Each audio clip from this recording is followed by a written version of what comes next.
working same thing. If I want to switch out, I'm going to switch the camera real quick. In theory, I should just be able to do it.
Check, check.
Check, check, check, check, check.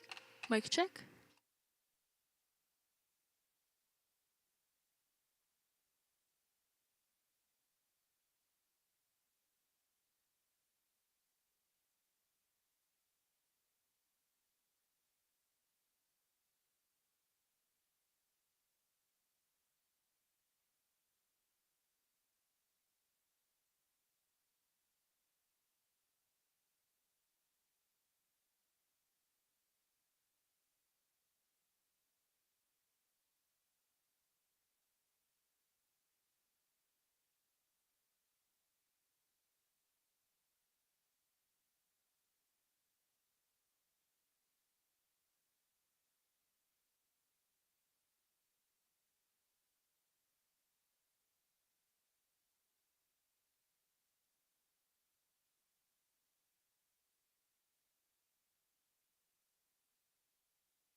Hi, everyone.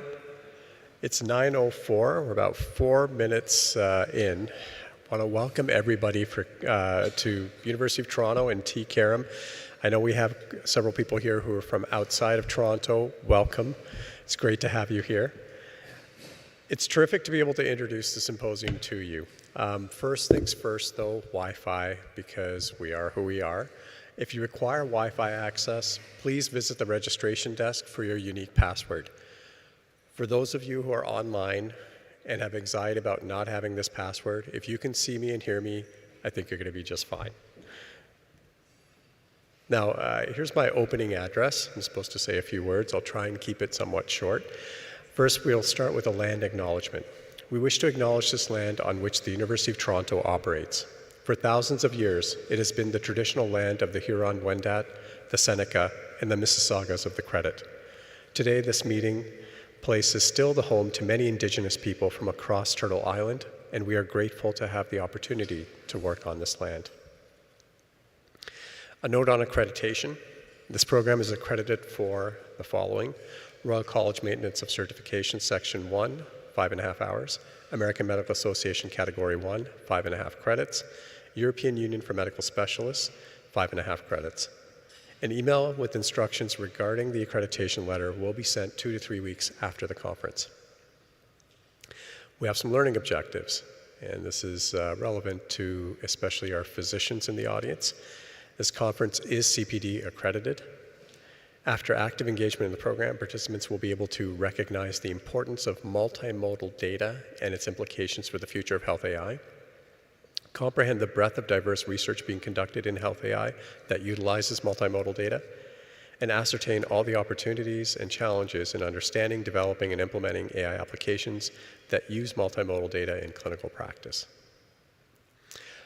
A huge thank you to the organizing committee, especially the scientific members, Laura Rosella, Anna Goldenberg, Mamdani Bath, Benjamin Habe-Keynes, Devin Singh, and Anthony Cheung, and organizing committee members, Zoriana Salo, Marianne So, Dominic Ali, Yolanda Durante, January Adams, and Rutvik Solanki.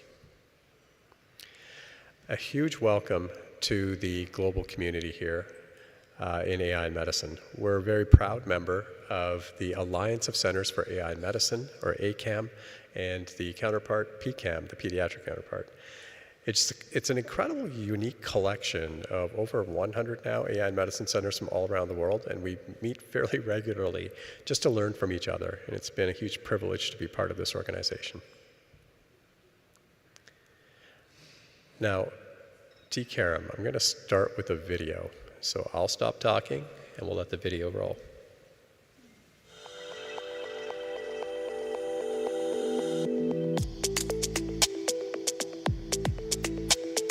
The Temerity Center for Artificial Intelligence Research and Education in Medicine is all about bringing a community together of people who want to advance healthcare through the use of artificial intelligence.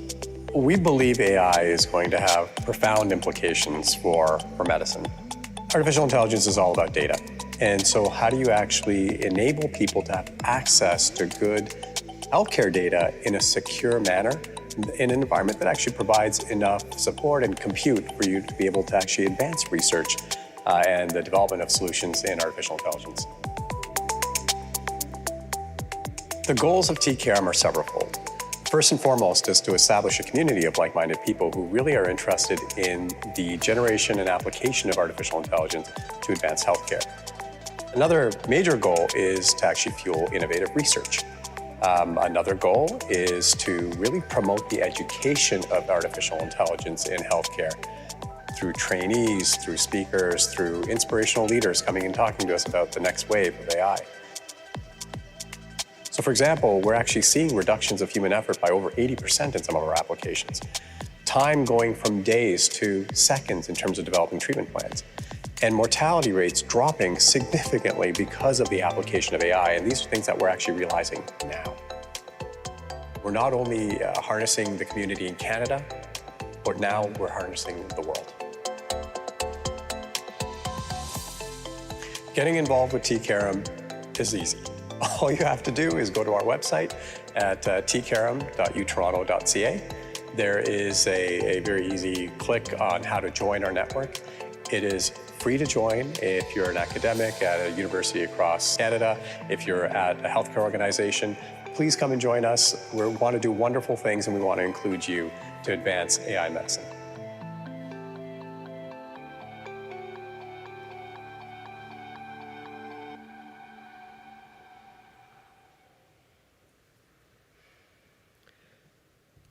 So on behalf of T-CAIREM, I'd like to welcome everyone here. Our theme today, and we'll talk a little about T-CAIREM later as well, we are the AI Medicine Center at the University of Toronto, and again, part of ACAM. The theme for today's meeting, though, is multimodal data and the future of health AI. How many people here are actually clinicians or work in a hospital setting? Okay, many of you. How many of you are actually using AI? There's quite a few of you. For a lot of hospitals, it's not really a reality right now because healthcare is very, very slow to adopt. But I think we do have some fairly leading, cutting-edge folks here where for you, it is a reality today. Where are we going to go next?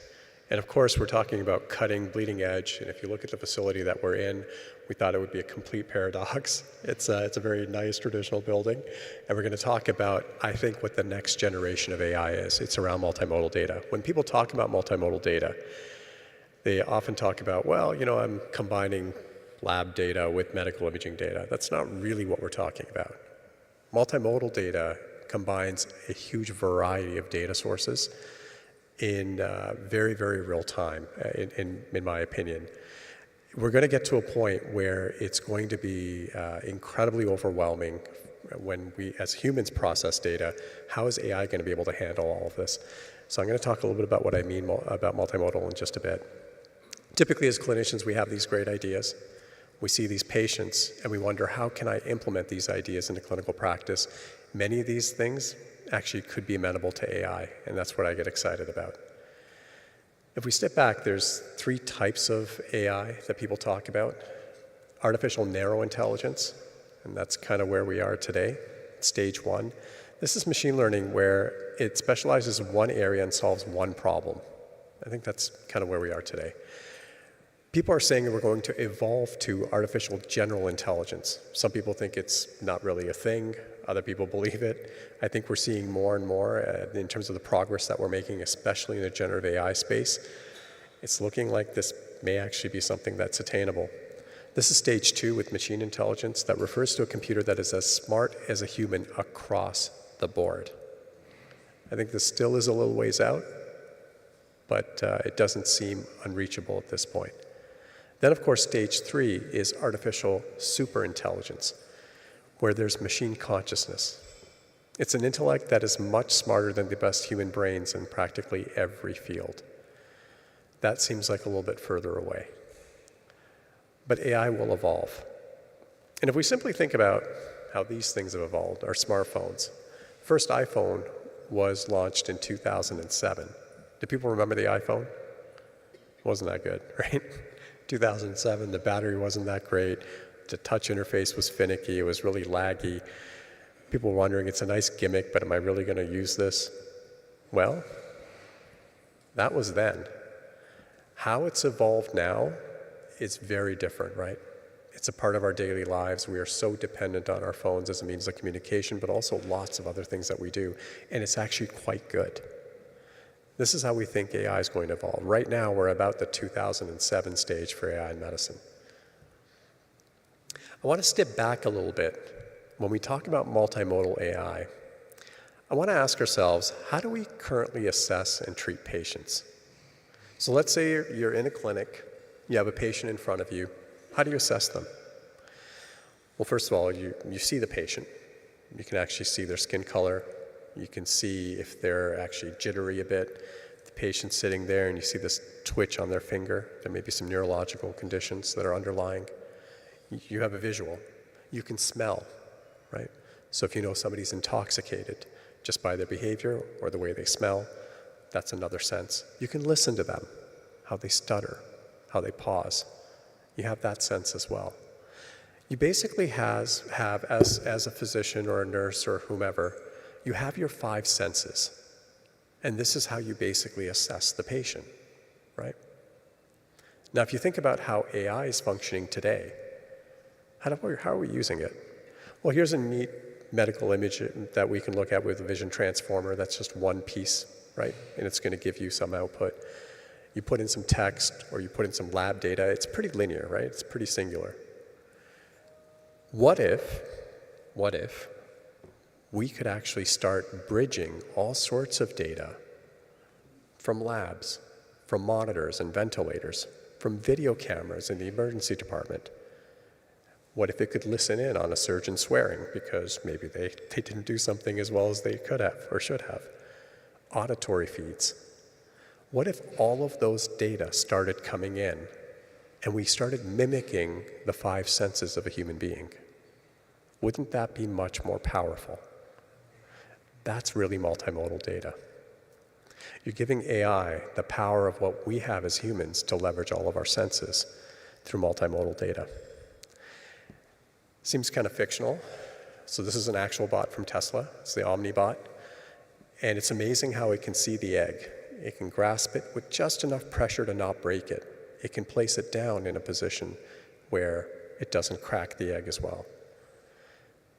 What if we build on this, and build on this, and build on this?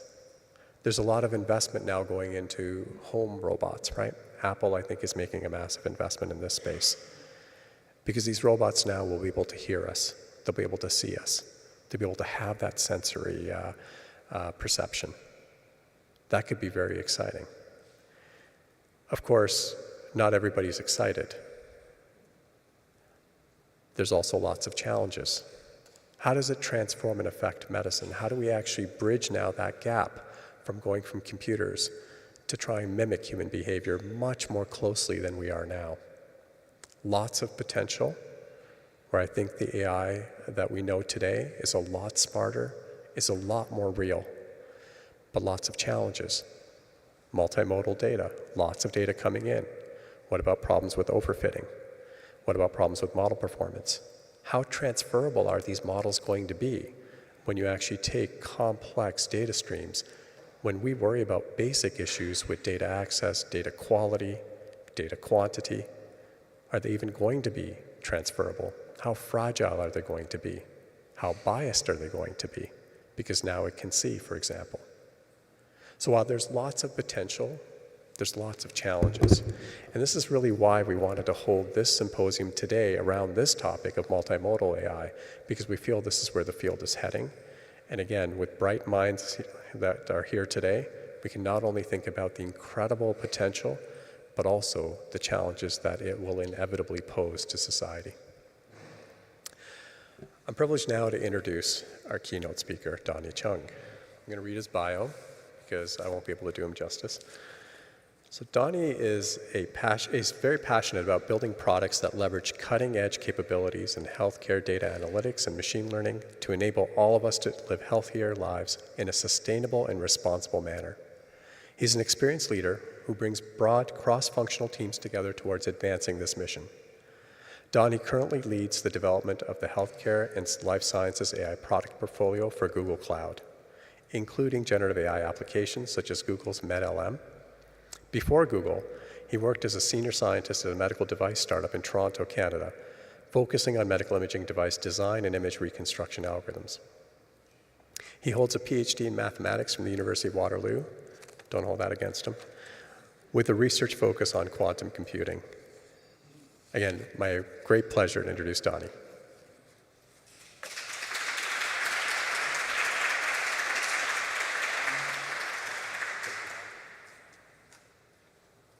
All right, good morning, everyone. Let's see. Oh, yeah. I think, are my slides here? If I keep advancing, I'll go through my slides eventually. Yes? Okay, cool. All right. So, yeah, I think you'll, I do want to do a Q&A, so absolutely scan that QR code. All right. Good morning. There's kind of three things I want to do this morning. Oh, this is, all right. Is it okay if I switch to one of the mics, the handhelds?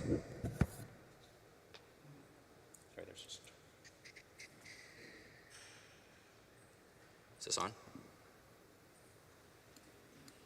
Yeah. Is there a button? Yeah. Red button. It's on. Yep, there we go. I'm told this is on. Okay. All right. Is this better? All right. All right. So hopefully that's off. Nope, that's still on. All right. Grab this. Forwards. All right, good morning, everyone. My name's Donny. I lead healthcare AI for Google Cloud. I lead the engineering team, team of about 60 or 70 engineers working on basically bringing healthcare AI into our enterprise product suite so that hospitals and other healthcare practitioners can get access to our capabilities in healthcare AI, especially our generative stuff. So there's kind of three goals I have for this morning. The first goal is to give you my own personal perspective on where all of this generative AI is heading, especially multimodal data. I might say a lot of things that you've heard from other people before, but I might say it in a way from sort of my perch as a product engineering lead that might be interesting or might give you some new thoughts. The second thing that I want to do this morning is to, because I've looked at the agenda looks fantastic. I want to arm you with some interesting questions, maybe some challenging questions that I have thought through in my line of work, just to share them out with the universe, have a little bit of a discussion with you on them, just to prime your thinking for the rest of the day. And the third thing I really want to do is to have a conversation with this group and just talk to you about some of the issues with multimodal generative AI, some of the issues with AI in medicine, and really work together to think through some of the problems of our age. So the first question I really want to talk to, the first section here, what do we actually expect AI models to do? What is it? What do we want them to do? And I'm going to walk through sort of my career journey through Google's healthcare AI group. And it really starts, I can start with the whole history of neural networks or deep learning. And this is the University of Toronto, so everyone here is fairly familiar with Jeff Hinton and all the work that he did in neural networks and deep learning. So I'm going to come down to 2017. So deep learning has already been established as sort of the way to do neural networks that's computationally efficient and super cool. People have been playing around with different deep networks, deep network architectures for different types of problems. And then this paper comes out, which introduces the transformer architecture and the attention mechanism, right? So this is 2017 Google research. It's a fun game to look up each of these people and see where they're at now. None of them are at Google anymore. But this really revolutionized how we think about what deep neural networks can do, because for the first time, the argument here being you can create a mechanism where all it's doing is shuffling information around, or shuffling the connections between pieces of information around. Instead of, previous to transformer architectures, you really wanted to think about building architectures that aligned with the problem that you wanted. Hey, you have a visual problem, you need, a CNN, right? You've got these, text-to-text models, you want this, that. You really want to make sure that the network kind of encodes the kind of data flows you want. And what this paper sort of introduced was the notion that, well, actually, you don't have to do that. you can kind of learn what those connections should be, right? Not just, not just like you have the network and you learn your weights, but you're actually learning something a little bit deeper, which is the connectivity between data, sort of as you go forwards and backwards. And this revolutionized the way that we think about NLP, natural language processing, the way that we think about text, right? Instead of thinking about sort of like, in one fell swoop, this kind of technique revolutionized the way we do translation, the way we do entity extraction, the way we do a whole bunch of text understanding tasks, sentiment analysis, all of that stuff. So that was 2017. So 2017 also happens to be a year that I joined the Google Healthcare team. My job was to think through, at that time, because it was 2017, because AI had not really started gaining that level of momentum in the healthcare industry yet. We were really focused on thinking about how do we convince people that AI is worthwhile, that it's worth investing in, that it's worth thinking about how your data platform is structured so that you can prepare your institution for AI, right? And so we weren't really thinking about like what cool AI tools can we bring yet. We were thinking about how can AI enhance our ability to add value to data, right? And so, for 2 years, I worked on our initial healthcare NLP system. So this is the Google Cloud Healthcare Natural Language API. We used a transformer architecture. We used BERT. Basically, we modified it a little bit to absorb clinical data. And the argument that we made was, when you look at clinical text really is a language in and of its own. It's not English, it's not like standard English that you would sort of say, hey, why don't we take a model that's trained on a whole bunch of web corpus, internet data that understands language, and then try to use that to do clinical tasks. That turns out not to work very well. No, we actually do need examples of clinical data. We can pre-train it with English just so it understands English words, but you really need that model to have an understanding or exposure to clinical text so it understands the difference between clinical language and sort of natural speech language. We're also at this time thinking about things like speech dictation, and when you dictate, anyone here who does dictation will know you don't really speak naturally. You have commands, you have a different way of speaking, and you need to understand the language at a different technical level than you would if you were just trying to transcribe live TV or something like that.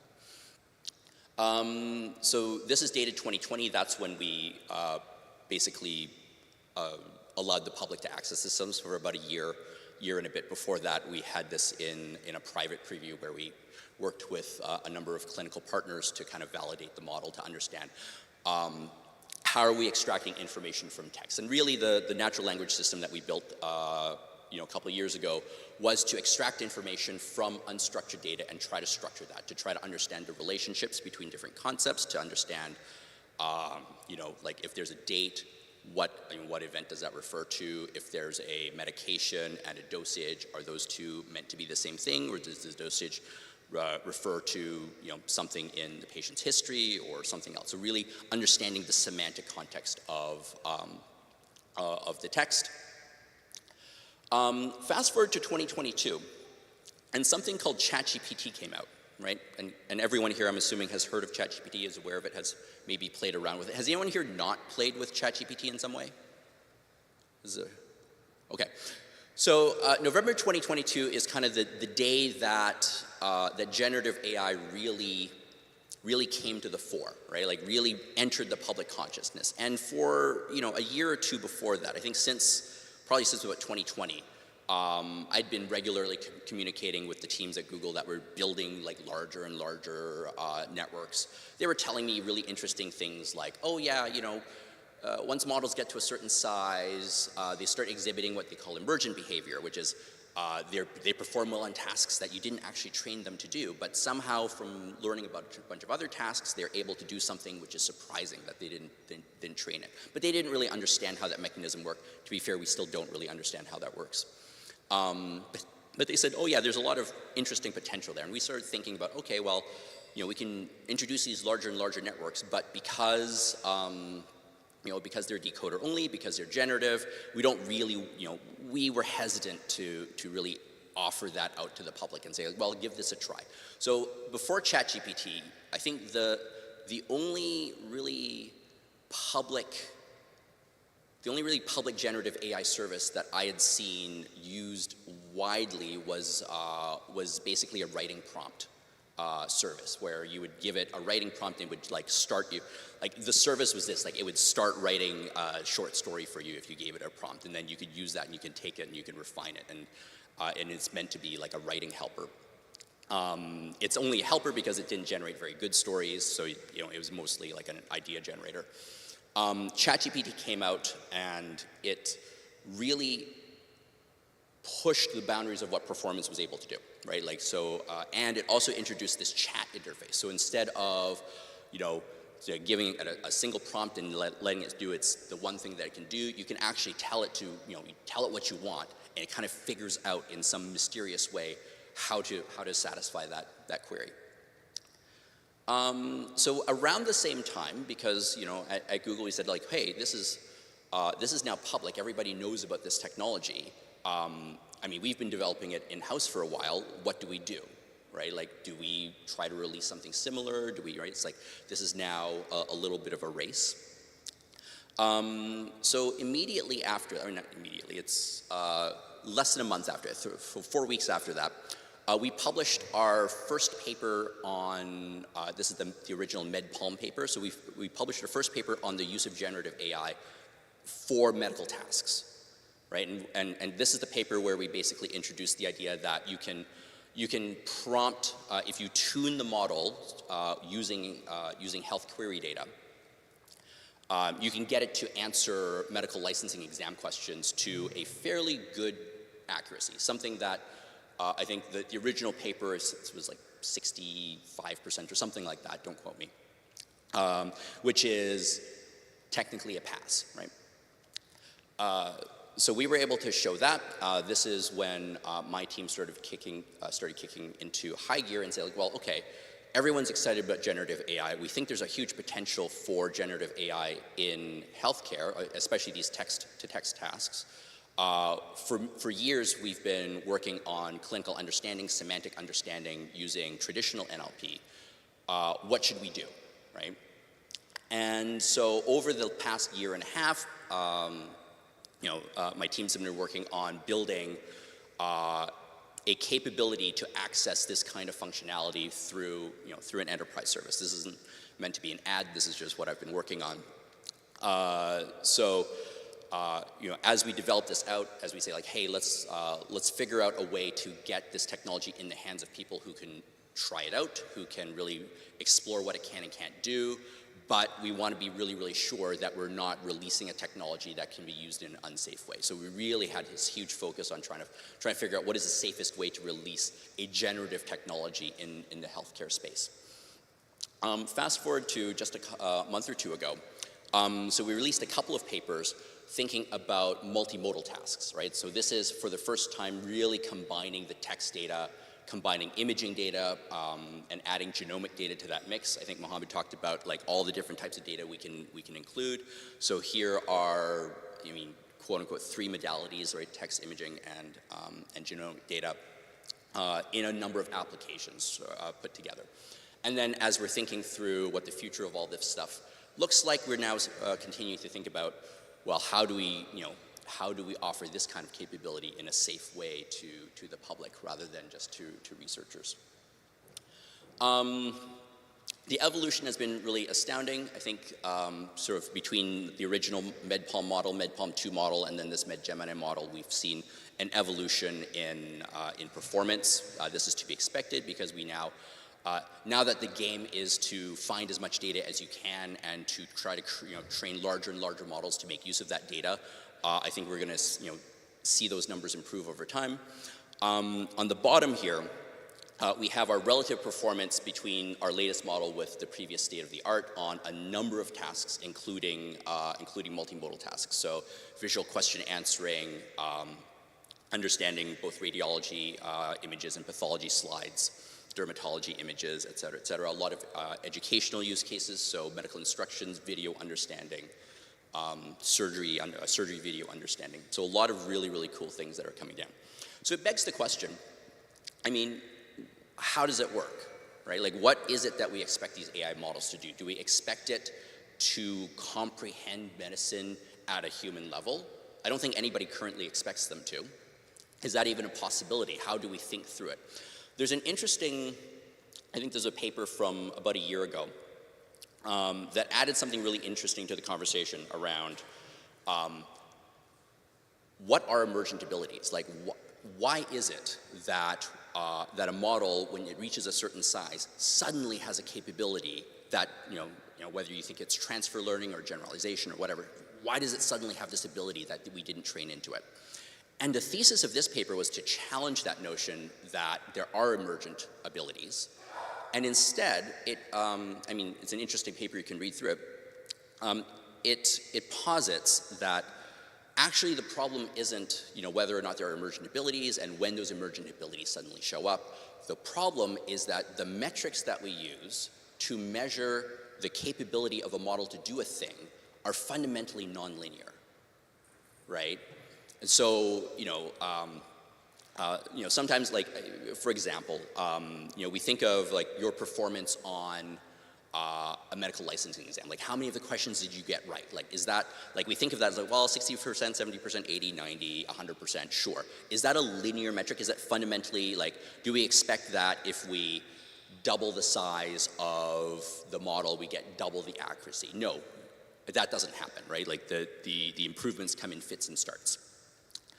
So this paper posits that, like, actually the problem is that you're calculating the wrong metric, right? Like, the number of medical, like, licensing exam questions you get right as a fraction is fundamentally not a linear metric. It doesn't scale like that. There's some other metric that you haven't been thinking about, right? Like, are you accurately piecing together a piece of information a little bit deeper down the network, or et cetera, et cetera. And the paper gives a couple of examples of linear versus nonlinear metrics.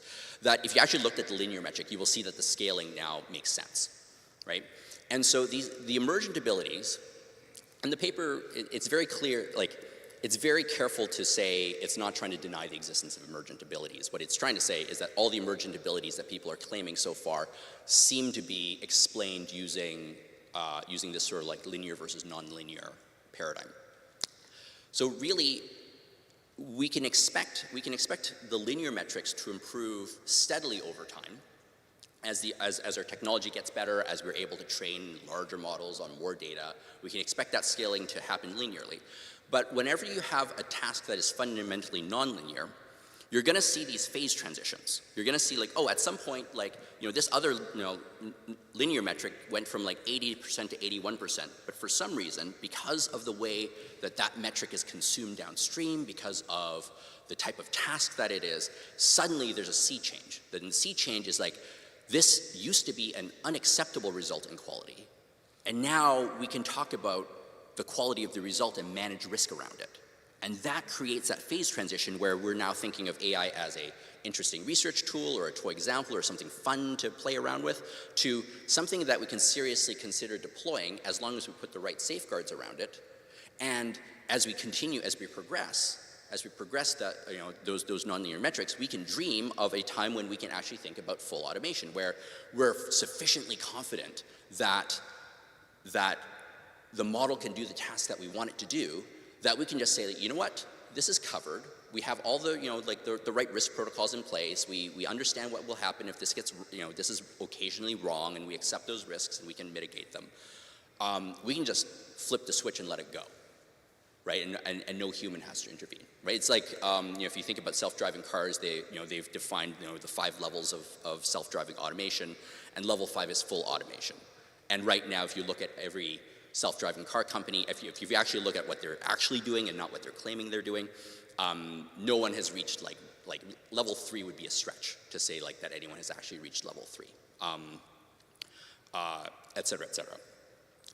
So that's the state of things, right? Like I am both sort of optimistic and skeptical at the same time, right? Because we do know that there's a lot of hype around AI. We do know that, ultimately, if you're thinking about like, will the AI replace your doctor? Will it know everything that your physician knows and be able to completely replace him? And we can make these arguments like, well, maybe, maybe not, but it does seem fairly far-fetched. But when you think about this in terms of like, okay, this is the wrong metric, right? Like, how many doctors you can replace is not a scalable linear metric that we should be thinking about. What we should be thinking about is what can we do with incremental gains in the fundamental capabilities of these models, because we can fairly confidently predict that those capabilities are going to grow steadily over time, right? And then when it reaches those threshold points, then we can be ready with the types of use cases that we think can be driven by those. So this is the first part of my talk, thinking about what it means to have, what does it mean to have generative AI in medicine. So now I want to present a few interesting questions. First one being, what does it actually mean to democratize AI? So I've said this in previous talks there, where ChatGPT, the biggest revolution that ChatGPT really sparked is to redefine what it means for us to democratize AI, right? So prior to 2022, when you say hey, let's democratize AI, it should be accessible to everyone. What that really meant was, we should make data available to researchers, and we should make it so that you don't have to learn too much Python to train a model, right? That, you should be able to access some compute, or, you should be able to use notebooks. You shouldn't have to learn R. You shouldn't have to learn Java. You can make maybe a little bit of rudimentary Python or some scripting, maybe SQL. And after November 2022, democratizing AI meant you should be able to ask a model for exactly what you want, and it should be able to get that for you, right? And that's such a powerful change in the way that we perceive what democratization of AI means, right? What this means is, there's a double-edged sword, because what it means is we can say okay, let me give you 10 examples I have of a text extraction process from a clinical note, and just see if you can pick it up, right? In order to do that kind of transfer learning with traditional NLP techniques, you'd have to train a model, you'd have to set up your data set, you'd have to do this, you have to do that, right? No, it takes 3 minutes. You can just give it a whirl. What it also means, of course, is that bad actors have the same access, right? If I want to go on ChatGPT and say, hey, I'd like you to generate 1,000 sample tweets that tell you that vaccines are fake or whatever, right? It'll just go do that. Actually, it won't do that because they put safeguards, but you can imagine that if you just took that technology separately, it would totally do that. So what does it mean to democratize AI? At some level, in medicine, it's, the conversation is still not quite the same as it is, out in the general public, because in medicine, of course, we have to think about data availability, data interoperability. We still have to think about the data layer here, because fundamentally the tasks that we have are not openly captured on the internet. They are captured in EHR systems, they're captured in imaging, they're captured in all these different places that we have to, that we consolidate and make sense of. Making computing resources available, right? I work at Google Cloud because I actually fundamentally believe that cloud is a way to democratize computing resources, right? You don't have to sit down and buy GPUs if you just want to get started and train a single model. You don't have to have a lab with, grant funding to buy, $200,000 worth of GPUs from the people that charge you a lot for GPUs nowadays. You don't have to do that. Algorithm availability, I think, if you look at Hugging Face and other places, you can see that there's broad democratization of just the fundamental techniques. But of course, the really advanced capabilities are considered proprietary by the companies that make them. And so what does that mean when you say, well, I can give you access to my model and you can tune it, you can train it, but I won't give you the details of the algorithm underneath. Are we comfortable with that? So we have to understand the economic dynamics there and make a sort of a cultural decision collectively as to whether we're comfortable with the idea that we can know broadly what the algorithm does and the sorts of things that are in there, but not the fine details of exactly what the neural architecture is, exactly where the data flows go, and we're just using this as a service. Model access, similar there. Technical accessibility, it used to be, of course, that democratizing AI was fundamentally thinking about how do you get people who don't really know how to code access to model training capabilities in a language that they can understand, because talent is expensive, and people that really know what they're doing are hard to recruit. Nowadays, it really is about like, can you frame a question in a way that these models can take and build on top of. And then regulatory confidence. This is a huge one. I mean, if this were a different talk, I could spend 20 minutes talking about regulatory confidence, right? But I'll just say this, that people, not just the general public, but like researchers, don't have the level of confidence they need in order to do really next generation things because they're fundamentally unsure whether that thing could get them into trouble or not, right? And so we play in the spaces where we're comfortable, and it's like, oh, well, I know that if I go to the REB and like get approval to do a thing, I can go do that thing, and no one will complain that I've done that thing. I can publish this result, and this is good. But if I really want to, take all the data and combine it together and create like a truly transformative thing, it's unclear that that this is an okay thing. Like what, when does it become a privacy overreach? And it's not that there aren't good questions or that good answers to these questions. It's not that we should or shouldn't do things that are fundamentally unsafe for the people around us. It's that our regulatory systems have not caught up to the technology and don't give us the tools to answer the questions, should I do this or should I not do this, with confidence, right? I can say more about it, but I won't. So the question is, like, our notion of democratized AI has been completely upended. What does that mean for us? Do we agree? Like, do we agree with this new definition? Is data interoperability actually a meaningful goal? So we talked about the data layer. Mohammed actually had this great slide of like the 50 gazillion types of modalities that you can shove into a thing, right? And the fundamental problem of that is like, well, the data, it's really hard to make sense of that data together, right? Like we barely have, EMR data interoperability, and we kind of really don't. Right, so you can say like, well, everything needs to be FHIR nowadays because FHIR is super cool, and so everybody like spends a bunch of money, aligns their data to FHIR, and then you go like, okay, well, does this mean I can transmit my data from one institution to another? Yes, I can do like a FHIR call and like get my data from one institution to the next institution. Okay, does this mean that the next institution can make the same sense of that data that my institution was able to? No, not at all, because that data is somehow still not entirely aligned, right? The clinical experience is different. A lot of the subtleties, a lot of the context, the semantics of what went on are not actually captured by mapping everything to a standard schema.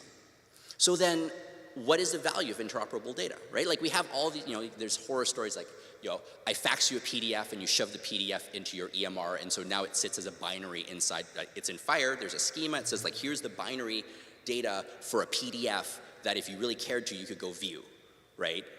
But the information inside is the useful thing. That's not been mapped. And this happens again. And as we think about this multimodal explosion, as we think about devices, sort of hospital in the home, like if I have a heart rate monitor at home because I'm being taken care of at home, where does that data go? Right? Does that go back in the EMR? No, because there's this, there's a separation between inside and outside of the hospital. If I have an app and it just like, I track my glucose, I guess I can track glucose continuously. So where does that data go? If I track my heart, my blood pressure twice daily or 5 times daily, where does that data go? So we can make the data quote unquote interoperable, but is it actually functionally interoperable, or have we just spent a lot of money shoving all the data into the same place, but still not being able to make sense of it? So what is that value? And what is the cost of that lost meta information? So in shoehorning all of our data into these standard formats, we actually lose a lot of context. My favorite example, so one time I asked one of our clinical specialists at Google, I asked them, hey, I'm just thinking about how like the EMR works and blah, blah, blah. If you had conjoined twins, would you register them as one person or two persons or two people, right? And then at what point, like if you did the surgery to separate them, at what point would they suddenly become two people, right? Et cetera. And the answer, there's no standard answer, by the way. Like the answer is it depends, right? It kind of depends on how conjoined they are and like the institution, what people decide. You can go either way. There's arguments for and against. So there's sort of like a long tail of corner cases that you can think of where the cost of standardization just continues to mount and mount and mount, but the benefits that that standardization brings just diminish to like almost nothing. So what is the and that's, I mean, that's a very extreme example. There's a lot of meta information that gets lost in the clinical record, right? So like when you write physicians here, when you write a clinical note, the way that you write a clinical note provides subtle cues to the next physician that reads it as to subtleties of how that encounter went, right? Some of you do this, some of you don't, I get it. But none of that subtlety gets captured when a model comes and automatically tries to extract information about like what procedure was done, what condition was diagnosed, what are the medications that were prescribed, et cetera, right? And that's information that if you just sort of codify and standardize everything, it could be lost, and it could be very relevant. And of course, I'm a huge fan of public research resources for healthcare data. So given my thesis that data interoperability is not actually like the right goal, it's too expensive, it doesn't do enough. How do we create a public good, right? Like so a number of you here are probably at institutions that are involved in the sort of the Gemini program for combining data from multiple Ontario institutions. Like that is meant to be a public good, right? Like our researchers are supposed to be able to use it for the benefit of everyone around us. Is it doing that, right? Like is it effective? Is it as effective as it can be as a public good in the way that it's curated, in its capabilities?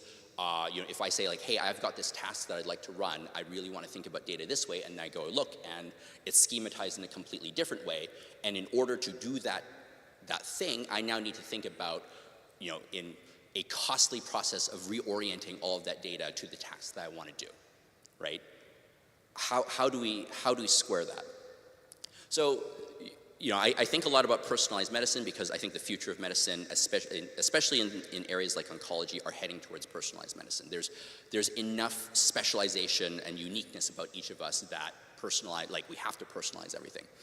But that runs counter to this idea that we need to standardize as much of our data as possible. It's like, oh no, everyone needs to fit into this mold that we schematize, that a committee decides that everybody has this kind of anatomy, this kind of structure, that an encounter goes exactly this way or that way. This is the kind of data you collect.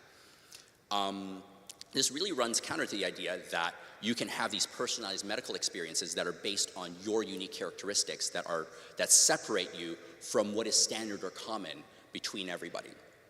So, what will drive the future of personalized medicine? Is it going to be more standardization? Do we need more standards or more strict standards or more legislation to force us to adhere to standards? Or can we do some of this with actually driving semantic understanding of the data that we have in front of us? Okay, how much multimodal data do we need? Back to Mohammed's slide.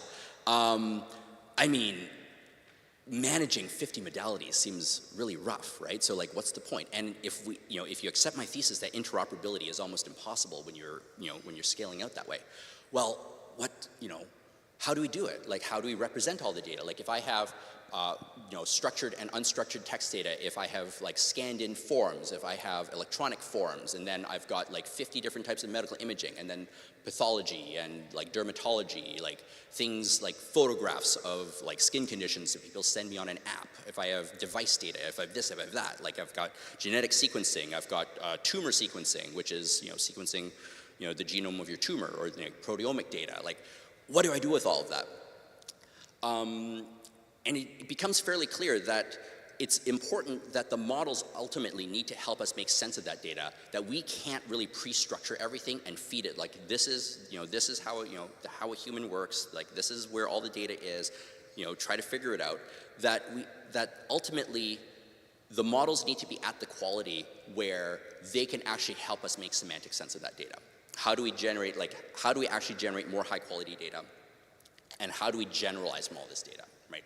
The other fantastic example I love to bring up is rare diseases. Rare disease research is fascinating, right? Because you are trying to cure a disease which maybe only affects 6 people in the world, right? And is there societal value in that? Are those funds better served, treating tuberculosis or whatever, right? And so there's this there's this argument that this is worthwhile. First of all, it's humanitarian, right? Like, you know, someone has a rare disease, you want to know that the system has a facility to take care of them in some way. But ultimately, the thesis is that by understanding one rare disease, we may gain insights to understanding more rare diseases. And so this is a question not about specificity, but about scalability, right? Like, we want to be able to understand disease so that when a rare disease shows up, we have all of the tools to effectively and efficiently figure out potential treatments and really drive treatment in a cost-effective manner, right? Like, if you've ever been on the, I'm sure everyone here has been on the receiving end of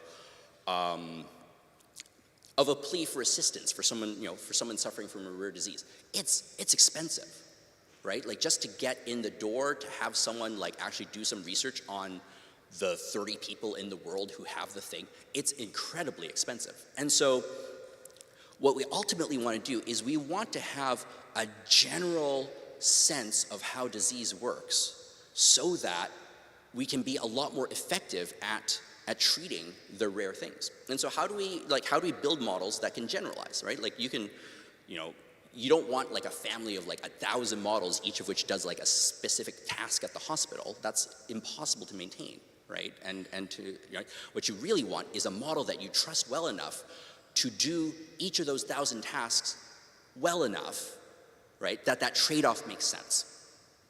All right, last question, what are we ultimately trying to do, right?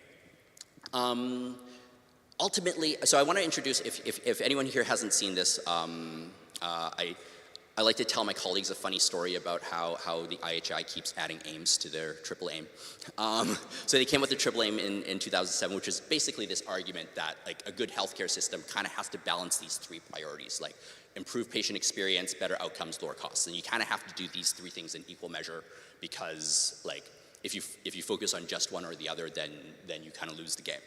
Right? And then a couple years later, they said, well, our clinicians, our you know, nurses and doctors and all of our clinical staff are actually being burnt out, and they're like, because this job is so punishing and they're leaving the industry in droves, if we don't think about clinician well-being as one of the aims, we're also going to lose the game, because they're just all going to quit, and like, you know, nobody's going to take care of you at hospitals anymore, right? And so they added clinical well-being. And then in 2021, they added health equity, right? Because if you can't serve your entire population well enough, then why are you even trying, right? My point here is that, you know, when we think about like ultimately what is it that the AI is trying to do, we shouldn't be thinking of it in terms of specific tasks that we've wanted. Like there's always the latest, you know, when I put this slide deck together, I made this decision early on that I wouldn't just show you like some cool results. It's like, oh, we were able to do like 35% on this, you know, this radiology task, which is like better than the 20% we used to be able to do, or stuff like that. Because like ultimately, like, you know, those are just sort of like signposts on the way to the ultimate goal. The ultimate goal is to use all of these technologies to craft a more efficient healthcare system that balances all of these goals, right? And so how do we do that? How do we make sure that the technologies that we're putting together are capable of taking us to these goals? How can we simultaneously improve our patient experiences through things like chatbots, or, you know, things that show empathy? How can we create better outcomes through better predictions, you know, better care, lower costs by making things a lot more efficient to do?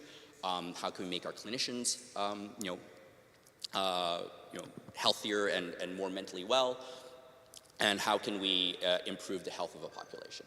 Okay, so with that, I think we have a few minutes for Q&A. There's a Slido thing. I hope there's some.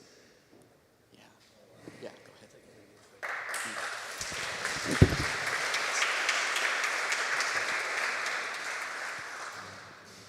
Thank you, Donny, for a terrific talk. We have some questions from the audience, but I'm actually going to take moderator prerogative and ask you a question. So if you had to kind of say, what are the two things that you get really concerned about when we're heading into this new era of multimodal data? What would you leave the audience with to say, these are the two things I'd really be worried about? The two things that I worry about the most, I think I think data access is a huge thing. I think research runs on access to data, and our access to data right now is immensely fragmented, right? If you care at all about health equity, or if you care at all actually about like unbiased outcomes, right? Like we don't have whole population data sets, right? And you can sort of say like, well, in this jurisdiction we do, but no jurisdiction is like large enough to really address that problem. So I think one huge issue is access to data. I'm pretty bullish on the technology itself. So I think my other main concern is really the ongoing regulatory conversation. And this is like a multi-jurisdictional, global, social decision-making process that comes through a bunch of governments, the US, the EU, Great Britain, Canada, Japan, like all of these different regulatory regimes are trying to come to terms with what is possible, what is safe, what is okay, what is not okay in terms of both access to data and what these technologies are going to be allowed and not allowed to do. Fantastic. Well, thank you. All right, so a question from the audience. Looking ahead, how much of the progress in AI do you estimate to come from theoretical work on models versus actually just faster hardware? I didn't quite catch that. So how much of the progress are you expecting AI to make based on theoretical models versus the actual hardware you need to run the models? Oh, hardware. Hardware's tricky. So ultimately, so the question is really like, do we have enough chips to do all the things that we're interested in doing? And it's not like, I mean, there are not enough chips for us to do everything that everybody wants to do, right? Ultimately. So this is always like, I mean, NVIDIA's stock is sky high.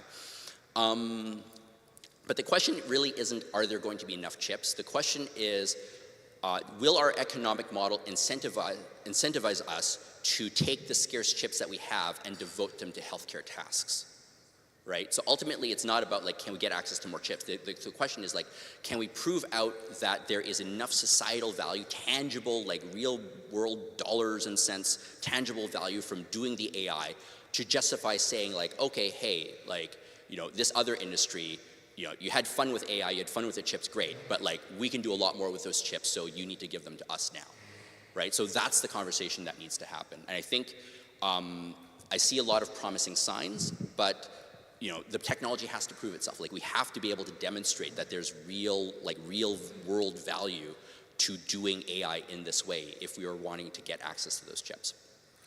Great. One of the concerns, I'm going to twist a little bit of a question from the audience, and then we're going to close, unfortunately, because we have to move on to the panel. I'm going to twist a little bit of a question from an audience member. So as we're heading into multimodal AI, the advances we're seeing with the LLMs, the models seem to be getting smarter and smarter. And there's a concern that you go from, well, it's helping you to it's making your decisions. So from human in the loop to autonomous decision making. That concerns a lot of people when these things actually have that level of expertise to actually make decisions for you, even though it may be better than you at making decisions. Healthcare tends to be quite conservative, territorial. How do you balance the human side, and should some of these models actually be making decisions versus actually helping you make decisions? I mean, I'll give you the canned answer. And then maybe I'll try to, like, if there's time, I'll give you a deeper answer. But the canned answer is like, well, how many decisions do you make a day, and how many of those do you actually want to make, right? And so if you're inundated with decisions day in and day out, and some of those can go to an AI and you can be relatively confident it'll do an okay job, why not, right?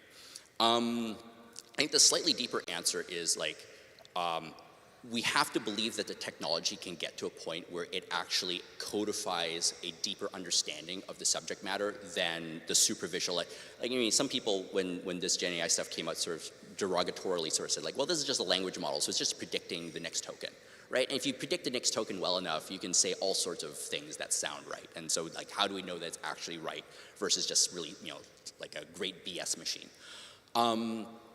We do know a few things. We have pretty strong evidence that there is some type of semantic understanding going on, that there are like encodings and embeddings underneath that at least mimic understanding. So it's not really an end-to-end text processing task, that it is going through some type of semantic understanding engine that we barely understand.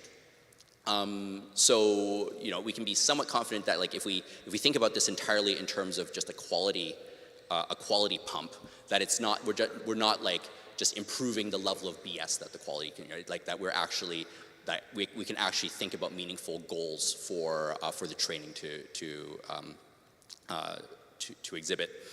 One thing I will say about multimodal data is that the evidence, at least from the papers at Google, the evidence is that the model learns between the modalities, that having access to imaging actually improves its ability on text-to-text tasks, even though the imaging, right, like images aren't used at all in the text-to-text task. You say, oh, just do, right? The images themselves, and that's evidence that absorbing the images themselves contributes to some kind of semantic understanding core, because a different task that doesn't use imaging at all is enhanced through that interaction. Very great. Thank you so much. Thank you again to Donny for a terrific talk.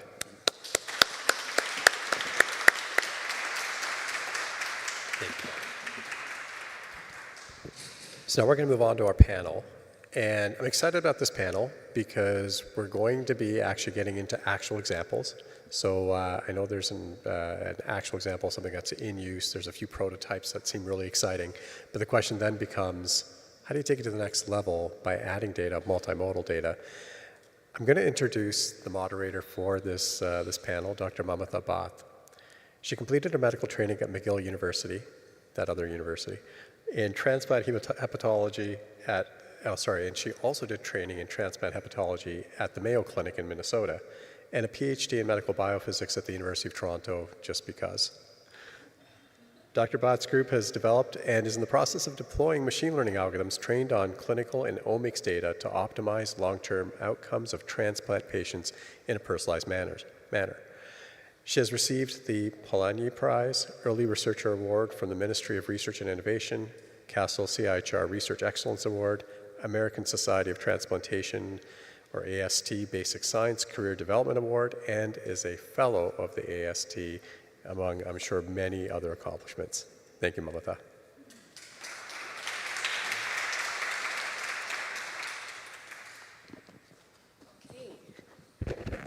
Good morning, everyone. So it's my pleasure to moderate this exciting session, panel discussion, on a clinical perspective on the value of multimodal data in health AI. So we have the pleasure of having three expert panelists. I think as a clinician scientist, the future of multimodal AI is quite exciting. It wants to simulate basically how we operate as clinicians. So when we see a patient in practice, we want to take into account clinical and laboratory data along with various other modes of data. So whether it be imaging, radiology, pathology, physiological data, etc. And we want to bring it all together to provide personalized predictions in our patient in front of us. So, the reality is that clinical guidelines can only offer really a one-size-fits-all approach. And I think what's particularly exciting for me as a clinician is this opportunity to bring together all these different data points and their longitudinal trajectories to then inform the future, say in terms of diagnosis or appropriate therapy for the individual patient in front of you. And this also takes into account, say, socioeconomic circumstances and those other aspects of healthcare that may not be collected in large registry data sets.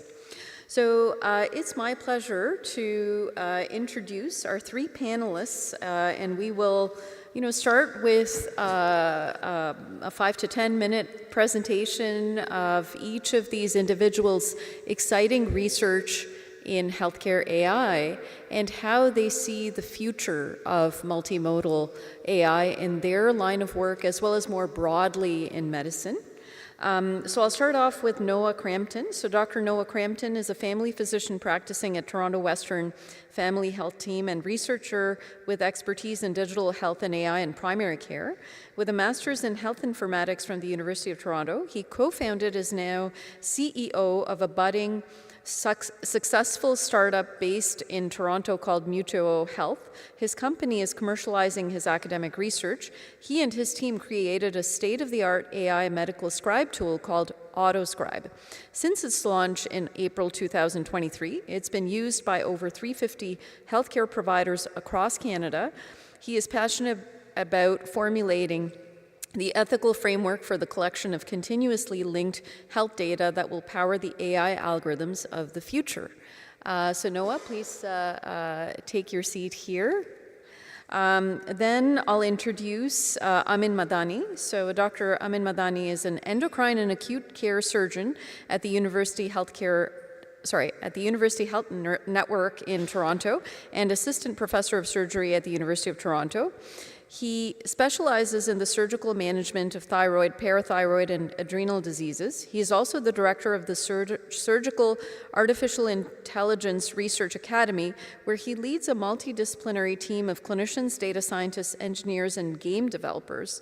Dr. Mamdani's research focus is in surgical expertise and the use of technology to optimize performance in the operating room.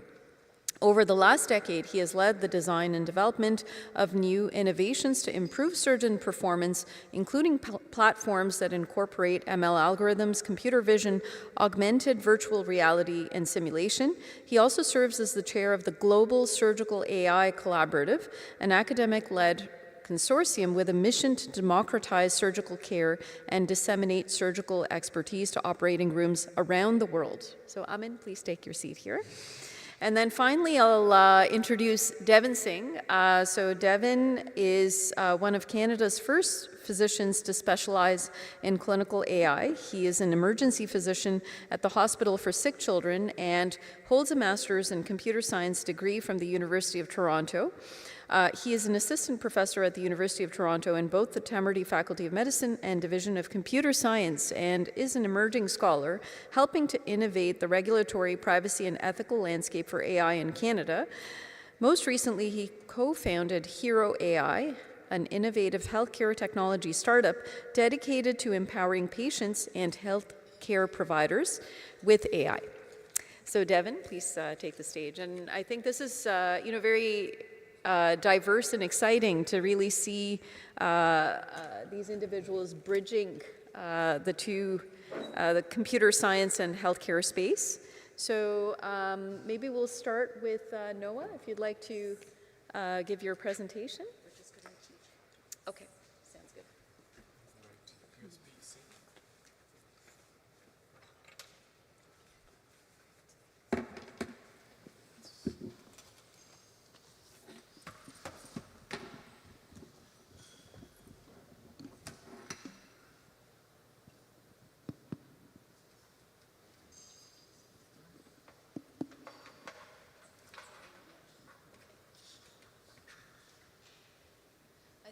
While we set up, can I get a sense again as to how many clinicians are here as opposed to, say, computer scientists? So clinicians, lift your hands up.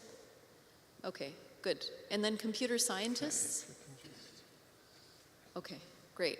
Okay, very nice. Yeah, good mix. And I think what's, we'll be providing clearly the clinical perspectives, based on our experience within healthcare and with patients. So I think this will offer some diversity of perspective today.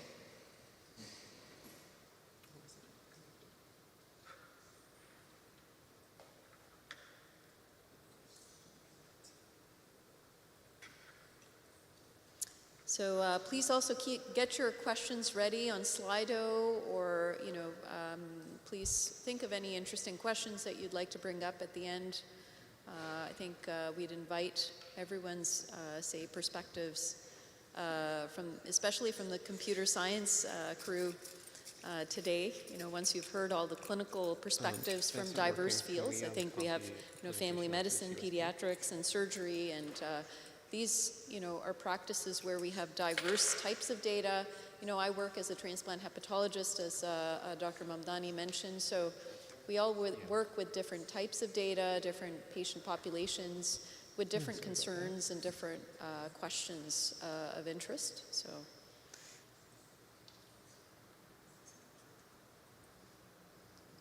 do some discussion as Yeah, we maybe. wait as well. We'll buy Noah some time. Yeah, Devin, do you want to? Yeah, well, I was just curious. Comment. I was going to now ask you a question, and maybe to the three of us. One of the things that I always wonder is, currently from a computer science perspective, we're often looking at one set of data coming into a model. But as a clinician, isn't it so true that it's never one type of data that informs your decision making? And so I'm curious, in your field, is there an example of that where you think there is an opportunity for multimodal? For sure. I think, well, one is, so I take care of a very complex patient population. So, patients who are very ill with end-stage liver disease, and you evaluate them for transplant, and we place them on the waiting list for transplant. So while they're awaiting transplant, we want to ensure that we can keep them alive for transplant. And so when they are admitted to hospital, there are so many different types of data that we take into consideration in decision making to ensure that they can make it to transplant. So whether it be their demographic or clinical characteristics, laboratory data over time, so dynamics in laboratory data over time, which is the subject of one of the projects that my group is working on. So dynamics in their INR, bilirubin, creatinine, and sodium while they're awaiting transplant, including, say, the velocity of changes in those data. And then we take into account, say, imaging data, physiological data. So as a patient with cirrhosis becomes sicker and sicker, you will note that their blood pressure continues to go down, their heart rate, is also affected. So there are all these physiological changes. So, there are additionally, there are subtle changes in the way they speak, so with encephalopathy. So this is confusion due to an increase in the ammonia levels. So patients, you will note these subtle changes in your interactions with them in the clinical setting, their body language, etc. So certainly there is research ongoing specifically in the area of hepatic encephalopathy where people are acquiring voice recordings to assess how severe someone's encephalopathy is. So I think, we consider all these different data points to then inform our clinical decision making and therapeutic approaches. Ready now? Okay, perfect. Please go ahead, Noah. Thanks for pitching in there with a quick cue, a little discussion while this technical issues got started. Hi everyone, I'm Noah Crampton. I'm a family doctor at Toronto Western. I'm CEO of Mutual Health. I like to do disclosures because, as you know, I'm straddling both worlds, the academic world and the industry world. So as CEO of Mutual Health, and I have not received financial support for this presentation. So I'm a clinician researcher with a Master's of Health Informatics and a family medicine practice. And so my research is in digital health applied to primary care. And I've commercialized my research into a startup called Mutual Health. And it's a really cool career because, as we all are discussing today, AI is the future. I'm a young clinician, and so it's going to obviously transform my next 40 years of practice. So I think it's important that clinicians be at the forefront of how this gets rolled out. So, I won't belabor the point, but this is all over the news these days about how frontline clinicians are feeling coming out of the pandemic. Is anything coming to the rescue? Well, money doesn't grow on trees, so I don't think we can expect a huge amount of financial assistance to alleviate our stress. Electronic medical records have had their pros and cons in terms of practice, but a lot of admin tasks have been downloaded onto clinicians, so I wouldn't bet on that. But that's why I think AI, and that's why we're all here today, is hopefully the tool that will, if designed properly, unlock a lot of exciting opportunities. I think of the quadruple aim, or more recently the quintuple aim, as AI being able to impact all four pillars of those with the right conception of how this is actually implemented. I think this was discussed earlier about where we are today, the institution-centered version of healthcare as it stands with all the legacy processes and siloed care, et cetera. But I think AI can actually move us to that other column, which I think sort of represents an ideal sort of personalized, proactive kind of care that gets at the processes and outcomes that we're all looking for. So just what AutoScribe, so I'm sure many of you know what an AI ambient scribe is at this point. It's not major news, but we were actually like the first in Canada. It just sort of got overwhelmed once ChatGPT came out. So then, how does that work is that obviously there's a microphone in the exam room, it listens to the clinician-patient dialogue, and in real time generates a note. And if it's integrated into the EMR, it can populate the progress note section of the EMR. And what's unique about our system is that we learn from the edits that clinicians make, and it can personalize to their outputs. And this leads to engaged doctor-patient experiences, efficient, cost-effective encounters, reduced wait times, and what's really important is the administrative burden is reduced. And I like this photo because it, compared to when you normally at your doctor's office, obviously you'd see the clinician focused on the computer screen and their hands tethered to the keyboard, but in this case they're sort of released of that. They can have a natural conversation with the patient as the microphone on that desk there is recording the dialogue. Just to go over some, the things that we actively have to think about is obviously this is a new technology. Audio recordings in the encounter is a new proposition, so very rigorous assessments need to be done and compliance. The vendor should always demonstrate that they've adhered to those third-party audits of security, privacy, insurance, etc. Patient consent, so this is a new jarring proposition to be audio recorded. Particularly, it's important to think about, we don't want the patient-doctor dialogue is so sacrosanct. You really want the patient to be as forthcoming as possible with their issues, so that and we don't want any chilling effect when audio recording is taking place. So informed consent is very important, and that can be when a new technology is being onboarded and everybody has to consent all at the same time, it can be quite disruptive to a practice. So thinking about how those consent tools can be operationalized and change management with them is a really important component of rollout as well. But today we're talking about multimodal, so I just want to set the stage as to where I'm coming from, and obviously what we're focusing on at Metro Health and in my research is text and audio.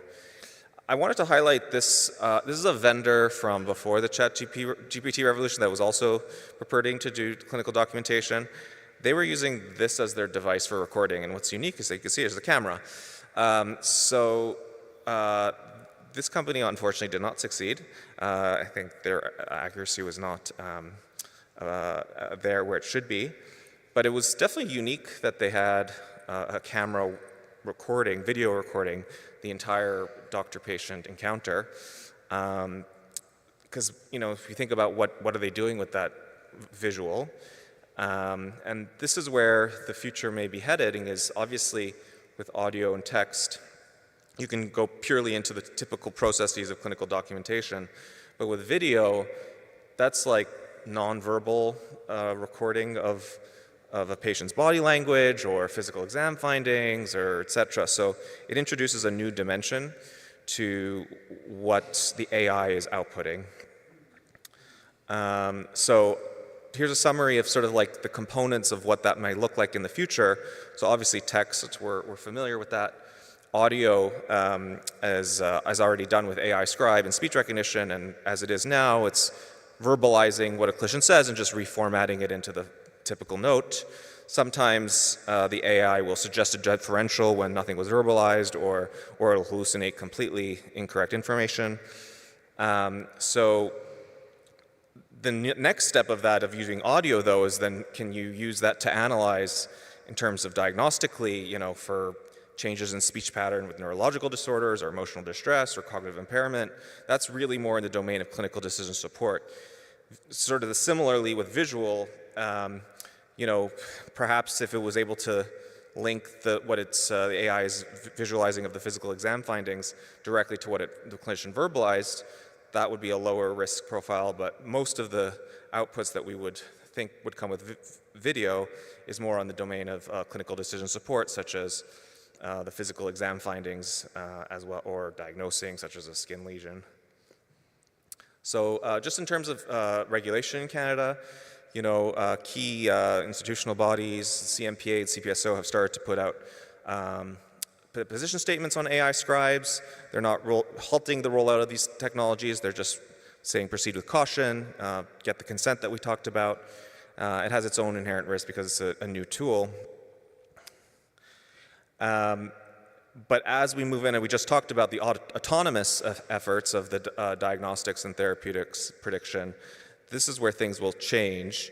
So AI scribes are not classified as software as a medical device at this point, but if we start to build in these diagnostic tools that, you know, a clinician couldn't verify if there was a subtle change towards a neurological disorder, like that would just be a surfacing of the AI's diagnostic ability, then that might obviously change the scenario and it become a software as a medical device. So, you know, there's a lot of thinking about how the regulators are going to get into post-market review as the AI learns from, you know, real-world data. So right now, we're sort of in this chasm between trying to protect ourselves from not getting in a web of concern from the regulators, but we got to move into the new era where we're going to have to work with regulators. So what is that newer version purport to include with real-time clinical decision support for those audio and video streams, integrating with the text streams in a way that the AI is continuously learning? This is where we are. It's a brand new world. We need advocacy. We need for these institutional bodies to get the funding and resources that they need to do this properly, so both the academic world and the industry world can develop you know, high quality technologies. Thanks, everyone.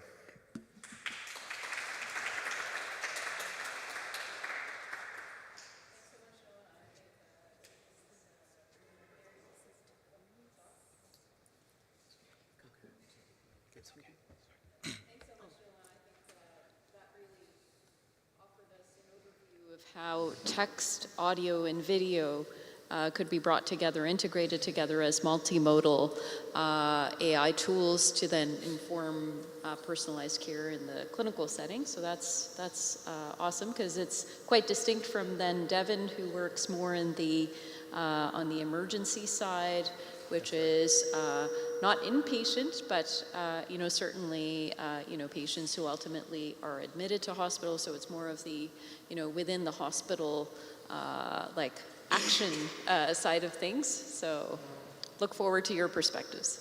Perfect. Well, I did have some beautiful slides, and just trust me, they were gorgeous. But I'm thinking that I'll catch us up a little bit with our timeline, and I'll just tell you a story about my research work. And I think it'll still land just as well, if not maybe even a bit better.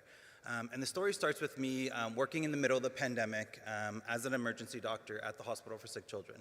So I'm a pediatric emergency physician and also a computer scientist. And Anna Goldenberg, who's sitting here in the room, she was one of my master's co-supervisors, helped me get through that and really learned how to not only understand clinical workflows by being an emergency doctor, but how to code and build machine learning models that could really integrate into those workflows. And I remember throughout the pandemic, two particular cases that struck me and ended up being sort of the catalyst that led me into this particular research project. And that was two patients. One was a 17-year-old girl who was complaining of headaches. She was saying that she was, you know, a lot of like Zoom time, everyone was doing virtual school for a couple months, just assumed that this was related to eye strain, went through their family doctor, go through, you know, the process, and eventually land in our emergency department with clear red flags of a brain tumor, diagnosed with a brain tumor. And the parent, I remember delivering that news, and that parent being pretty angry. Less grief, and usually you hear grief in these disclosures. And I actually get choked up a little bit even just thinking about it, because it's actually, these are really hard things to do, to talk to families. But this parent was mad at me, and not mad at me, mad at the system, because they had engaged health care for a few months. The second case that really tipped me over the edge was a young 5-year-old boy who, over a 4-month period of time, would just be playing and as he was playing, he'd just stop and sit. It was really odd. And so I get that those are very odd symptoms for someone to present with, but the red flag that I see a lot of in the emergency department is when a kiddo is doing his favorite thing and then he just stops and sits. That's odd, something's wrong, right? And so this parent, when I had to break the really sad news that her young boy also had a brain tumor, actually yelled at me at the top of her lungs. And the reason why she yelled is because she'd went to her family doctor multiple times, was trying to get into other specialists, and went through this whole long, drawn-out process where she knew something was wrong. And so I started to think about, okay, like, why did this happen? And if you go into the clinical world, you start to realize it's incredibly difficult to realize when someone may have the very subtle signs of a brain tumor. When they're really sick, it's easy, it's obvious, right? They come in and then you're getting them into a CT scanner or an MRI scanner right away. But these cases were very, very subtle, right? And when you think about, well, what's the process of us diagnosing a brain tumor? Well, it's a bit of the history, and it's capturing a bit of red flag signs. And admittedly, neither of these two had very obvious red flag signs, like waking in the middle of the night, like vomiting, like a 5-year-old just vomits randomly, right? Like that's just how they're built. So like vomiting, maybe some loss of appetite, weight loss, whatever the symptoms may be. So they weren't exactly there, so it was a pretty subtle case. But the other thing that we do clinically is we take an ophthalmoscope. So you know that when your doctor grabs that light and we go and we try to look into a kid's pupil to then visualize the back of their eye to see their retina and to see, is there signs of raised pressure in the brain? Now just think about that. Like think of how tiny the pupil of a 5-year-old is, let alone the ability for a 5-year-old to cooperate and sit there and lay perfectly still as you come into their face with this device that was actually created in the 1900s, and I'm gonna look into your pupil, into the back of your eye and visualize your retina. I can tell you there's literature out there that says we can't do this. Like, honestly, I don't even do it in the emergency department anymore because we're maybe like 6% accurate at performing this like physical exam maneuver. We're not great at doing it in the emergency. There's a whole body of evidence that says that we're not great at doing that. And when we try to do it and we try to base our clinical decision making off of this maneuver, especially in pediatrics, we make poor decisions. And so we realized, well, is there a way to think a bit differently? And there is, many of you would have heard of point-of-care ultrasound, right? So point-of-care ultrasound is just like any other ultrasound. It's just you're doing it at the bedside. So when you're in the emergency department and you're in the room, I have a little ultrasound probe. And what's amazing, they're getting smaller and smaller and they're becoming handheld. And I could take a point-of-care ultrasound, put it onto a kid's eye. They can close their eyes, right? We can play like chill music and they can close their eyes and they can be a lot more calm in a dark room. I could put a probe on their eye and just start recording. And as we're recording and scanning through, if a kid has signs of raised pressure in the brain because of a brain tumor, you will see this bump right at the back of the eye. It's really elegant. It's scary to see it because you know what it could mean. But it's this bump that just comes up right at the back of the eye. And that is a sign of what we call raised optic disc elevation, or just papilledema, or just raised pressure in the brain, potentially. It's the same sign that we're trying to look at when I use this ancient tool and look through your pupil. We can see it really clearly on an ultrasound. The thing is, even though I use this all the time, like in a video clip and when it's live, it's quick sometimes. And the kid is actually moving. There's only so much like Taylor Swift can do to calm a kid down when they're in the room. So when you're scanning, you'll say, oh, was that it? And then you're going back in your video and you're really trying to see, was that it? Is it not it? Like, am I gonna keep this kid here in the emergency department for maybe 12 to 20 hours waiting for a sedated MRI scan? Or am I gonna send them home and do a bit of a headache diarrhea and come back if things worsen? Right? So the ultrasound can get that diagnosis, but even as an experienced clinician, I just realized I called myself experienced, so I think I'm getting old. This is the moment I realized that. Even as someone with a lot of experience, the confidence in, yes, that's the finding, I'm gonna keep them here, can be shaky at times. And also then, the real solution isn't in the emerge at sick kids. Once you get to us, we're gonna figure it out. We have to, there's nowhere else to send you. We're like the last step of the process. The real solution has to be, how can I get this ultrasound probe into the hands of community providers and community emergency providers, right? And they do this scan 3-4 months earlier in the workflow or in that patient journey, so we get that diagnosis much faster, right? Well, we could take a few approaches. We can educate everyone to become experts in ultrasound, which is part of it. You have to know how to use the tool somewhat. It's an easy thing, easy scan to do. By the end of today, if we were all doing it, I could train you all to do the scan. It's not technically difficult, but the confidence in making the diagnosis. So we thought, well, let's take images out of our point-of-care ultrasound database, and let's see if we can train a deep neural network model to actually capture this bump at the back of the eye. And it turns out we can do it really well. And so before I was part of T-CAIREM, very early in my research career, I applied for a T-CAIREM grant, very competitive, but I won it, which was amazing. And so I'm really appreciative of the support. And so that grant has actually led to us moving this work forward, where we've now extracted thousands of patients worth of ocular ultrasounds of the eye. We've trained a model with an AUROC curve of 0.95 and a pretty decent precision that can actually, in real time, as a video is playing, pick up this bump and then apply a little heat map to it as well. Does it pretty well. But the precision isn't perfect, right? And so we thought, well, is there actually a role for multimodal data here? Because I, as a clinician, if that kid had 0 symptoms and I did this scan, probably wouldn't really do anything, right? Really, as a clinician, I'm not only just looking at this image, but I'm taking that clinical history, those red flags, and then making a decision there. And so now we're at this exciting stage where we're going through all of the electronic health record data for all the couple thousand patients that we have ultrasound scans on, and we're extracting from that clinical note the key sets of red flags, like waking at night with headache, like early morning vomiting, like change in activity. But doing that task for thousands of patients in an automated way was tricky.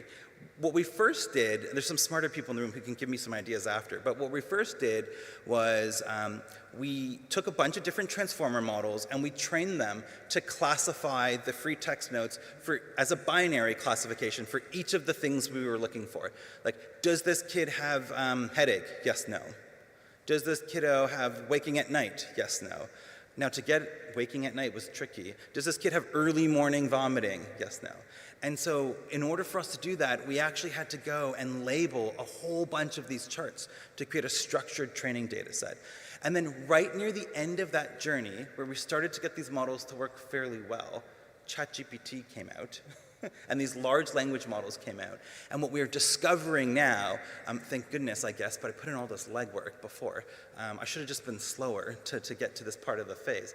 Because now what we're seeing is you can actually take these free text notes, put them into a secure cloud like an Azure cloud, and leverage ChatGPT in that secure cloud to very quickly classify these notes on whether or not they have a headache, yes, no.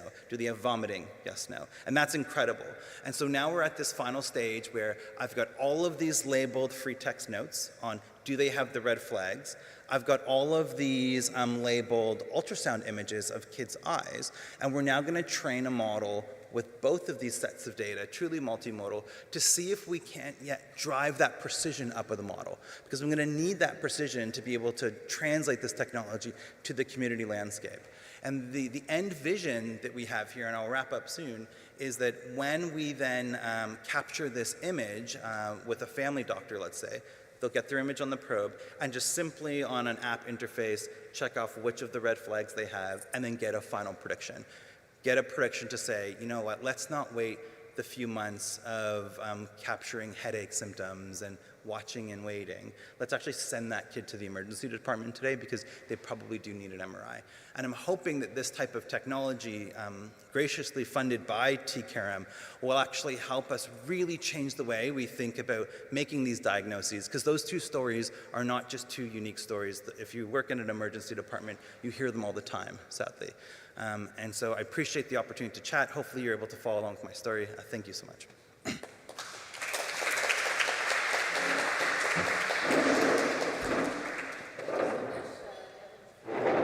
Sharing these very compelling stories, I think, you know, they really reflect your inspiration to work with multimodal data. So I wanted to ask, as Amin is setting up, I think, we live in a world of constant demands on our attention. So I find that, say, over time, physicians have become more and more distracted. So you may receive a text message, you may receive a phone call, like while you're doing a patient evaluation. Even when you do the patient evaluation, it's a hurry-burry. You want to, you have so many patients you want to see in the emergency room or in the outpatient clinic.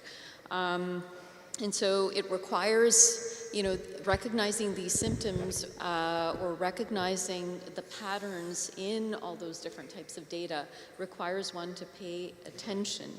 And so we live in such a world of distraction. Additionally, I find that over time, people are losing some of the physical examination skills that, say, when I was a medical student, we were taught to, recognize tricuspid regurgitation, mitral regurgitation, like, all of these physical exam signs, like hepatomegaly, splenomegaly, like the bedside exam was of utmost importance as an internist, So I think over time, people are now learning differently and, not necessarily looking at those CT scans, for example. They may just look at the report, but rather, not really look at the CT scan because they're depending on the radiologist to read that report. They may not look for that liver cancer lesion in the setting of cirrhosis. They may not even know how to recognize that any longer, over time as we are more and more reliant on technology. So I was wondering what your thoughts were on that as we set up. I guess are you set up, Amin, or? Oh, I'm ready. Okay, we'll just, yeah. I still think the answer is in the physical exam and the history. Yes. Right? Like a quality physical exam. Like in these two cases, it was like the slight tilt of a gate. It was so slight, but it was like, oh, subtle. That's not quite off. Yeah. Right? So, Yeah. as great as these technologies are going to be, the clinician in me is saying the answer is still in the physical exam. Yes. And the quality of the history. Yeah. And then there are ways in which, like, say, your body language, so the physician's body language, then results in eliciting history, if you have empathic body language or empathic interactions versus maybe not so, like kind of hurried interactions, there may be subtle differences in the way the history is given and obtained. Amin, please go ahead. The art of the clinician-patient interaction. That's right, yeah. So now Amin will present the surgical viewpoint. Thank you, and thanks for the planning committee for asking me to present. It's an honor to be here amongst an elite group. I'm Mamdani, not to be mistaken for the Dr. Mamdani. We have very similar names, but I'm a surgeon at the UHN. I run a lab in surgical AI. We do a lot of work with computer vision on how to improve operative performance. These are my disclosures. I won't be talking about any of them. So surgery is very visual. We do a lot by analyzing anatomy, pathology, planes. So a lot of the work that I do with AI is focused on computer vision, the ability for algorithms to make predictions on images, videos, being able to track objects and things of that nature. And I don't have to explain to this group how much the field has advanced over the last decade. So why is this important? Why do I do the work that we do? So my background is in how to improve performance in the OR. It's actually not in AI. Actually, 5 years ago, I had no idea what AI was. Ironically, a lot of my research was in quality and safety, understanding surgical decision-making, surgical judgment, understanding where errors occurred in the operating room, and how those led to complications. So the longest time, we understood how complications occurred, but then we had no way of saying, okay, how do I get somebody to perform at a more elite level? How do I get somebody to think, to act, and to behave like an expert surgeon? So this is really important. It doesn't matter what kind of surgery you do, whatever subspecialty in any geographic location around the world, patients are going to have surgical complications. It's just very common. And the burden of disease is quite vast. It's really high up there. And so when you actually do root cause analysis of how complications occur among patients, it's usually related to a lapse in judgment and decision making. Most complications don't happen because someone has shaky hand or doesn't have good two-hand coordination. It's usually an error in situational awareness, things of that nature. And so the public health burden is quite high. So the key here is how do we improve surgical judgment, decision support in the operating room, and then improve operative performance. To give you an example, this is a thyroidectomy, kind of oncology, endocrine oncology that I do. So expertise is knowing how to rotate the thyroid the way I've done there. It's knowing exactly to grab the thyroid there and lift it up. It's knowing that there's a plane of dissection right on this very important nerve that controls your voice. It's knowing that if you get a palsy, nerve palsy in this nerve, you can't go to the other side. So that collectiveness of all those mental processes is really what defines surgical expertise. And so now we have tools, AI tools, that are able to make sense of the external world.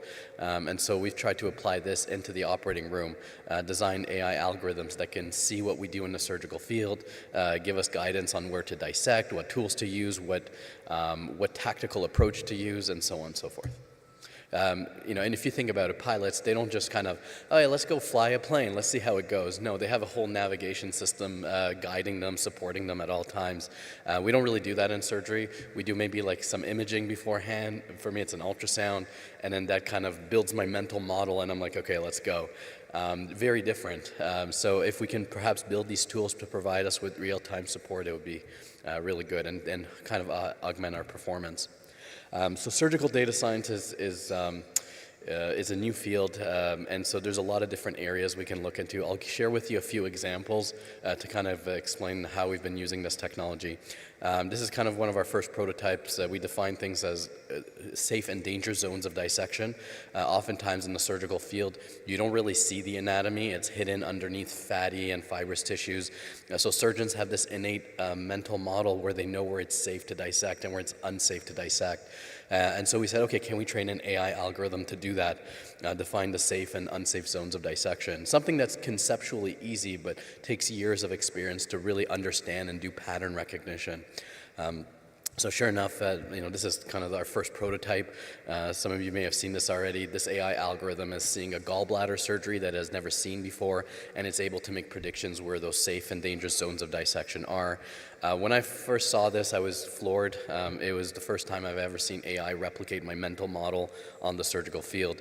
And you can see how something like this can help, be used for decision support or even video analysis and surgical coaching. We're now on like our fourth version of this algorithm, newer architectures, some that are less computationally heavy, some that are faster, and this one on the right, Secformer, which is higher performance. Just to illustrate how this would be used, this is, for those of you who don't know, this is a video of a bile duct injury. This is one of the most dreaded complications for general surgeons. This is the kind of thing that keeps you awake at night and gives you a lot of stress. Unfortunately, the surgeon has mistaken the anatomy. They're dissecting too low in an unsafe area. And so you can see the AI is saying stay high, stay higher. That's the go zone in the heat map. And so you can see, unfortunately, they go a little bit too low and clip and divide a major bile duct. And this kind of complication is going to cost so much in terms of morbidity, mortality, and cost to the healthcare system. So if you can use something like this in the operating room, that's kind of where we're headed towards. And we've then replicated this in a variety of different areas. This is for endovascular repair for AAA, stent deployment. We've done it for lung surgery, for neurosurgery, endoscopic pituitary resections, colorectal surgery, so for oncology, giving us guidance on where to dissect it, take out the entire tumor. Nothing excites me more when I see somebody who's taken our work and then tries to do it in another area. So this is a surgeon from Korea who shared this video with me just last week. This is for liver surgery, and they defined go and no-go zones in that area, which was so exciting to see. So there's a lot of use cases. There's also, we play a lot with things like imaging data as well for decision support in the OR. So this is a ML pipeline that one of my research fellows created for breast MRI for patients undergoing breast cancer surgery, being able to create 3D reconstructions that are able to guide the surgery during an oncology procedure. It's not just a surgeon, it's also anesthesiologist. So in this algorithm, these people have developed a model that's able to look at this arterial waveform in the red, and based on the curvature and the way it looks, they were able to predict which patient is about to become hypotensive, low blood pressure, so that the anesthesiologist can intervene early.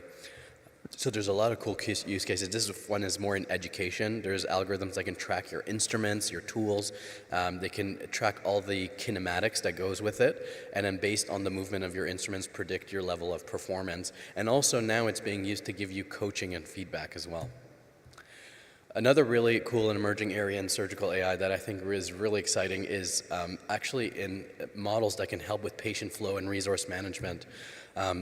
There's algorithms that can tell you exactly what's happening at any point during the surgery in the entire operating room, or on the surgical field, or what phase of the operation you're at, and so on. So in the future, we can see our OR desk being able to get live information on what's happening and when, so that we can get turnover for the next patient. So that's really exciting. This is another project that I thought was really cool. I asked myself, okay, what's one use case where patient flow and resource management is like very time critical? And mass casualty traumas are, I think, one of the best examples. Obviously, they're a big problem, and one of the important things is when these mass shootings happen, is you have to be able, the team leaders, the hospital leaders, the people in the triage are able, the disaster site should be able to coordinate efforts to be able to say, okay, which patient goes where, which hospitals, who goes to a level 1 hospital, and so on. And so if you have 5 patients, it may not be a big deal, but if you have 100 or 200 patients, that coordination of resource management can be quite extreme. So one of my computer science students developed this simulation game where we simulated the city of Toronto, a mass casualty trauma, with different parameters and resource availability at different hospitals and different patient profiles and storylines. And then based on that, he was able to create a simulation and using reinforcement learning to train a model that can become really good at whatever scenario you have for a mass shooting, be able to tell you, okay, send this patient here, send this one with an ambulance there, send this one with a helicopter there, and so on and so forth. Okay, I'm going to wrap this up with telling you a little bit about the challenges. There's a lot of them. It's a really cool, exciting area, but we need to stay grounded. First and foremost, we don't even have good metrics in computer vision for surgery. The traditional computer vision metrics that are used for predicting things like spatial overlap or accuracy, recall, things like that, they're good to some extent, but those of us who have seen them run on inference on actual videos, there's a big missing link. I've seen models with amazing metrics but look completely terrible when you actually run it on a video, and vice versa. There's a missing link in terms of clinical utility of the model, so we have to do much better. A lot of models are trained with lack of breadth and generalizability, and most of them lack explainability as well. And for all the millions of dollars that are poured into this technology, we don't actually have good evidence that it actually improves patient outcomes. So we have such a long way to go. And then the final implementation, which I think is most relevant for today, is really the real life implementation phase. How do we get this AI algorithm in the OR? When we developed our prototype, it was so exciting. Like, it went viral on Twitter. I was so excited, and I was like, cool. And they're like, okay, well, let's use it in our operating room. And then our data scientist was like, hold on a second. There's so many things that you have to figure out before bringing it into the OR, especially for things like real-time deployment. How do you scale this into places that don't have the resources to buy heavy-duty GPUs? So we have to think about that. So a lot of our work has been on building a digital ecosystem over the last few years, a cloud-based architecture that allows surgeons to store their videos on a cloud, use it for educational purposes like coaching and video review and so on, but also be able to take this wide breadth of data from different institutions and put it into an ML ops pipeline where we can train AI algorithms, not just one, but libraries of AI algorithms that can then be deployed whenever we want, however we want. So this is what the data portal looks like, and then this is what the data pipeline looks like. You can take edge devices, and so I can take the camera on my phone, put it on the monitor, and then get a second opinion from the AI in the cloud in real time in the operating room. And you can do that with your laptop, your tablet, your phone, and so on.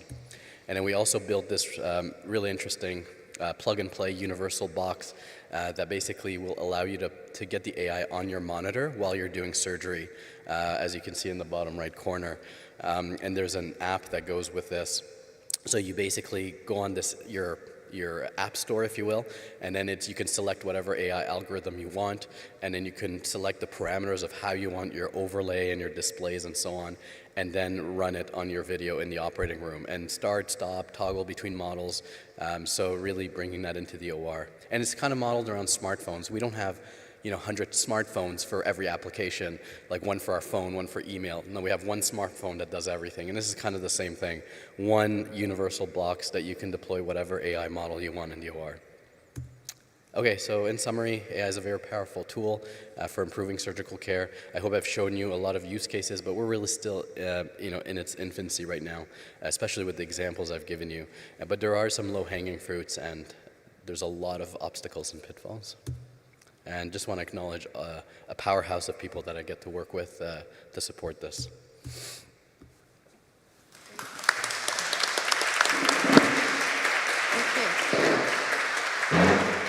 Okay. Well, thank you so much, Amin. I think that was really wonderful to see the computer vision in surgery perspective, and I think moving forward, you would anticipate integrating clinical variables into your decision making as well, say the age and clinical comorbidities of the patient, etc. So I'd like to just start off with a question overall in terms of what all of you see as, say, the value in multimodal versus unimodal AI tools, and do you think that this will be dependent on, say, the clinical question of interest? Because we have seen in the multimodal AI literature, which is, in terms of deployment is still nascent, but nonetheless, you see that sometimes, unimodal data may suffice for a specific question, but then multimodal data is helpful and complementary and can enhance prediction. So what are your thoughts in your respective fields? I'll just go really quickly to start. In the emergency department, like a great example of where multimodal data I think will really come into play is around sepsis prediction. So we've been trying to predict sepsis clinical deterioration for a long time. The big issue, particularly around sepsis, is that your false positive rate is crazy, crazy high.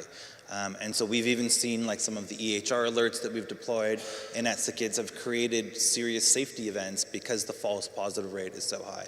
And so I think what's missing from sepsis, and someone please just go out there and do this, and then maybe put a little fine print if you attribute a little bit of the idea to me, is that it's the clinical chart, the vital sign data, which is what's going into current sepsis models, but also some sort of video data, like the activity of that patient, even like infrared, like how is like heat distributing in the body and blood flow subsequently distributing in the body. We know that there are elements as a clinician, when I walk into the room and I touch that kid's foot, and then I look at their activity and they're not playing on the iPad and the freezy melted in the corner and they didn't eat it, all of that combined with this other clinical data, I think is what would solve this prediction problem. And really it's multimodal. Okay, thanks, Devin. Noah? Thanks. Yeah, so I'm coming from the primary care lens, and I'm obviously fortunate enough to work in an academic setting, but most of my primary care colleagues do not. And the benefit of a lot of these AI technologies is actually the upstream proactive interventions, but we lack the data to train the models on that, and that includes all the multimodal data that I described in my presentation. So the approach our group is taking is trying to find a mechanism that will almost certainly be in agreement from the regulator perspective, so that we can get the buy-in from all the key healthcare stakeholders to stream that data in, including video data, because that's when the decision support comes in, and it's obviously all the important regulatory questions about software as a medical device of all that video data, because that video data can be used for tons of different medical conditions. Think of a medical condition in primary care, we encounter it, so audio data is much easier. That's why AI Scribe works as it stands. But if we want to go beyond just admin tasks, if we want to go to more decision support, we got to sort out the data trust related to all the other data streams. Yeah, Amin? So multimodal versus unimodal, clear advantage versus unclear advantage, depending on the question. Well, I mean, I would say multimodal is really the name of the game for everything we do in surgery. You never just take one piece of data to make a decision. You have to take the big picture. Even in the operating room, when you're just, you're trying to decide what's the best dissection plane to take this thing out or dissect this. You're always taking a big picture. Like, it could be that the patient had a perforation of their tumor, so the dissection plane will be very different. It could be to have a lot of, vasoactive tumors. In my world, in endocrine surgery, that's going to impact how I resect the cancer. So I think it's definitely multimodal would be the way to go. I just don't think in surgery, we're just maybe not there yet. We have a lot of infrastructure problem. We already have a problem systematically collecting our video data. That's already our biggest challenge. To be able to incorporate that with EMR, I think we need better IT solutions. I think that's our biggest barrier. But I think multimodal just makes a lot of sense. Okay, great, thanks. So I'll take a question here from the Slido. We only have a few minutes remaining. So from Dr. Farrow, we have over 2 million encounters annually. How would you estimate the feasibility of storing data, such as text, video, plus audio, to improve point-of-care data harvesting? So looking at the feasibility of data storage and then implementation of multimodal AI tools. What you're getting at is there needs to be innovation in like multiple streams, right? Noah, you brought up innovation in the regulatory stream and in the privacy stream, and that's really like innovation in the social sciences.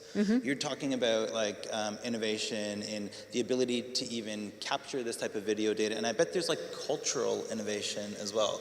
We have a lot of like cultural concerns in the Emerge about us like filming and video recording our resuscitations and your surgeries, for example. But this is also then innovation in like the storage and like the networking and the hardware. And I mean, Bobby's here, and I don't know if he'll have an opportunity to speak to this, but at SickKids and with AtriumDB, they've done an incredible job at thinking through how do you compress and store really high frequency waveform data in a way that is still like usable, but it is less expensive to store. Hopefully I'm getting the gist of that, right, Bobby?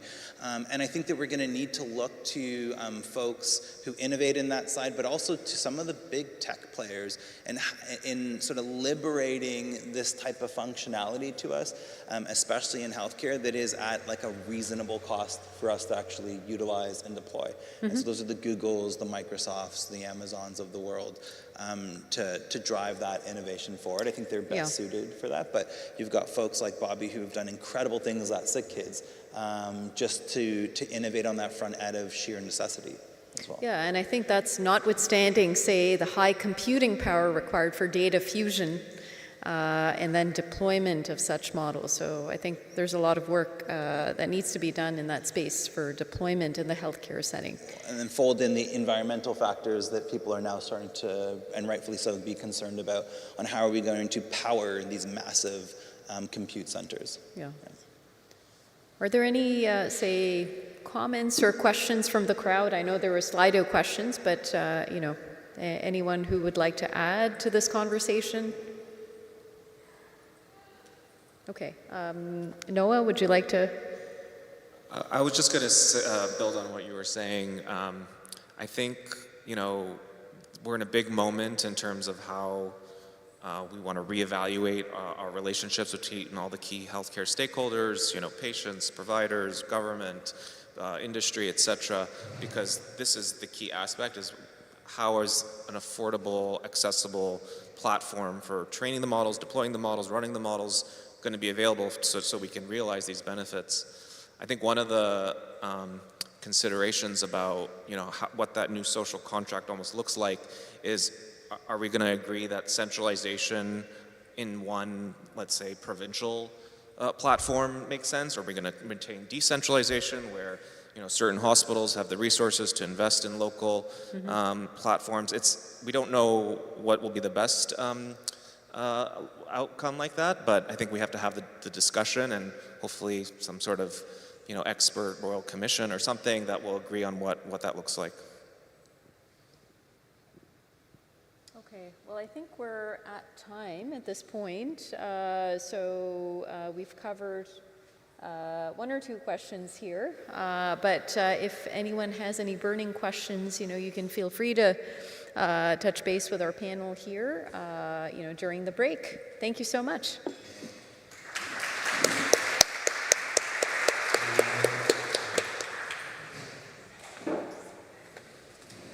That's very nice, yeah.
Check, check. Check, check. Okay, yep, that works.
Hi, everyone. We're going to get started on the next panel. If I could have everyone take their seats.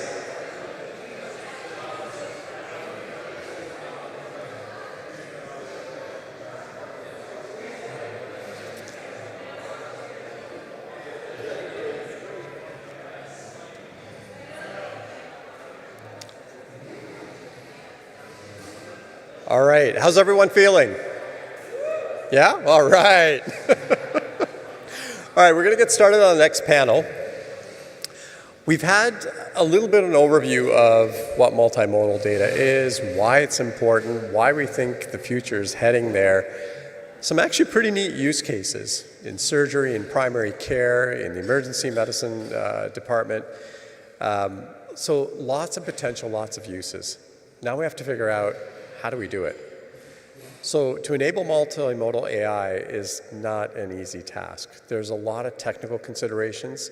There are incredible considerations around regulatory factors, privacy, security.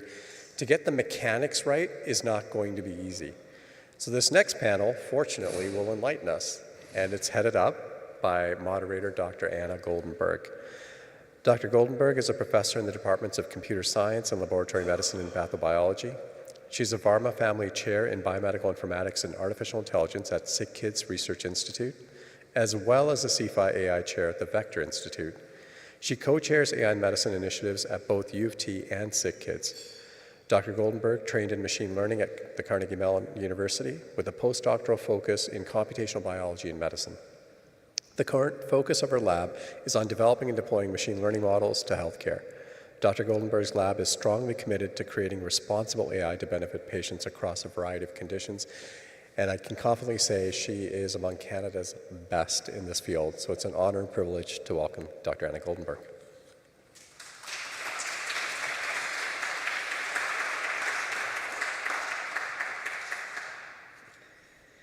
Hi, everybody. Let's make it a bit more alive here. I'm just thinking, close to lunch, you know, we want the audience more engaged in this panel. So I will be very brief, and I'm not the most important person here, unlike what Mohammed just said. I'm the least important person here. I'm just going to start the conversation, and I want people to engage. I will be checking Slido because we have audience online, but I will hopefully not be reading your questions. Your questions, get up, ask them directly, okay? So it gives me great pleasure, and I'm so looking forward to this panel. We had a pre-discussion, and it was so amazing. And without further ado, our panelists are Shalu Bains, Chief Information and Analytics Officer at Trillium Health Partners. Shalu, please.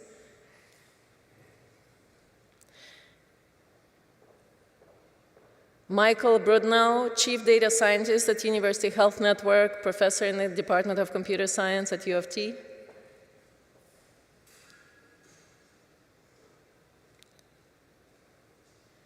Melanie DeWitt, Chief Legal Officer, Unity Health, Toronto. And last but not least, Bobby Greer, AI in Medicine Technical Lead of the AI in Medicine Initiative at the Hospital of Sick Children. So I've asked our panelists not necessarily to introduce themselves, but introduce the issues that they are burning to talk about today a little bit. So something that worked well for them, something that didn't work for them. And can you please, in order, go ahead, a couple of minutes each. Great. Thank you, everyone, and thank you for asking us to be part of the panel today. My name is Shalu Bains, and I'm the Chief Information and Analytics Officer at Trillium Health Partners. It's quite an honor to go after the panel before us, and probably very appropriate. To make some of those use cases come to life is a big part of my role at Trillium Health Partners, and I get a chance to work with a variety of clinicians as well as our innovation team at Trillium Health Partners and and our information services and analytics teams as well. And I think some of the main topics that we've all been discussing about making all of this become more of our regular way of working versus a special project, this special thing of AI that only a few people on the corner are doing in some amazing use cases, but more to make it just the way that we incorporate in our practice. And so thinking about from infrastructure, the types of things we need to change, to the type of people that we're hiring on our technology and our analytics team, the skill sets that we need to bring. Never before have we had to think about software development or data science than we do now, to how we even think about our role in technology and analytics in the hospital. Often we're called the enabling teams. And I think now when I listen to some of the use cases before us, we're not just enablers, but we're partners in making that happen. And that's a bit of a mind shift that we can hopefully talk about later. So those are the types of things that I'm thinking about: what people, what processes, what technologies do we need to now quickly advance into leverage this awesome era we're into now. So, as Chief Data Scientist at UHN, I lead a team that's interested in that's both building AI, ML, data science tools and deploying them into care. So sort of thinking about the whole spectrum, from working with clinicians to really understand what their problem is and how it can be addressed by these tools, to building the tool and then making sure it's not just deployed, but is deployed in a way that it's easy for the physician to use or clinician to use, including integration with Epic. So really thinking of that whole spectrum from conception to realization.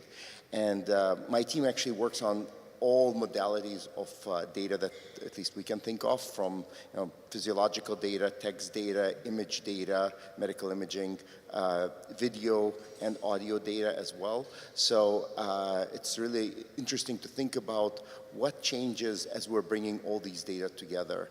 What does the multimodality change in how we think about AI from privacy perspective, from ethics perspective, and actually from a technical perspective as well? There are some really interesting challenges in terms of how we connect the data.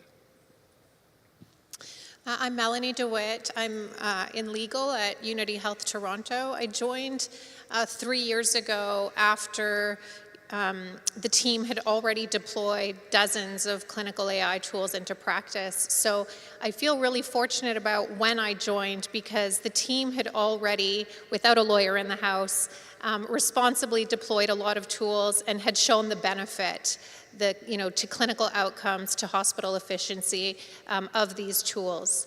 I have a background in public health, and though I'm a trained lawyer, I don't think I'm a very lawyerly lawyer. I tried to just use my legal skill set, the tools in that toolbox, to really help clinicians deploy innovations that are going to positively impact care. So I come at it from very much a QI lens. And while I think multimodal projects can have, enhanced complexity and more issues to consider, I really believe that we need to partner with clinicians and data scientists to responsibly drive without losing too much time and being the offices where things go to die, these really powerful tools in healthcare. And I think it's really just an extension of what we already do. So we're already a very highly regulated space when it comes to patient privacy, security, ethics, equity, and it's really just about extending ourselves a little bit further to tackle the challenges of clinical AI, whereas I think in other sectors, they're really dealing with some of these issues for the first time. So I think in healthcare, we're really well situated actually to adopt AI responsibly and really see how it can transform care. Hi, everyone. Hi everyone, I'm Bobby Greer. I'm the technical lead of the Artificial Intelligence in Medicine program at SickKids. The purpose of the AIM team is to help take all the great research in the ML space and operational and industry provided ML solutions and operationalize that into actual either clinical care or into operations at the at the hospital. Myself as the technical lead, I'm responsible for doing everything from building a technical team with the right resources all the way through to building the enabling technical infrastructure to actually see this thing through and see it being successful. Unlike a lot of people here, I'm neither a data scientist nor a clinician. I'm a software engineer by training. Where my interest really lies is in the enabling infrastructure of things. I like to build systems to enable data scientists to do great things with data. Devin gave me a bit of a shout out earlier today around AtriumDB. That's where I got my start 10 years ago at SickKids, developing a high frequency time series database for physiological data or medical device data. That continues to evolve today. It's deployed at 3 hospitals. We're hoping to be at 7 by the end of this year. And AtriumDB has since grown to be not just a physiological time series database, but has grown more into a data science platform, enabling people to rapidly develop ML models on this type of data, but then through a configuration switch it from looking at the historical data to running on live streaming data coming from our devices. Thank you very much to the panel. And I think with this expertise, we can solve any problem. So let's dive into it. I have a few questions that were prepared ahead of time, and hopefully we'll take only half the time, and then the rest of the time is for the audience. I would like to start with the technical challenges of getting to the data.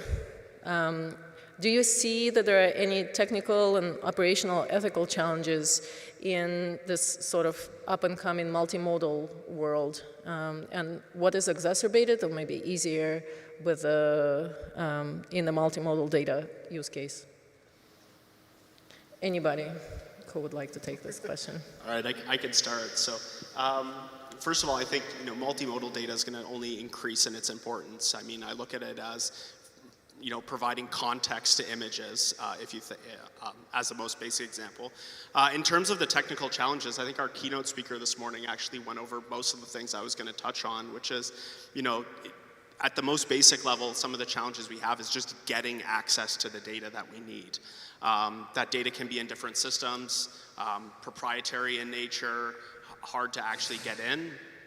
And then beyond that, you have other challenges like in the temporal domain, like is that data available when you need it to be available? So if you're looking at, my background in high resolution physiological data, we're making decisions second by second. But if we need to augment that with data from Epic's Clarity database that's only updated every 24 hours, then that data doesn't really have that much value to us anymore. So looking at ways that we can bring it in. And then to touch on another point, the data that we have also is really interesting at encoding. It encodes the process of care, I would say. So with that, you may have these set number of fields that you can populate through a standardization exercise, but the order in which those fields are populated, or even which fields are populated at all, can differ greatly. And that can differ from a clinician level through to hospital. So beyond just solving those problems at a hospital level, figuring out how you can build a model with different data types. If you think of how we actually take those models to other institutions, and you have different permutations and combinations of different systems, it just magnifies it and makes the challenge even larger. Slightly different shift as we are now being inundated with all these use cases, and so now prioritizing as an organization, where are we going to put our time, resources, and energy? Which use case will we start on first? At Trillium, we've created our digital and analytics roadmap aligned with our strategy, and we've said, things that are going to improve the health of our population, helping with our population health analytics, our integrated care systems that we want to have with our Ontario health teams, et cetera. These are projects that are going to guide us in addition to our patient safety priorities. And we've created a committee with a bit of a criteria around with our clinical leaders around which projects are we going to pick or not. This has been really important for us because our technology, our security, our privacy teams are finite, and that while the excitement is there, making sure that we pick the projects that we're all aligned on is really important.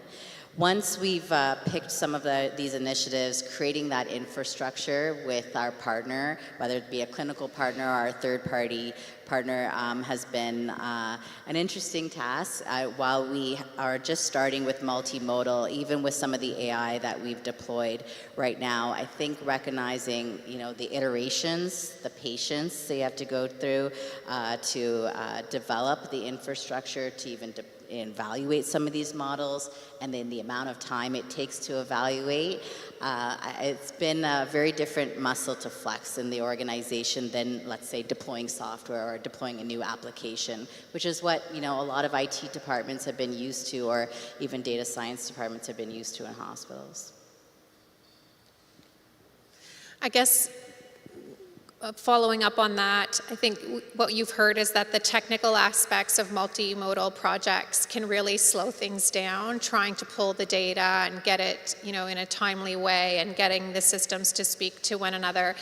And what I think we really need to guard against is bringing the projects to privacy, ethics, legal, our security teams too late in the game, so that we're compounding the delay with a further delay of these disciplines needing to get their minds wrapped around what does multimodal data mean and what are all the data sources. So I think that thinking about co-design, not just with clinicians or patients, but treating it as a multidisciplinary exercise and getting your privacy folks and your ethics at the table right from the outset, so that they have time to understand and process and digest what you're trying to do, so that they can think of the right safeguards to have in place, so that when you're technically ready to deploy or silent test, that we're not a barrier to those projects.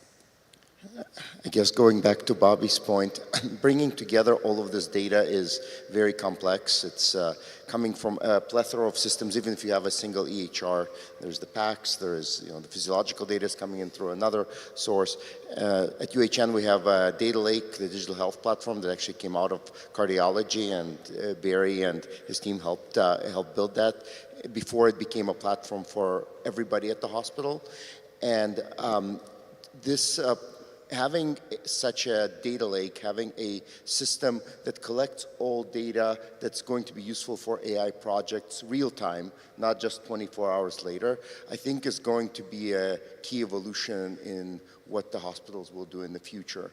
And this system will be separate from the EHR, but it needs to be fully connected. And as you're making changes to one, you need to be cognizant of making changes in the other. That's going to be a huge challenge going forward, and in terms of how the IT teams do their work. Following up on that, so this has been mentioned, we have to have a system for all of this data. What are the pros and cons of building it in-house versus going to the industry? Can you all comment on that? Sure. So at UHN, we have the system that was built in-house. I guess at SickKids, Atrium is similarly built in-house.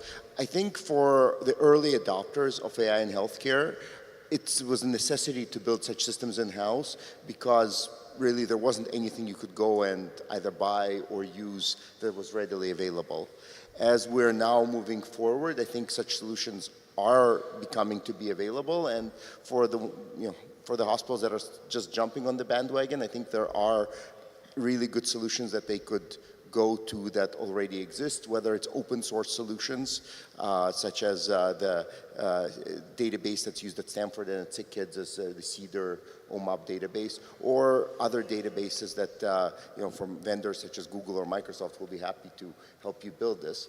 But I think it's going to be a very case-by-case basis for every hospital, and how much control do you want versus how much are you willing to spend? Because I think building something in-house is going to be always more expensive. I was going to add, I completely agree with that, actually. If I were to go back and do it all over again, I don't think I would build stuff from the ground up quite as much as I have, because it is very expensive. I think, regardless of whether you build something in-house or you procure something, I think the one challenge that's still going to be there, that's just a product of the environment that we work in, is what you were mentioning, which is real-time data. It's pretty easy these days to build a data warehouse and capture all your historical data in, but like Epic, that comes from Clarity, it's 24 hours out of date. If you're looking to actually implement ML, it's not the best solution. So while there are companies out there that will help you get access to the real-time data, that is still somewhat of a unique process at every hospital, so there is some element of in-house talent that you need to do it.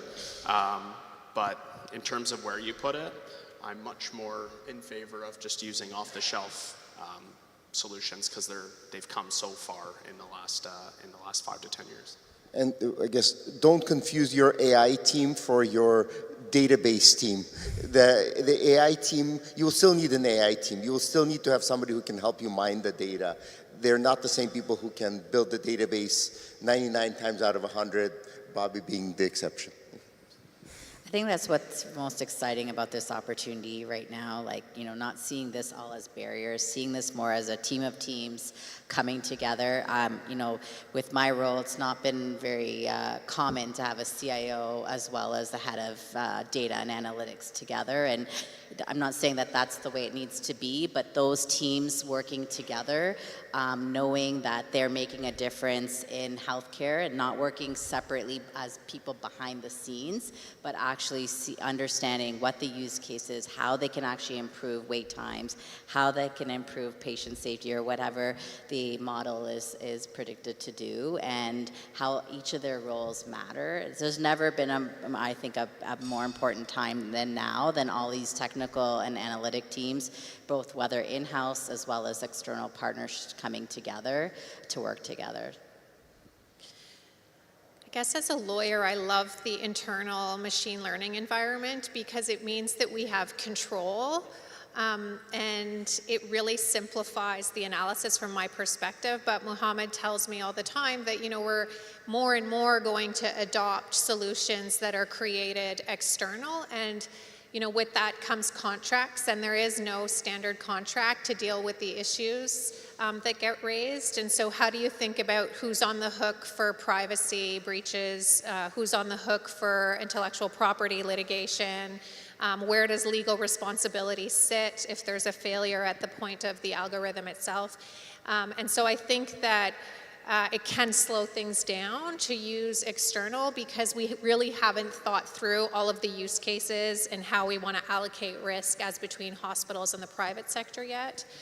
So I think, we should be collaborating among hospitals a lot more to set, what are those standards and what risks are we comfortable assuming, are we insured to assume? So for me, we worry about privacy. We're also really well insured for privacy, and a lot of that is within our control. So that's a risk that, we can assume, but I'm never going to be able to fund an intellectual property lawsuit. And so I really need that risk to lay with the private sector side of things. So I think there's a lot of work that we need to do to flush out what's the hospital approach to this, and we should be, trying to do that together rather than work in silos.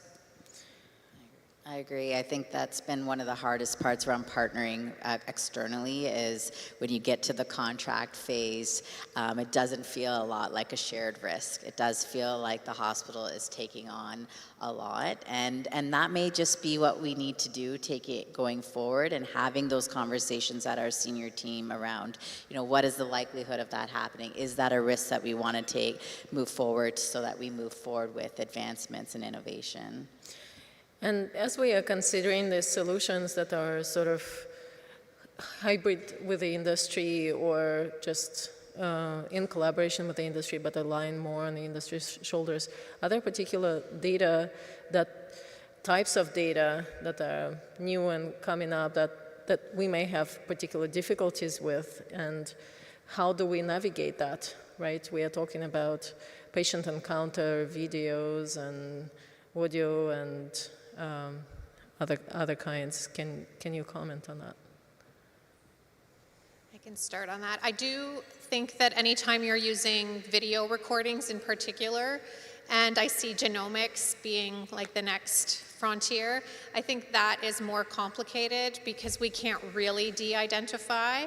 And also patients have certain expectations around that type of data that they maybe don't have with other forms of data, and also the laws are different. So, we as a hospital, if you're collecting data for care, you're allowed to use it to drive quality without going back to the patient to ask for consent.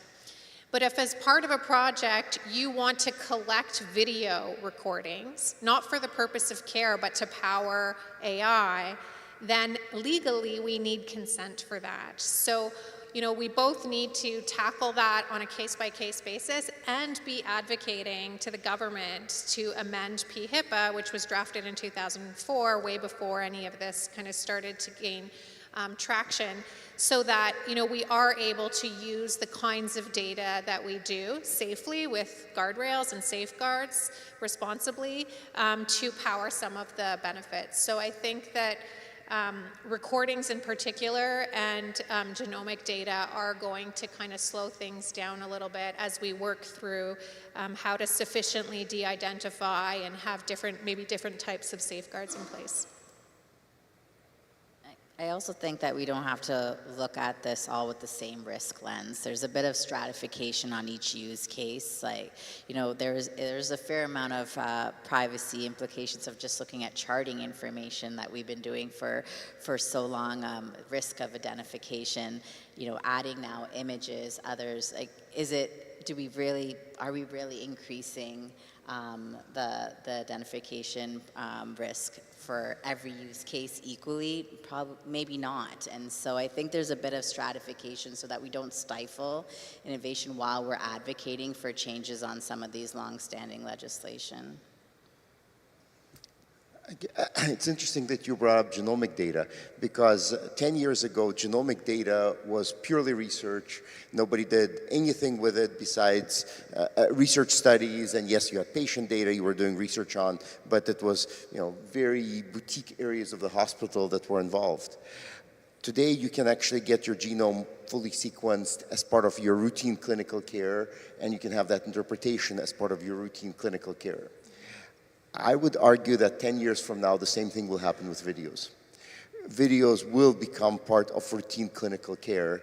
And then you're concerned about PHIPAA. To some extent, that's lessened because it's now standard clinical data you collect over the course of a regular clinical encounter. But actually, video data will create a ton of ethical challenges in terms of who consents to have their video collected, because it still will be like clinical consent rather than research consent. Do you agree for me to record your video? And the individuals who will collect, who will agree, will be very self-selected, and there's going to be huge gender bias in terms of who will agree. There's likely to be an ethnic bias in terms of who will agree. It's going to create very biased data sets that are, when they're used to then improve healthcare, can lead to extremely unintended outcomes. So how do we deal with that? How do we deal with it? Actually, I would go back to genetics in terms of how we deal with it. Polygenic risk scores. These are things that we have in genetics that can do a really good job of predicting risk for certain diseases. As of today, they work really well in Caucasians. They're not clinically deployed, partially because of that. So, we need to get the data in other ethnic groups. We need to get the data that will enable us to actually prove their validity, not just for a self-selected group, but for the whole general population.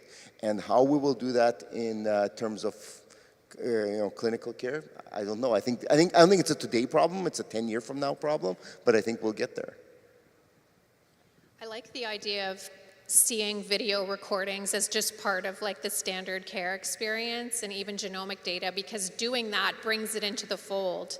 And then, don't ask permission where you don't need to ask for permission. but work on building trust and educating the public on what it is that we're doing with that data, what are the safeguards that are in place. So we've done patient focus groups, and at the beginning of the focus group, you know, when they just know that we're using AI to power care, patients are really concerned because they think that I'm interested in their health information. And once you explain to patients, actually, we're not interested in your healthcare experiences, we're looking for signals up here, and we strip it of a bunch of identifiers before we even go looking for that signal, then the level of concern drops way down. So we have a lot of work to do to educate patients about what we're doing, what we're interested in, what are the safeguards, and that will allow us to collect, you know, more types of data without, because as soon as you need consent, you've lost, right? Because you're going to have gaps in the data that you're able to collect, and you can't use it to power improvements in care kind of across the board. So I think bringing all that in as like, this is the standard way that we do care. We video our traumas because we're interested in reviewing that later, and we're also using it to power improvements for later traumas. I think that's a really kind of good mindset to get into. I think there's been a lot of advancements and a lot of learnings from how we're all starting to collect race-based data and social determinants of health data, working with the community, understanding their perspective, involving them in the process, and explaining what was just said now around how will this impact their care and how will this impact the care of the general population, and learning from them around how to respectfully collect that information, so that you're involving the community in this change in practice. Just to add my little technical 2 cents, when I for one am super looking forward to a future where we have all of this data being pervasively collected, video, audio. My technical side of me thinks of, are we ready from an information security perspective to do this? Because I've worked in a research environment for 10 years. I know the areas that we're good at information security. I know a lot more areas where we're not very good at information security, and we're now seeing a lot more attacks, ransomware type attacks where data's getting stolen, sick kids. Luckily didn't have data stolen, but was hit a year and a half ago with a big ransomware attack. These are only going to start happening more and more, and when you're building an ever more sweet honeypot of data that people can target and that people would particularly not want in the public domain, I think, while I do wholeheartedly think that we should do this, and it is the future, we do need to step back and think of how we actually protect this data, because this data is becoming more and more sensitive. As I think NECI would say, this is where we're not sleeping at night in healthcare, but there are a lot of things that now are advancing in this space, even here in Ontario, locally, that we're learning from defense, from banking institutions that are also collecting very sensitive information. There's now standards that every hospital needs to meet, the way we're being organized in Ontario, to think of ourselves as a team approach, and that when one organization goes down in the region, everybody goes down, and how you help each other. So there's a lot of changes happening in the cybersecurity world that can go alongside if this is where medicine needs to go. If this is how we're going to address our healthcare shortages, how we're improving patient safety, then there are things that are, while there are major risks, that they just have to go hand in hand with it protecting our security, and that also includes the law and how we deal with cyber criminals and making repercussions even tougher, especially for life-saving institutions like healthcare and hospitals. Yeah, there's a discussion going on about whether we should pass legislation to prohibit public organizations from paying cybersecurity ransoms, to make us a jurisdiction that is just less likely to be targeted, because the offenders will know that we are not permitted to pay ransoms. So I think we do need to kind of leverage standards, but also ensure that we're a jurisdiction that isn't very friendly to those actors. I would like to now put it on the audience to wake up and ask your questions.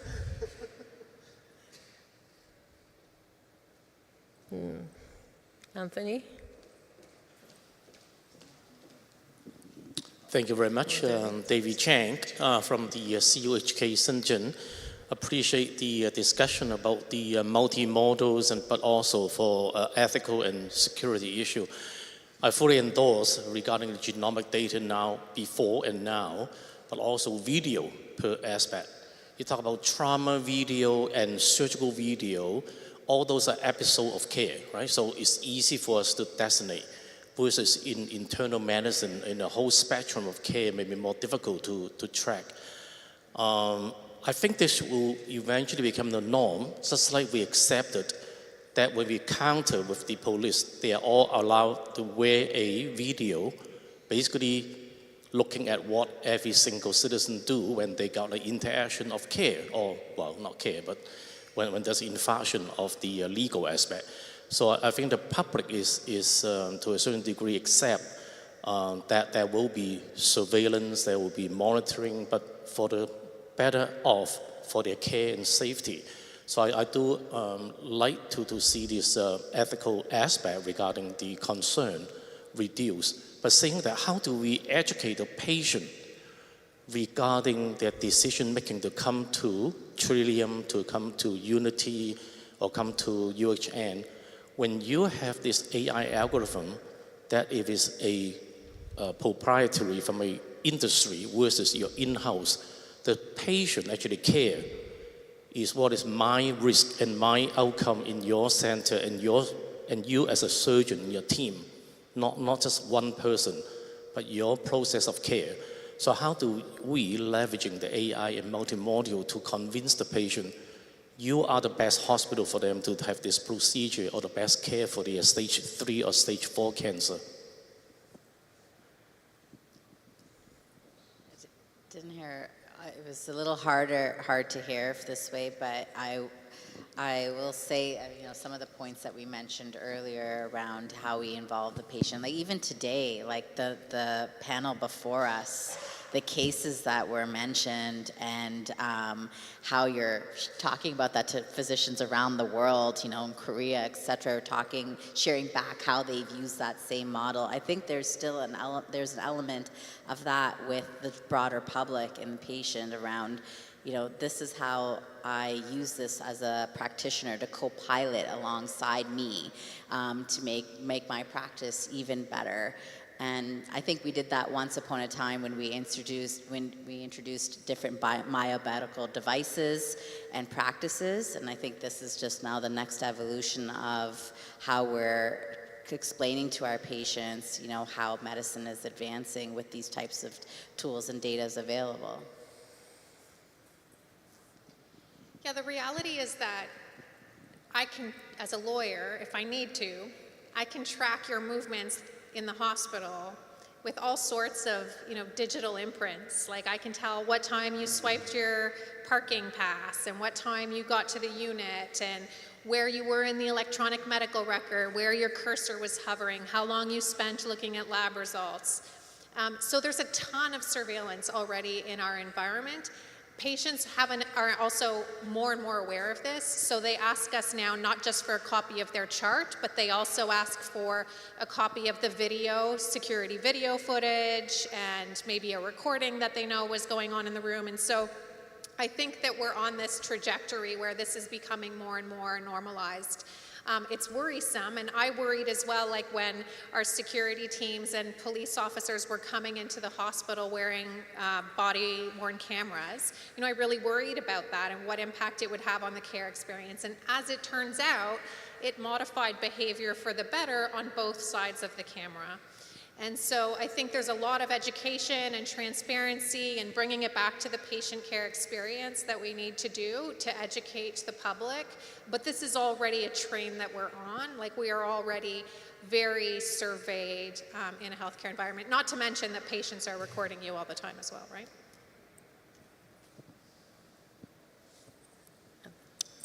So I'm Anthony Cheung. I'm a pediatric cardiologist in California. Devoted most of my career to AI and related sciences. So I have two questions on the ethics front with AI in healthcare. One is using and one not using. So the using AI, and ethics question is, how do you internally and externally justify sometimes very expensive projects in AI when in healthcare, both US, Canada, and elsewhere, still suffer greatly from public health discrepancies? For instance, in the US, it's expected that certain minority groups will be having a decrease in their life expectancy, which hasn't happened since the 1920s, 5 to 7 years. So how do we balance that discussion ethically? I'm not talking about technologically or budgets, just ethically within yourselves and within society. So that's using AI ethical question. The not using AI ethical question is, when do you think it's unethical not to use AI? So I think the answer to your first question that I would give is you address it by embedding equity as one of your core principles that are driving AI in your organization. So both in terms of what projects you're selecting. So for every fancy, very esoteric, upper middle class project that you have, you also pick one that is an esoteric issue that only marginalized communities are tackling. I think we do a lot of that at Unity Health. So a lot of what we develop is really a use case that is very specific to groups that are already very vulnerable. So I think embedding equity as one of the driving principles of AI is something that you can do to get around that. The second one was about not using, when is it unethical? Yeah, when the benefits outweigh the risks. So I think sometimes we get so bogged down in what are the risks, what are the risks, what are the risks. The privacy office, the legal office, they do a great job of creating a list of risks, and the list is long. And healthcare is not a risk-free kind of space at its best, and especially in these types of innovations. There are risks, some of them are unknown, but we know that, through silent testing or pilot projects that, ChartWatch can reduce unanticipated deaths and ICU admissions by over 20%. So Mohammed would say to me, okay, but what is the risk of not proceeding here? Add that to your list, right? And so when you know that you can drive benefit and impact patient care outcomes, I think you have a responsibility to manage the risks as best you can, but to proceed. I think we're also now at a place where we know there's not enough humans to do the amount of healthcare demand that we need to address. And I think as organizations, as hospital systems, we are now all revisiting our strategic plans and our measures for success. The measures for quality, access, sustainability, and now equity are all changing. And so I think with that lens, I want to just to complement what was just said, we're picking different metrics to say, are we successful, are we not? Are we including everybody? Are we ensuring nobody gets left behind? And these metrics and these discussions are helping us pick these right initiatives to do.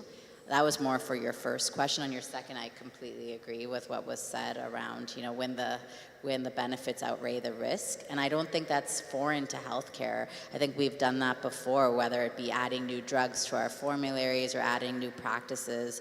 We've had to make those decisions before. Yeah, I think on the second point, agree with both. But I would question the risk part. How great are the risks of using AI? I mean, I can ask you, what are the risks of using your iPhone? You're using AI, right? I mean, obviously there are going to be certain risks that AI could mislead you, but in general, I think the risks of AI being used in healthcare are generally overblown in terms of a risk perspective. And I think a lot of the risks that we see with AI are similar to what I've seen in some hospitals about patients' mental health surveys. So in these surveys, one of the questions is, do you have any suicidal ideation? Are you thinking of suicide? And asking such a question when there's no healthcare provider around is obviously dangerous, because then what if you don't react to it? So what is the solution that some hospitals introduce? They remove the question. They just don't ask it. And does that lead to fewer suicides? I don't think so. But I think there are many people who are approaching AI risk from a similar vein in that, well, if we don't know about it, it can't harm us. But, well, we need to be thinking, look, these are tools. They're available to the physicians. They'll be using it, you know, whether you want it or not. So we should figure out how to use it and how to use it faster and more efficiently. So Anna, I'm going to comply with your request to be a little bit more controversial. These are very polite, easy answers to a tough question. So I'm going to put it to the next level. When would you go to the hospital ethics board and say, this is not ethical that the docs and the nurses are not using this AI tool?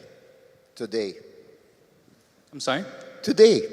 I think there are AI tools available today that it's unethical not to use. So are you ready to go to the ethics board? I would be happy to, if they would listen to me. Oh, it's easy. I'm trying to say, when we talk about ethics, regulation, even medical, legal, it's always safe and good to say the right answers. But we have to put it to reality, just like AI tools, right? Are you ready to go to the ethics board and say, maybe with Mohammed, hopefully, that this is not ethical, that we're not using this practice in the hospital? Because I think we're struggling with this in the US. But now, there is an impending case, medical legal case, in which a hospital is being sued for not using a CVA AI tool. And that's already started.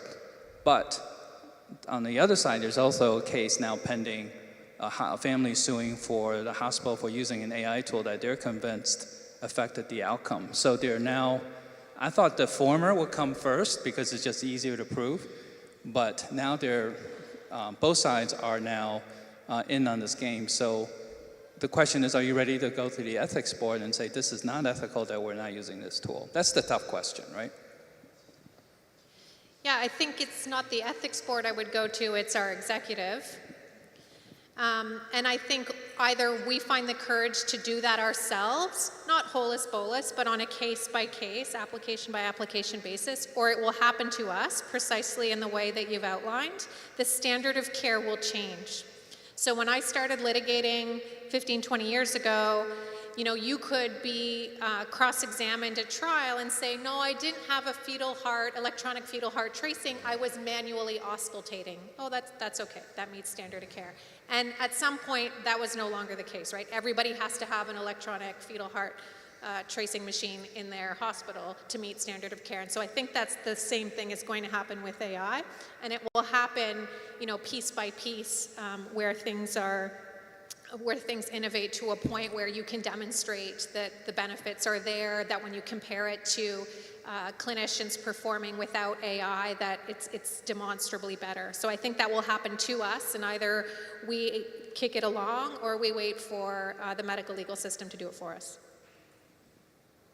I think that's why forums like this are so important, and how we're so happy to hear that AI is being talked about everywhere you go now, because it's going to become what we talk about. It is what we're talking about at senior team, whether it be for our own operational effectiveness administratively or whether it be for clinical practice. We know that this is coming, and that's why I don't think it's an us. It doesn't feel, at least in my organization, like an us or them, like something's stopping us. I feel like it's a group of all of us coming together to say, how do we make this happen where it's right to do so? And I think we talk a lot about AI being radically different, but I think this is actually not that different than many other previous innovations that have happened in the field of medicine.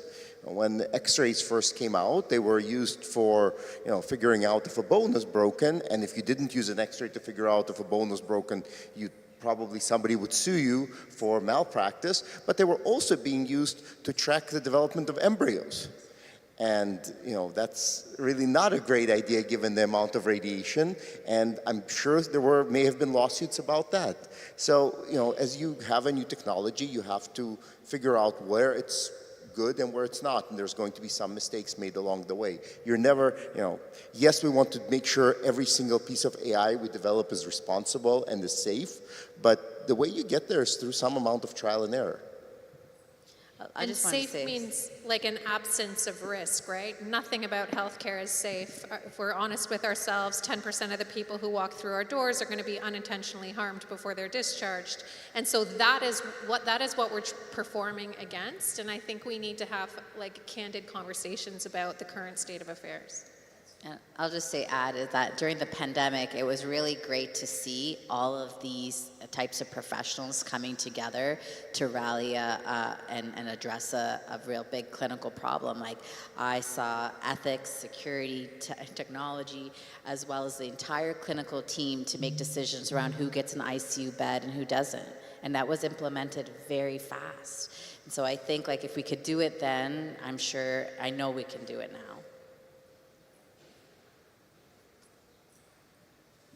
One last question. Just before I go to my question, which I may have forgotten, I just want to say I kind of agree with the comment about, I think it's like any other medical device. I think clinicians, at least maybe this is more opinionated, but I think if you're going to use an AI model to use it for decision support, you have to really understand the pros, the cons, the sensitivities, like all that stuff, just like any other medical device that you use day in, day out. Right now, I don't really see them as that different. I'm actually going to ask another question related to consent. We have an interesting situation in surgery where you were saying earlier in your comment, everybody needs consent if you're going to record a video. In surgery, we have a very interesting way of consenting where your surgical consent, the actual consent where you sign up and said, yes, I want Dr. Mamdani to do this surgery on me, actually has a blurb in there that says, I will allow images and videos to be recorded for education, research, quality improvement, which is great. Makes my life a lot easier. And the Research Ethics Board we've put this under the umbrella of videos that have been already recorded, and this is a secondary use of a de-identified video, which makes our research really good. I'm wondering, what are your comments about a system like that, or if you think that this is, what happens when AI models take off and we have scalable solutions? Will this kind of approach to using data to train our algorithm come back and bite us later on? I'm just curious to hear your thoughts. So I also like that kind of consent form. I think we have to recognize that there's a regulatory risk attached to approaching it like that, because the Information and Privacy Commissioner, if they received a complaint, it's very complaint-based, they might say, well, that's not truly an informed consent because you just tucked it in there, it's one sentence long, but it doesn't provide enough information about exactly how you're using the data, for what purposes, and so that's not an informed consent, so it doesn't count. So I think it's a balance of putting it in the middle with one sentence with not a lot of detail so no one asks too many questions, and ensuring that we're being open and transparent about what all the purposes might be so that we can respond to a complaint if it ever gets to the Privacy Commissioner. I think when it comes to consent, I would argue simpler is better as long as you can pass muster with the Information Privacy Commissioner, with a Privacy Commissioner. As an anecdotal example, when they first introduced genomic sequencing, the project was basically running in parallel at SickKids and at CHIO. At SickKids, they had a very complex, I think, 10-page consent, while at CHIO it was 2 pages. That was much simpler. At SickKids, there were a lot of options. Do you want this? Do you want this? Do you not want that? At the end of the day, at CHIO, they had something like 95% acceptance rate for the genomic test as part of a research study, while at SickKids, it hovered around 50%. So how you do consent is really important in terms of actually getting patients to buy into your study. And don't ask where you don't need to. Like, spend the dollars on education, on building trust, not on the consent forms. I mean, I can tell you right now, we almost never sit down and explain the use cases. Like, never. So I guess we're a bit of a rude awakening one day. I thought you were going to say we can send them when we sedate them. I hope not. All right. Thank you very much for this panel. I'm really enjoying it. I wanted to start by saying to err is human and to forgive is divine. And I can see myself forgiving a human being making an error, or myself or my children, and not feel the same way as if the machine actually committed that error. So are we going to observe a surge in the lawsuits against healthcare organizations from now on, when we are not having that human touch be part of the equation? I really agree with what's been said already, that most AI tools are just like a really sophisticated medical device, right? It's just giving the clinician more information upon which to come up with a treatment plan. And so I think we'll have to deal in lawsuits with the who's doing what, and making clear that these aren't autonomous AI tools. They're just providing, so far in our shop anyway, they're just providing more information to the care team so that they can provide a better care experience. And then I think we'll have the same 3 buckets of legal responsibility that we've always had, which is you have the clinician at the sharp end who gets sued for their professional judgment. You have the hospital that gets sued for, how did they onboard medical devices, and did they make sure that the clinician knew what it was good at and what it wasn't good at, and did they maintain and surveil the use of the medical device. And then the medical device manufacturer will get third-partied if we really think, well, no, that surgical drill malfunctioned, or the AI algorithm, was leading to this harm that should have been detected. Then we'll third-party the manufacturer of the AI tool. So I think it's just an extension of things that we're already doing in healthcare and we're already litigating in the medical legal space. I think it's almost similar to how we started off with delegated controlled acts, where there are certain criteria that practitioners were delegated to do on your behalf. We're now moving in that direction of machines, and now we've automated a lot of those pathways in systems like Epic. One click now tells a bunch of providers your clinical judgment to do on your behalf. And so, I think there is some precedent that we can learn from and further expand as we move into the AI world. We are actually a bit out of time. Oh, okay. Or right at time, to be sure. I think I would like to leave the questions to the lunchtime when we have a lot of time to discuss, because that's happening now. And just to summarize what I've heard, it seems that AI is happening, and from the legal perspective, there are legal representatives on board to make sure that it happens in a responsible fashion, and there is a potential to collaborate with the industry in terms of data storage and resourcing, and I think we're all on it, and I guess we'll just have to keep thinking about how to solve more and more complex questions. Thank you to the panel.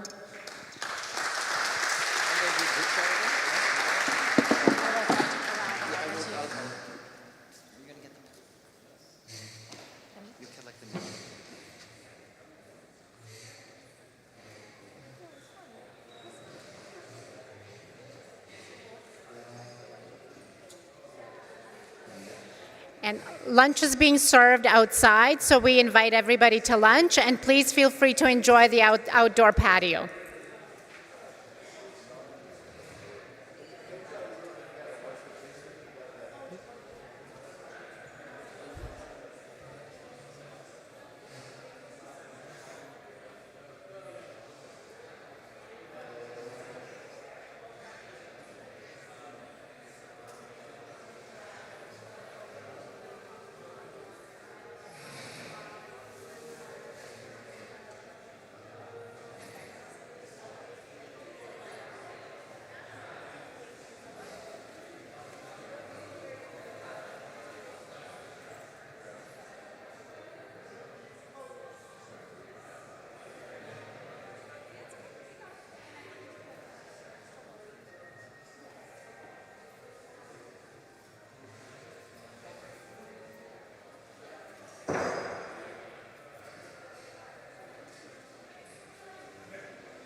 Under Great Hall 1.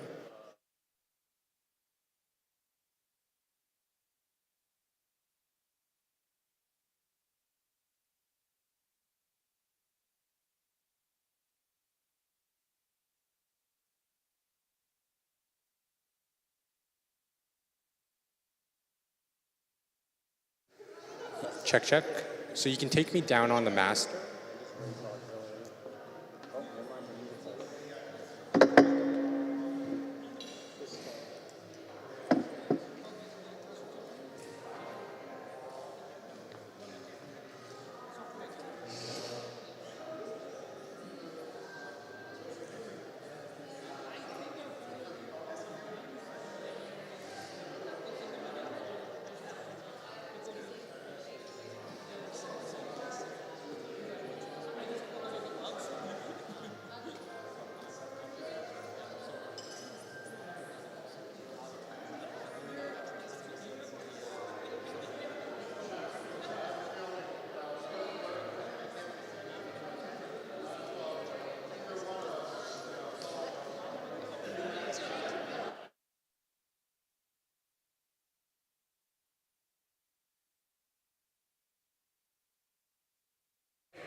Hi, everyone. We'll be reconvening in literally 1 minute. We'd like to get everyone back in the room.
Be able to.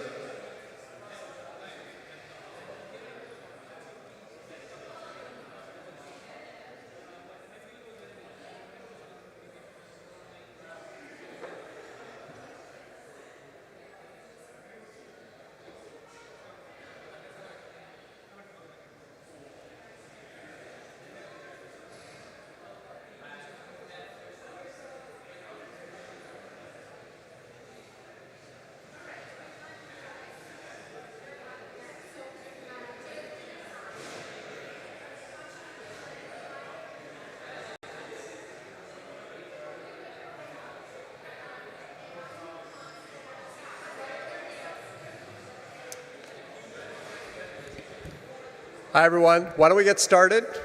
I'm sure. Oh, no? Okay, we're not getting started. Ben isn't it?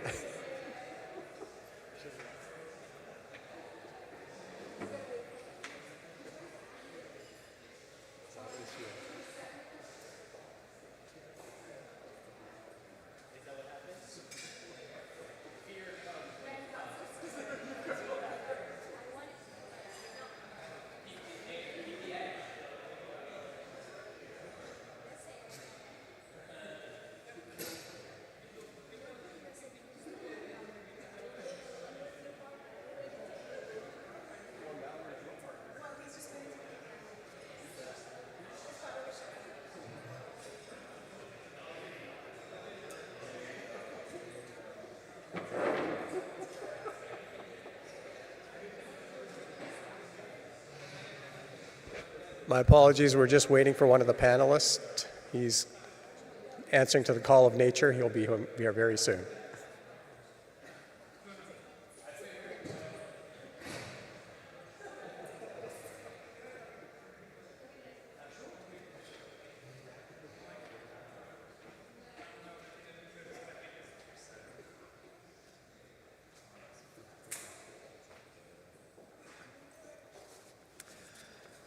All right, now we're ready to begin.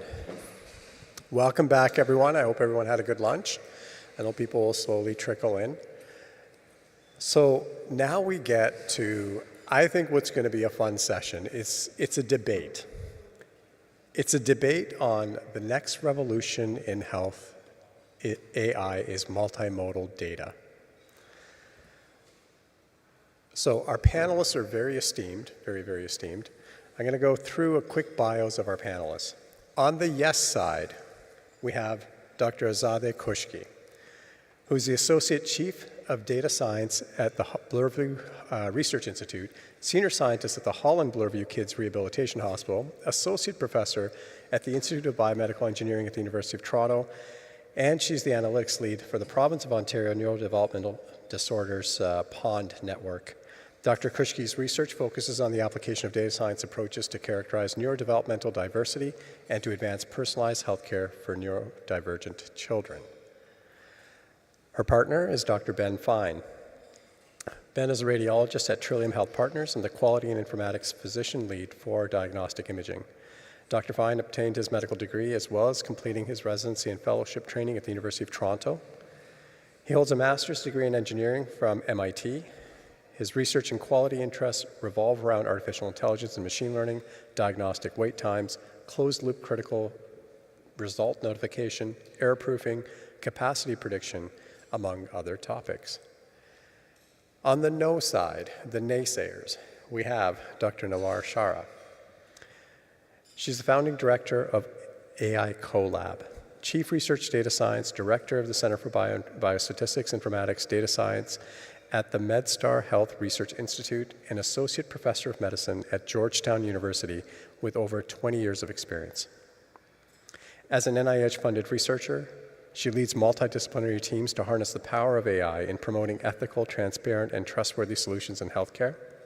She has several leadership positions spanning the CTSA NCATS consortium to the National AIM Ahead program, charged with raising awareness about the potential role AI plays in health equity. She leads the development of curricula focused on the role of AI and how it plays in healthcare to train and educate the next generation of frontline healthcare workers. Dr. Shara earned her master and PhD in applied statistics from the American University after completing her undergraduate degree in economics at Damascus University. And last but not very least, Dr. Amol Verma. Dr. Verma is a physician, scientist, and assistant professor in general internal medicine at St. Michael's Hospital and the University of Toronto. He works to study and improve hospital care using data from electronic health records. He co-leads Gemini, a data analytics platform that partners with hospitals across Ontario, with over 30 hospitals being represented, the largest hospital data platform in Canada. Dr. Verma is an inaugural provincial clinical lead for quality improvement in general internal medicine with Ontario Health and co-leads the Ontario General Medicine Quality Improvement Network and the COVID-19 Hospital Analytics Laboratory. He's also leading the development and implementation of a machine learning tool to predict and prevent death and critical illness at St. Michael's Hospital. We'll first start off with something you all love to do, is to go on Slido and cast your vote. The question is, multimodal data is the next revolution in health AI. That is the topic of debate today. Do you agree or disagree? If you could all go on Slido, there's a session code there, and enter your vote. That would be fantastic. I'll just give you a minute to do that.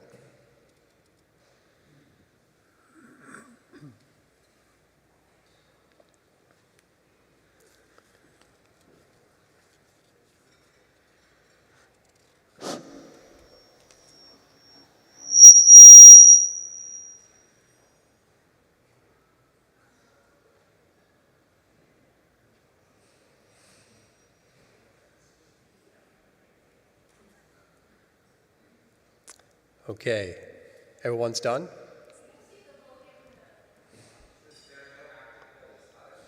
There are no okay, is it working? Oh, okay, sorry. You got it? Okay, sorry. All right. But see, now it's going to influence your voting, isn't it?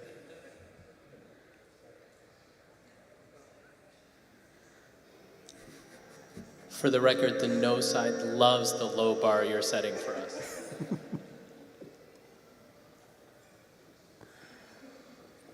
Okay, it's a little bit clear where this audience is heading.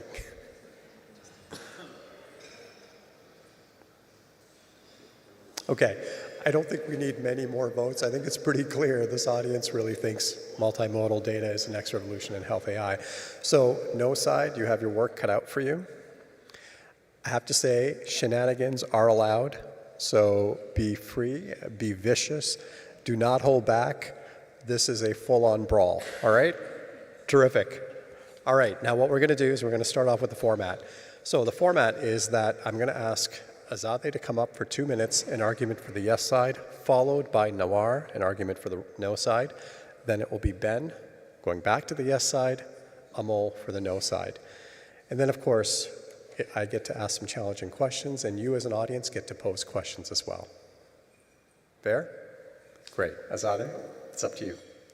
So I'm just going to start by pointing to these results, and then I'm going to drop the mic and walk off. So clearly the audience here agrees that the next revolution in AI is multimodal data. And we've heard quite a few examples today that demonstrate the potential value of this approach as well. So here's the thing. Health is a multidimensional construct. It's complex. Health decision-making is inherently multimodal. We have a patient in front of us. We may run a number of different types of tests, including clinical observation, to determine what the best course of treatment would be. We don't just look at one lab result and say, here you go, this is how we're going to treat you, done. We may want to look at the etiology or mechanisms underlying the particular condition. So for example, we talked quite a bit about omics data today. We may want to run imaging tests to see how the condition impacts various body systems. We we do clinical observation. We've heard about this. We look at patients, how they speak, their gait, their color, various aspects of their presentation. But we also look at non-health aspects of health. So for example, socio-demographics and social determinants of health, to determine what the best course of treatment would be for a patient, not just to address the particular condition, but also to maximize the quality of life for that patient. So our clinical decision-making is already multimodal. Why should we limit our AI algorithms to these pinhole, myopic views of data that don't represent the full picture of things? Of course, we shouldn't do that. Yes, there are lots of challenges that come with a multimodal approach. We've heard quite a bit of those today. But if I told you 20 years ago that we would be deploying deep learning algorithms with the type of computing and data requirements that they have. You're out of time. Have to move on. That's the perfect place to end it. Now, see, I'm going to be very strict here. Now, we're going to go on to the yes side. Now, is it okay? Amol, it's yours. 2 minutes. Okay. In debate, words are very important. So let's examine every word. The next revolution in health AI is multimodal data. So let us begin by refuting this with 4 pieces of evidence in the form of 4 citations. Medical imaging and multimodal AI models for streamlining and enhancing cancer care, published in Expert Reviews in Anti-Cancer Therapy in 2023. 2, Integrated Multimodal AI Framework for Healthcare Applications, published in NPJ Digital Medicine, 2022. A multi-layer, multimodal detection and prediction model based on explainable AI for Alzheimer's disease, Nature Scientific Reports, 2021. AI-based multimodal risk assessment model for surgical site infection, development and validation study, JMIR, 2020. I would like to deeply and wholeheartedly congratulate my colleagues for proposing that the next revolution in health AI happened 4 years ago.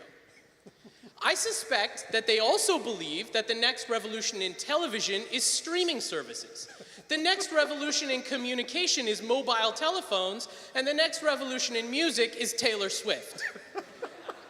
Multimodal is not the next revolution in medicine. It's yesterday's revolution, and today it's barely an inflection point. It is just consistent with the long trend of more data, more compute, better models. So with that in mind, Professor Shara and I would like to reject our colleague's proposal and offer instead a counter-proposal. The next revolution in health AI is AI general intelligence, and specifically the advances in large generative models, the development of which is largely occurring outside of healthcare. Forget about health data.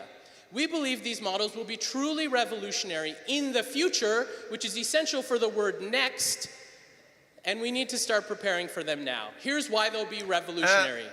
Out of time. And we'll pass on. Sorry. Thank you. I'm being very strict here. We'll never know. And now Ben. Okay. First of all, I think I should be switching sides, so I should thank you for making our argument. The second is, because of this room, I feel like I should speak slowly and with a deep British accent. But I don't have time, and I have a terrible British accent. So I will just say what I'm supposed to say. Okay, so we often talk about the complex interplay of AI and humans. And so I'm going to speak to why multimodal models will change health AI for very human reasons. The first is, humans are very expensive. Humans are the most expensive and time-consuming aspect of building a modern health AI algorithm. Annotation of images, for example, by a trained physician can cost hundreds of thousands or millions of dollars for a single model. Human workload drops by an order of magnitude when you can train vision models, for example, on text reports. Differences in performance can be compensated by greater volume of data and compute. It's already happening. There are multiple radiology AI vendors who previously serially designed, labeled, trained, and tested models for regulatory approval, who can now build their own foundation models, which allows them to build multiple task-specific models in parallel, cheaper, and get to regulatory approval faster. This will be a strong driver of the adoption of multimodal. Second, humans are biased decision makers by default, and it is the people who ultimately decide how AI is used in health, and they will not be physicians. It'll be payers, it'll be regulators, politicians, and consumers. So where do we stand? In 2023, a survey on AI, the majority of folks are still distrustful of AI in health. But if you drill down into the millennials, 2/3 of them say they trust the use of AI in healthcare. This is the generation that's using GPT now, that's disrupted their work, and believe it will, the same will apply in health. Most importantly, these are the demographic who will be making regulations, become the payers, become the consumers. That's it. That's it. Sorry, guys. All right, Nawar, you're up. Can you hear me? How about now? Okay, so I'm going to use an example from my own career to just emphasize the points that Amal, my partner, have made, which is it's not the next revolution. It's really passé at this point. We are beyond multimodal AI. In 2018, I wrote a grant where I had multimodal AI on the title, and everybody laughed that it's never going to get funded, and it was. And I presented at Anthony's AI Med in probably 2019, where I showed how we can take voice and unstructured and structured text and images and create decision support for clinicians to make immediate impact on their patients. And ever since, I've been working on projects where this is not something earth-shattering anymore. We're looking at the next generation of artificial general intelligence, where we can actually change the way we conduct, we care for our patients. And so assume that the data is all there. We're looking at really remodeling the way we provide care. So I would argue that it's part and it's a drop in the ocean of where the field is going, and it's not the next generation or the next revolution, I'm sorry, at this point. With that in mind, I think we have the point to make is where, the different facets of data have been something that I personally don't think about anymore, because we have went through phases and waves of data curation over the time that at this point, combining voice and images and text, albeit very hard, but it's done, and it's being a regular thing in where I sit at the cusp of AI in healthcare. So. Right at the 2-minute mark. Very good. Okay, so now I get to ask some challenging questions. Just one, actually. So, to the yes side. If you have a lot of data, multimodal data, you have got few outcomes, don't you run into issues with overfitting? Are these models even generalizable? A lot of people can barely do unimodal AI or data-driven AI. How do you possibly expect people to do multimodal AI anytime soon? I'm going to stand up, as done previously, and point to the very papers that were cited by our colleagues on the no side. Clearly, this is possible and doable. We've heard examples from our colleagues here that it does happen. I think the key thing is for us to come up with use cases that are intentional and well thought out, and start to characterize the challenges that we need to address, and then address them systematically. Just the same way that we address challenges with deep learning. Where did we find all the data that we're putting into our deep learning or generative models? How did we deal with the quality of the data there? How did we deal with all the overfitting with the models that currently exist? So the revolution, while we do have some papers, has not quite happened. There's lots of evidence to show that there's lots of opportunities for innovation, and there's definitely potential to address some of these technical challenges. Do we both? Yeah, go for it. Do you want us each to? Or If you want to add anything to it? we have time, so I can keep going with what I was going to say at the beginning. I'm going to take the lens of, what do we mean by revolution and adoption? Because yes, a lot of these technologies have been proven out, proof of concept, which you've probably seen in the literature, but the real revolution that needs to happen is a socio-technical one, and how do we actually figure out how to use these models in production in real life so that it actually makes changes for people. That's the resolution that we on the yes side are advocating is happening next, because these problems have yet to be solved, but they are on the cusp of being solved. So you think of just developing a single task model somewhere in clinical medicine. The FDA regulatory process knows how to do that. If it can do a single task, we have now shown that 700 times that you can get FDA approval. But how many multimodal imaging or multimodal models have been approved? I actually don't know the number, but I'm guessing it's very small. And so what we need to figure out is how do we adjust that regulatory approval process, the validation, to solve for the problem of does this actually work in real life on real patients, real data, etc. Because a lot of these, especially when we're talking about multimodal models that can perform multiple tasks, today FDA is just evaluating each one of those tasks independently. So these are the problems that are on the cusp of being solved, that everybody knows about, that is happening, that is coming, that will unlock the potential of these multimodal models. Thank you. All right, now on the... Can I respond to the... I think actually Ben's picking up on what I think is a really critical turning point in this conversation, which is multitask or multi-purpose, and we would argue general intelligences or general models versus multimodal. And I think respectfully, your argument is supposed to be about multimodal data or multimodal inputs to models, not about the tasks or the types of activities that those models are able to do.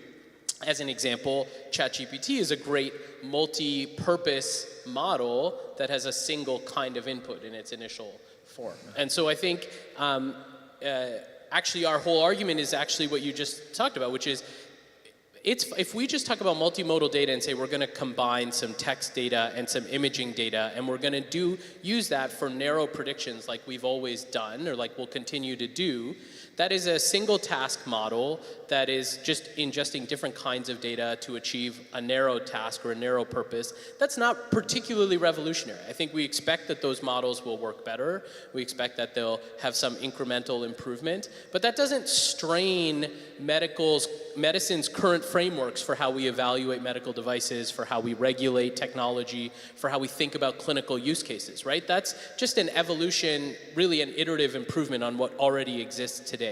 So if we're going to talk about what's revolutionary, I think it's what you point to, which is the ability for more complex models, whether multimodal or not, to do general purpose things, to do many different things, for us to be able to interact with them in many different ways. Let's take, for example, we bring ChatGPT, we embed it in our hospital's electronic medical record. How will clinicians use that? Maybe they'll use it to do a chart biopsy and query a chart and surface patient information. Maybe they'll ask for diagnostic advice. Maybe they'll ask for treatment recommendations. You know, they might ask for all different purposes. How do we regulate that technology? How do we can't even anticipate the ways in which it's going to be used once it's deployed. That's revolutionary. Revolutionary is these general purpose tools that are easy to interact with English prompting, right? Suddenly widespread potential use of these tools. That is really going to strain our systems. It's not the fact that they're multimodal or not. And I think that's our position. I agree. Very good. All right. So now a question for the no side. First, a question to the audience. How many clinicians here still use fax machines? Okay, so here. Clearly we have a lot of Americans in the room. So you guys don't use fax machines still? Because in our hospital, it's still alive and well. All right. How many people actually have deployed AI solutions in their hospitals? I think quite a few raised their hands, but there's quite a few who didn't, right? How many data sources do your models use? Anybody use more than 5 different types of data or sources of data? 1. How many people use fewer? Okay, a few more hands go up. All right, so we're in this era of pretty antiquated healthcare system. We're always playing catch up. We see where the automobile industry was heading around the self-driving cars. We see where previously ChatGPT 3.2 actually was text-based. You had Mid-Journey for medical images, for imaging or pictures or visuals. You had video platforms, you had audio platforms, they're all separate. And now they've evolved to ChatGPT 4.0, 5, which is truly multimodal. Everyone's headed in that direction. How can you say that's not where health is going to head? So just to re-emphasize the point, we are not undermining the importance of multimodal data, but we don't think that it is the next revolution. I think the revolution is happening. It happened already with multimodal data. What we're seeing next is adoption. Maybe that's the next revolution by frontline healthcare workers and everybody in healthcare. Accelerating the pace by which we approve these tools, regulatory, accountability, legal. This is, in my opinion, going to be the revolution. It's not the technology behind multimodal data. That's passe again. 15 years ago, I dealt with 185 different systems. My diagram of EHR is mind-boggling, and now I deal with one. And so we have one system right now that consolidated many of those endless systems, and so the data issue have been resolved. The computational power is there. Merging and bringing data together from multimodalities is happening. What do we do with it? How do we encourage people? How do we change mindset, raise awareness, create the culture whereby clinicians and frontline healthcare workers can imagine a solution and develop it in such a way that it can be adopted? That's where the sticky point is, not multimodal data. It's happened already. Okay, so I want to agree with Nawar and disagree with Amal here. I think from a technical perspective, maybe we're partially getting close, although there are lots of challenges that we heard about this morning. But you're right, in terms of deployment and implementation, there are lots of challenges that still need to be addressed. We're combining multiple sources of data. What are we going to do about privacy? What are the ethics of that? Patient acceptability. Are people going to actually accept providing these types of data to us? Where are we going to put their data? How are we going to protect their data? What about issues of bias? We haven't even talked about what happens when, all the bias we have with one source of data, now we're looking at all these other sources of data. How many sources of bias are we introducing into that? So I agree with your point. The revolution has not happened yet. It is at the cusp of happening when we solve all the issues with deployment and implementation. Yeah, I think in the context of thinking about multimodal as the types of data, we totally agree. There's obviously a lot of work to be done. We've spent a lot of time today talking about the challenges, talking about the opportunities. The question I think really is, for medicine, as we think about what to plan for or what to prepare for, how to build our systems, I think we all are on the same page here, that some kind of a responsible multimodal data environment is necessary. I totally agree with Noir's point that our electronic medical records are already multimodal integrated information systems. So like, yes, we could talk about enhancing with other kinds of sensors or other kinds of things, but our EMRs are already very multimodal. So to say that that doesn't exist in an integrated environment, I think would be missing the point. The real question, I think, is what are the uses of that multimodal data? How does that change given the changes in the kinds of technology that we're seeing from AI, especially generative technologies? And our feeling is that we should be focusing on the new opportunities that exist with generative technologies that really pose a revolutionary strain on our medical frameworks, on our regulatory frameworks, on our ethical frameworks, where that has all been developed until now for narrow purpose technologies. So if you think about everything we do, whether it's an ethics board, whether it's a regulatory approval, it's all for a narrow technology with a narrow use case. So this drug for this patient, this device in this context, right? But what do you do when you have a foundation model that allows you to interact with an electronic medical record in plain English, so it's not, isolated to a small number of people who have technical capabilities, right? How do we regulate that? How do we think about that from an ethics perspective, right? I think that that is really posing a challenge to our existing medical frameworks as opposed to just an iterative change. I think the second piece is it's actually really promising there, which is that the barrier, one of the biggest barriers to AI implementation in healthcare settings has been that technical knowledge gap, that the people with domain expertise in medicine don't have technical expertise in AI technologies, right? And those two disciplines don't talk to each other particularly well outside of rooms like these. And so actually having the ability for a clinician to, in plain language, interact with an AI program and ask it to accomplish tasks for it will be totally revolutionary. And I think just as with mobile devices, we didn't anticipate the ways that they would be used and how that would impact medicine. I think these new large language models and other generative tools are going to pose a similar challenge in medicine that we don't understand. And that's the thing we need to be worried about, not fuss so much about how to get our data into some environment. It's at this point where we just let you both at it. So any counter to that point? So the argument, just to summarize. It's a very hard game of semantics.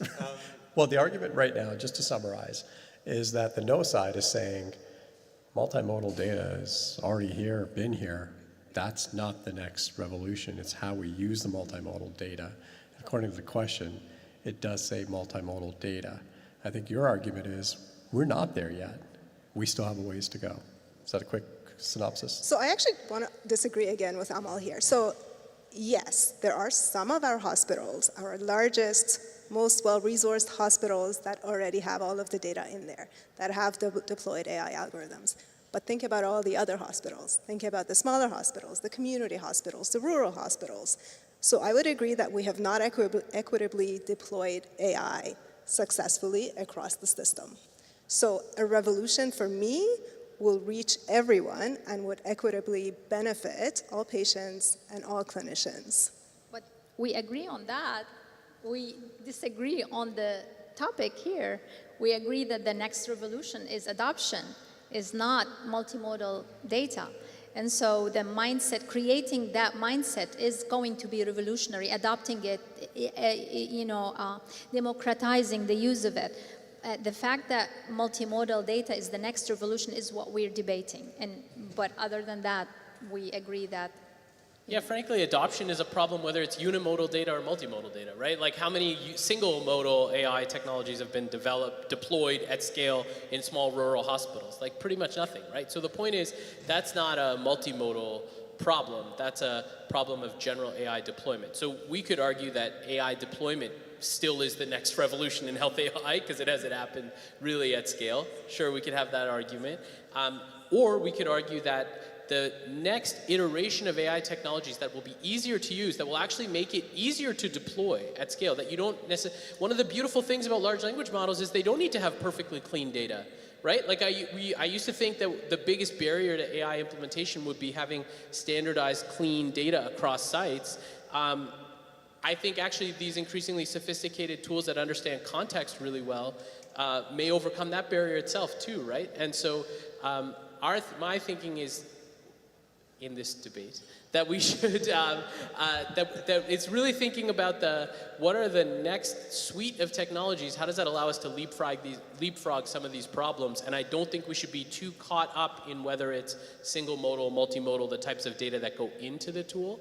And in fact, actually, your whole point suggests we should not, which is we could spend decades designing a trusted environment which allows people to contribute their sensing data and their wearables data and their this and that. We could get caught up in those ethics debates for decades and decades and never come up with the satisfactory answer about who's willing to share their personal, data from Facebook with us and, have videos in their hospital beds and all of that stuff. People may never want that. So let's not go down that rabbit hole. Let's instead focus on the technologies that exist and using the infrastructure that exists today. We have really capable medical record systems with lots of great digital information that's underexploited. Let's use that and not go down this rabbit hole of creating the optimal multimodal data environment. So maybe I can try, again, we're playing semantics. So if you guys believe, I think we all do, that single modal ML is established, let's just say, and that pure, I guess maybe this is for debate, pure multitask, generative, whatever that is, AI in the future has yet to be, you're arguing is the next generation, revolution. But for that to be true, does that mean we have solved all of the problems related to multimodal medical AI? So, for example, the problem of ground truth quality. So if you're training, I'll go back to radiology, chest x-ray classifier on a bunch of chest x-ray reports that radiologists read in a hurry, does that mean we've solved the problem of multimodal data because we're now ready for generative AI? If we're training models from, I guess, EMR data and voice or something, but the ground truth is coded data in electronic medical record, does that mean we have solved all the problems related to multimodal, so we're now ready for the next generation? Because to me, those are the problems that need to be solved to unlock this generation, so to speak. We absolutely solved that. I'm doing it as I'm talking. I'm using voice directly from the patient, depicting it on a dashboard with color-coded that allows frontline healthcare workers to combine outcomes with EHR, with voice, with images, and take action on some, much needed condition. So that's what we're trying to communicate, is that combining data, creating the infrastructure to be able to do that is there, it's available. It's adoption, it's investments, it's regulatory, it's accountability, it's legal issues. Who will do what when things go wrong? Who is accountable if something happened? If we don't address the color-coded dashboard that is combining voice and electronic health records and take action immediately when needed, who's accountable? Is it the clinician? Is it the AI behind it? Is it the multimodal? Is it, where do we put the check and the guardrails on the models? And that's where we are talking about here, is the next revolution would be when we create the ripe environment for adoption, and with all its legalities, guardrails, et cetera, et cetera. So maybe I'll push. Okay. I was actually going to challenge the comment that we're there from a technical perspective. I think, yes, we have models that theoretically, according to some metrics, provide high accuracy outputs, but are they actually providing clinically meaningful outputs that are advancing care for our patients? Maybe there are a few examples that do that, but for most of us, that has not happened. And one of the key reasons why AI deployment fails is the accuracy, is the lack of clinically meaningful outputs. So I disagree that we're there with our technology, and I think one of the bigger pieces to this is that we need to use multimodal data to bring in that context, to bring in that broader perspective that can give us results that are actually impactful clinically. Okay, last comment on the no side. We're going to open it up to the audience. What the holy grail of evidence in healthcare is randomized clinical trials. So if I tell you a randomized clinical trial provided evidence and where the patients' actually lives have been saved by chatbots that are LLM generated, would that be suffice? Would that suffice? How many randomized control trials? Oh, well, it's happening. You can't have, well, at this point, you can't really democratize the technology. But what I'm saying is that the technology is there to, and it's been there for a while. It's everything else that's around to create the ecosystem for adoption is lacking. But the technology is there, and it's moving at a pace that all of us are just scrambling to catch up with. And we better get our act together so that we can create that environment for adoption and to put us at the cusp of I know that we want to go to the audience, and we should. I'm just going to throw in that maybe what we should have been talking about a lot of the time is self-supervision there, yet or not, for healthcare, because I think a requirement for both of our hypotheses is that self-supervision is there and good enough for healthcare AI deployment, whether it's multimodal or single modal or generative, what do you want to call it, because if the labels aren't good enough, you're just going to get garbage. So maybe that's something somebody wants to ask us about. All right, let's open it up to the audience. Any questions from the audience? Do not be kind. Make them sweat. Anyone? Who's brave enough?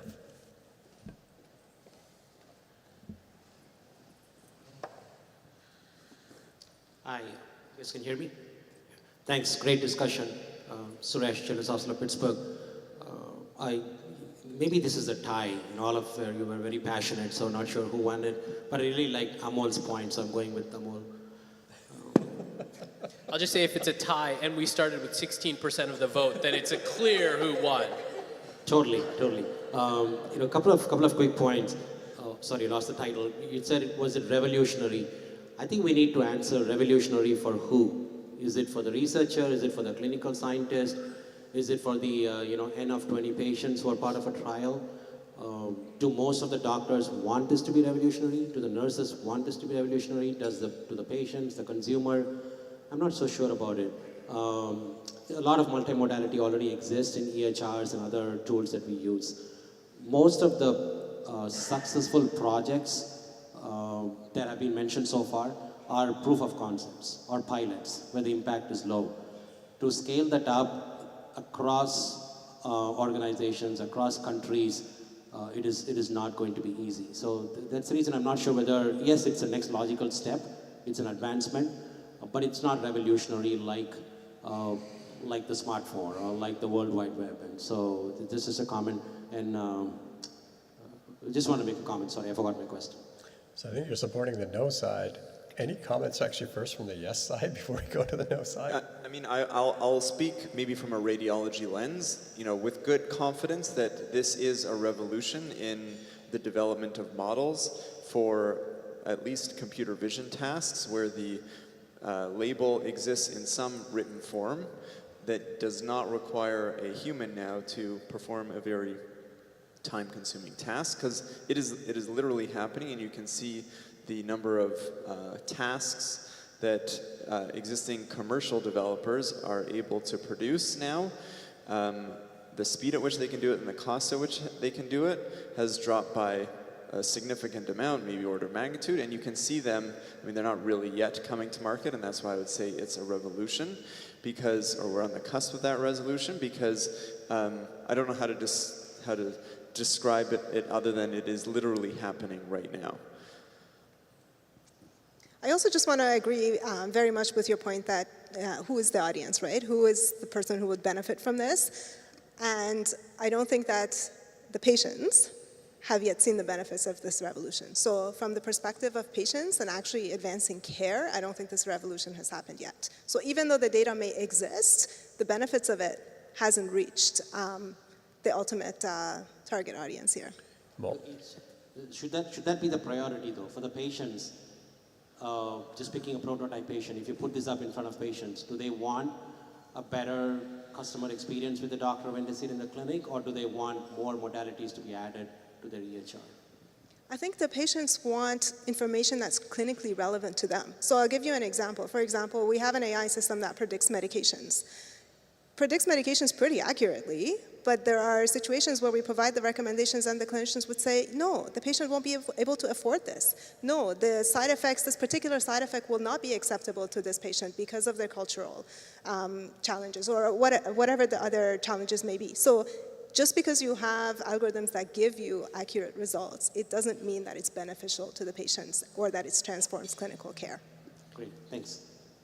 So maybe I'll just end. So if we think about why we're even having this conversation, so why should we bother arguing about whether multimodal data is the next revolution or is a place we should? So what we're asking is, so if we believe their side, if we believe that to be true, then what would you do? You would build and invest a lot of energy in building a multimodal data environment that can receive, process, harmonize data from sensors, from patient-reported measures, from like you'd build a Cadillac environment and you'd use that to train AI and you'd say, okay, I'm really pushing the envelope on that, right? So that's the logical extension of their position, right? But ask yourself if that's the reality of healthcare today, and if that, our suggestion would be, let's not do that. Like, let's not invest tens of millions or billions of dollars building these hospital temples of data, right? And that ingest data from all these different sensors and all these different things. Let's not do that. Let's focus on, I think the points that Suresh made about like what really matters to patients and healthcare providers that we can achieve with the existing information systems that we have. We've underexploited the tools that we currently have. And there's major changes happening in those tools right now, not on health data, but they're being trained on, all of this other publicly available or, debatable argument about what they're being trained on.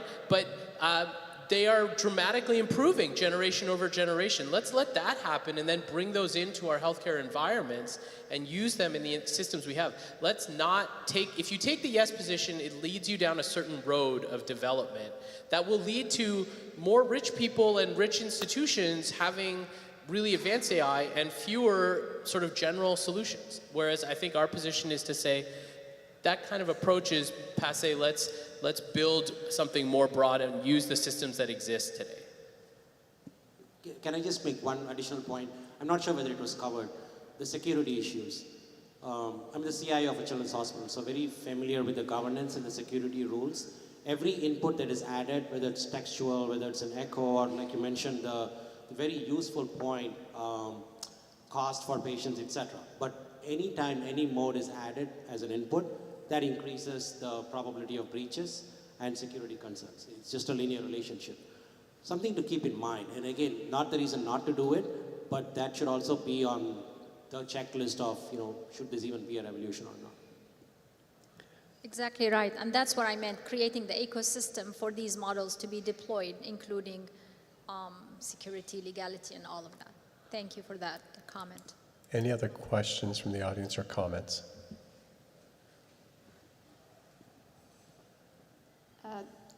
Great discussion, but I noticed one thing. When we talk about multimodal, we always tend to go to generative AI. When we talk about radiology, we go to deep learning and vision AI. And I think that when we are doing this debate, we have to divide between the type of AI we're talking about.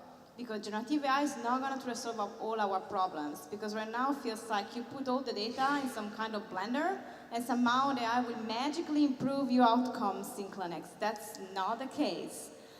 So I do believe that both sides were correct, but I also think that we were talking about two different types of AI applications there. Everyone's nodding. Any responses from the panel?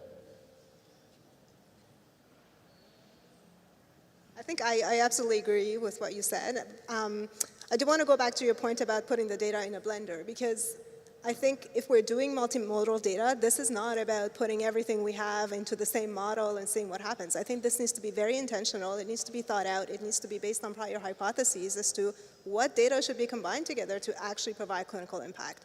And that's where co-creation with clinicians, with patients, with other advocates and stakeholders comes in. Any final question or comment?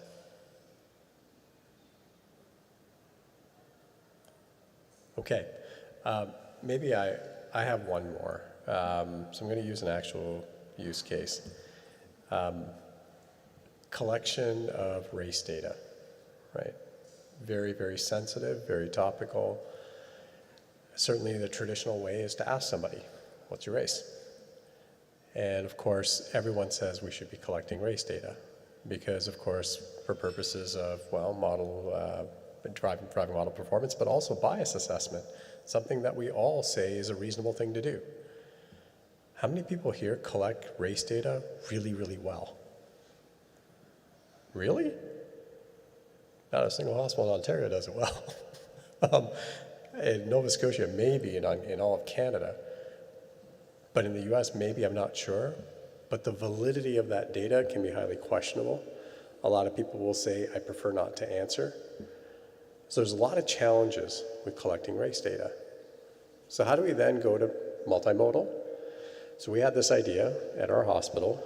There's this incredible student at MIT who published a paper with his supervisor that looked at x-rays. There's another one that looked at ocular scans. I was able to show that with over 98% accuracy, you can tell somebody's race, of course, to a certain extent. But it was pretty compelling. So we said, that's a pretty good use of multimodal data. Because when we looked at our text data, it wasn't that great. We had limited actual race data that we can compare it to as a label. It didn't perform very well. What if we could use x-rays? So what happens is we're in a state now where you can possibly use multimodal data, maybe with x-rays, maybe with text to actually supplement it. Technically, I guess that's multimodal. But of course, the privacy folks said, do you have permission to do that? And we said, no, we're not going to go and ask for consent. They said, you can't. Ethically, you just can't. So we didn't. So this kind of highlights a couple of things. One is, I think people are starting to think about multimodal data and use multimodal data. At least from what I'm seeing, the community hospital in Sudbury or in a small town in the US, they're probably not there yet. So there's a huge variety in terms of what hospitals are capable of doing. But there's also all sorts of legal, privacy, ethical issues that come into play as well around what's preventing us from really leveraging the maximal potential of this data. You can imagine all the sensitivities that you'll get when you have multiple types of data. What do you see as the biggest barriers around truly leveraging multimodal data and then multimodal AI?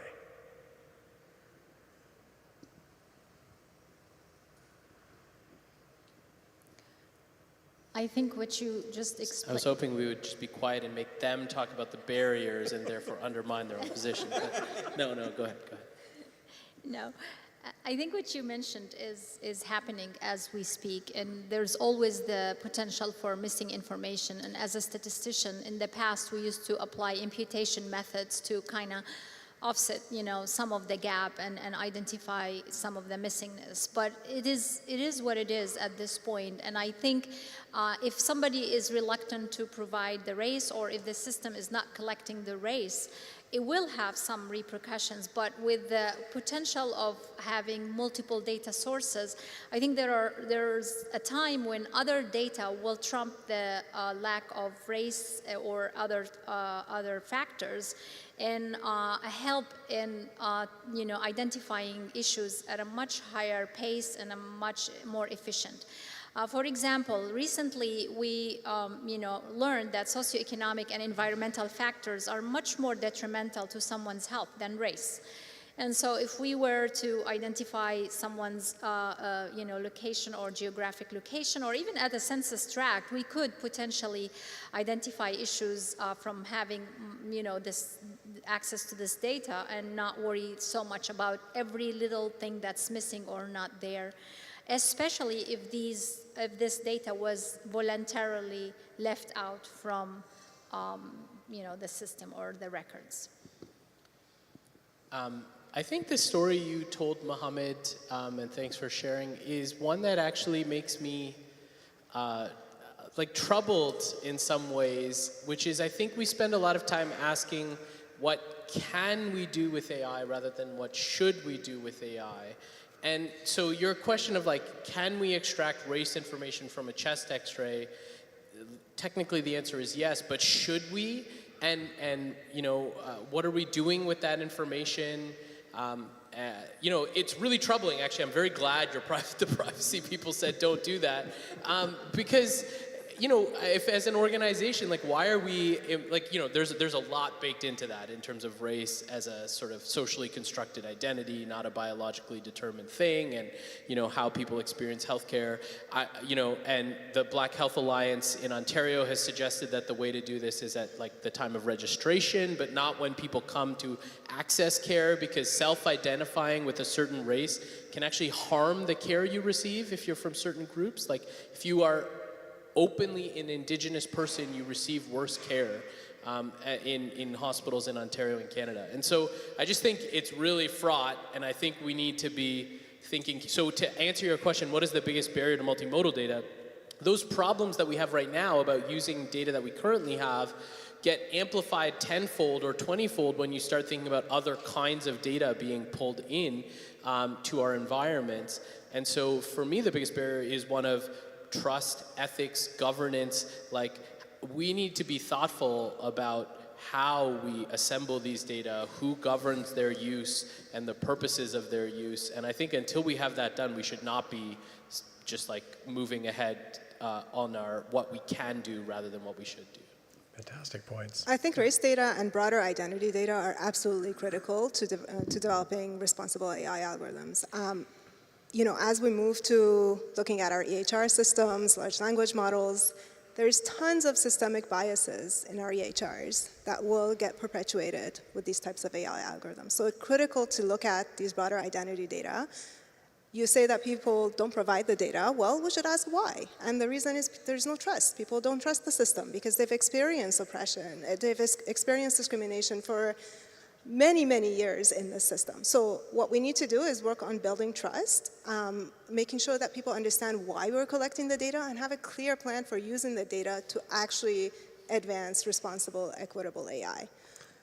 And also within the system, there are successful examples of that happening. So for example, within the Toronto academic hospitals, our hospital and other pediatric hospitals have started collection of social demographics data with a very large campaign around raising awareness with our clients and patients for why this is happening. And our uptake has been over 70% so far. Maybe I'll just use the opportunity to talk about what I think is a problem for both parties or any party going forward that really isn't solved, is the quality of labeled data in healthcare, period. And then what we're both talking about, as I'd mentioned earlier, is this idea that let's ignore that problem and replace it with the idea of we can self-supervise at least 80 or 90% of the work, meaning the machine will look at some kind of output or some kind of other data point from that same source and substitute that for a true gold label. And then, if that doesn't work perfectly, we'll throw some humans in the loop to try and align this model with what we hope as humans to be the desired output. And this really is, probably works in some cases and situations, and you've seen it if you're trying to write a letter to your, somebody, and it has 10,000 good examples, and everyone knows what a good example of something looks like and a bad example, then the humans who are doing the labeling are going to give you good alignment. But then you run into problems, and you brought up a very good one, of what happens when the humans are misaligned with what the model should be doing, or misaligned with fact, or misaligned with bias, or misaligned with political opinions, right? And then you get generative models that are deployed by commercial vendors that fail to be able to produce a pope with white skin, right? So, these are definitely unsolved problems for either of these problems, and I think it is worth doubling down on, especially as healthcare professionals, where error matters. This is high stakes AI in healthcare. It's not the same as, billing, although that could be a problem, I suppose. Mistakes can make a difference for patients, and especially if you have humans who are removed from the loop or become too complacent and just trust the AI blindly, we will have all sorts of problems, whether it's single modal, multimodal, or generative. And I think that is not the topic of the conversation today, but important as a barrier to any type of progress in actual AI that moves the needle. It's a great discussion. I think we'll end here. Just so people know, we did not go ahead and do the looking at the medical images and ocular scans for very good reason, right? I mean, you can imagine the sensitivities there. The whole concept around society, though, is, well, how dare you deploy AI models without doing bias assessments like race assessments? You're right. We don't have race data. Can we collect it? No, you can't collect race data. Well, then what do you do, right? So that's the kind of controversy societally, and we have to be a bit more clear about what we want as a society. And I think these are the sorts of discussions that I think are going to moderate our progress with multimodal data and AI for very good reasons. And again, the thought here is what could we do versus what we should do as a society, and I think we're still trying to figure that out. So I'm going to ask one more thing of the audience. Please vote again. I'm going to put up the question again. Multimodal data is the next revolution in health AI. Do you agree or disagree? Please go ahead and vote. Do you have to decide what's considered statistically significant in terms of a change pre and post? Well, I mean, considering it was pretty lopsided before. Do you have to move to the next one? Let's see. Oh, I think it's on my screen. I don't think it's on their screen. Oh.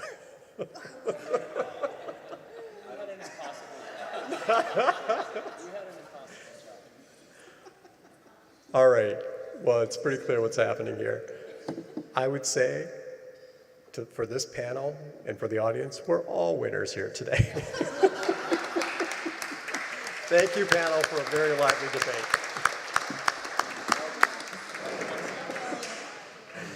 Now I'd like to introduce Dr. Mol Verma, who will be moderating the next session. And we've already introduced Dr. Verma. He's an incredibly capable and dynamic moderator, so we're really thrilled to have him moderate this discussion.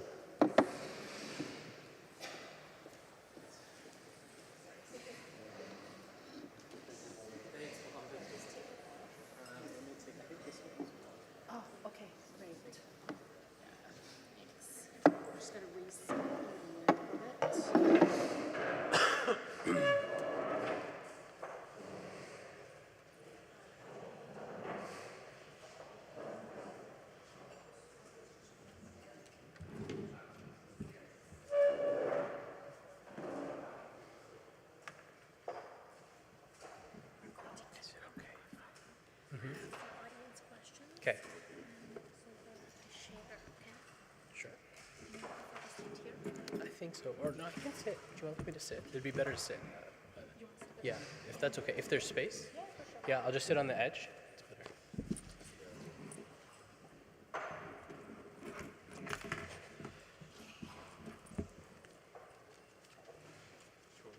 You know what? It's okay. I think I'm just gonna sit. It's okay. Yeah, it's better. I'll sit on the edge, yeah. I'll sit on the edge. Yeah, perfect.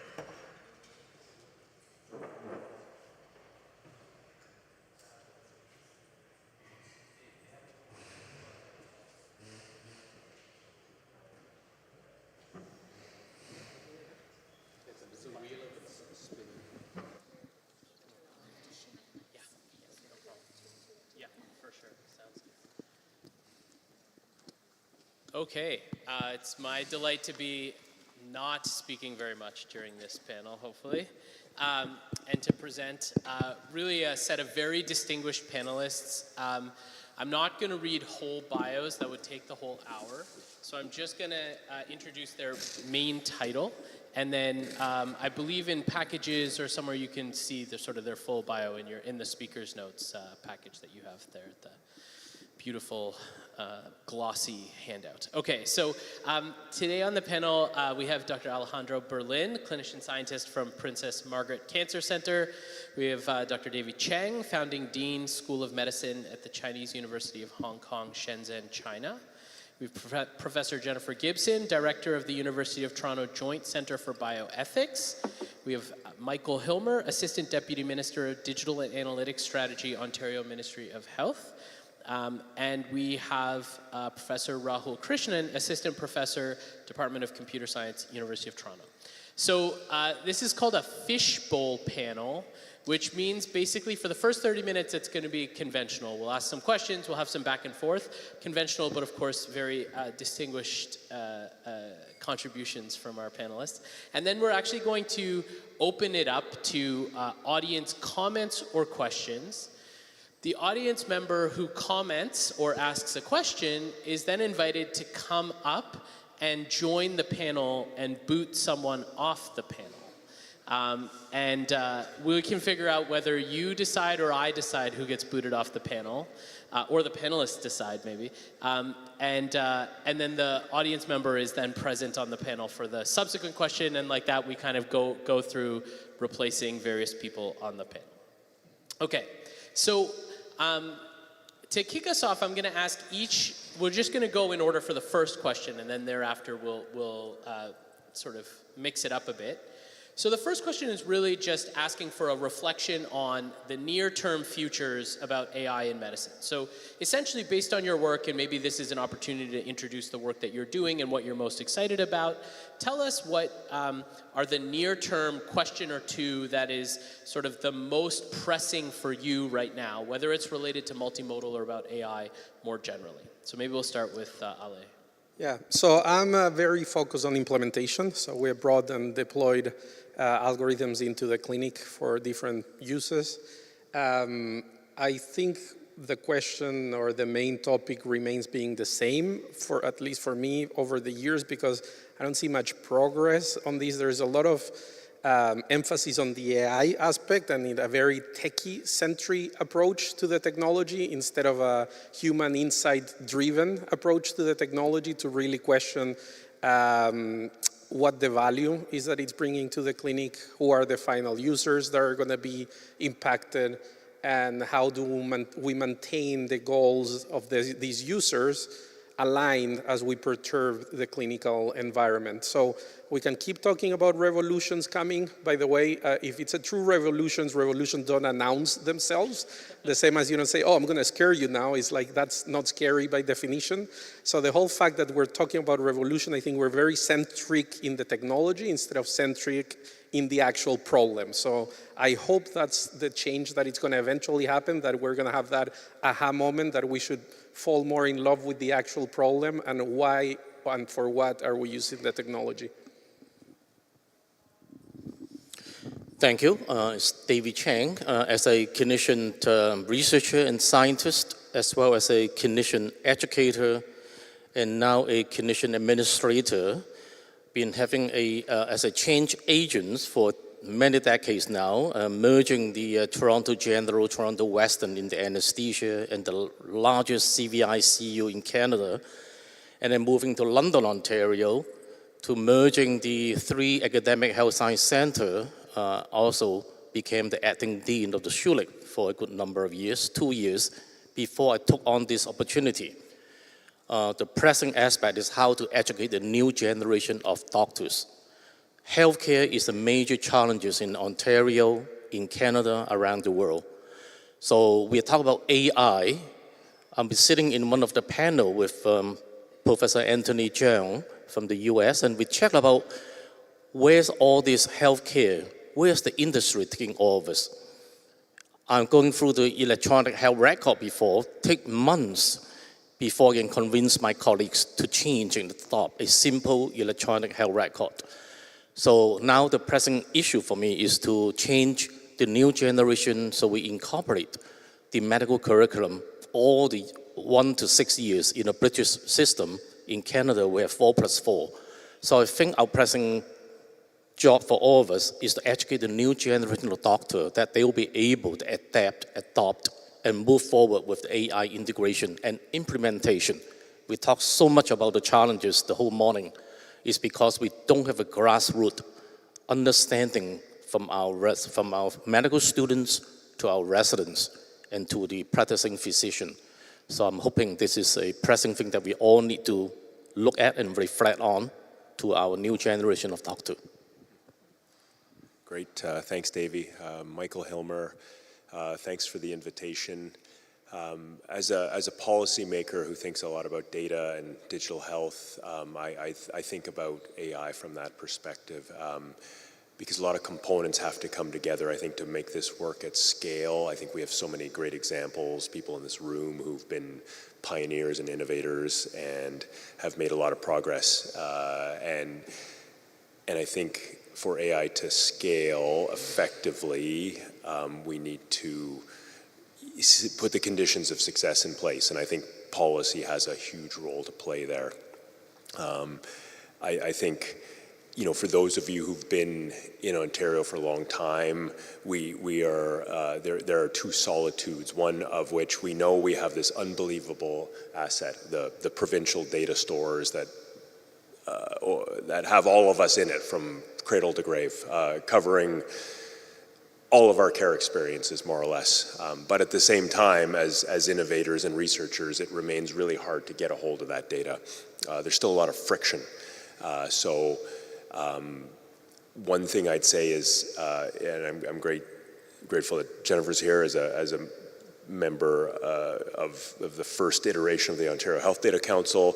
That was chaired by Dr. Jane Philpott. They made a lot of great statements about ensuring data was a public good and setting up the conditions of success to move from a sort of a custodian-based model to a stewardship-based model. So I think that's one huge policy lever we can put in place. So that's a near-term precondition of success, I believe. You know, make sure the data is available, and then on top of that is the idea of governance, because I think that's important.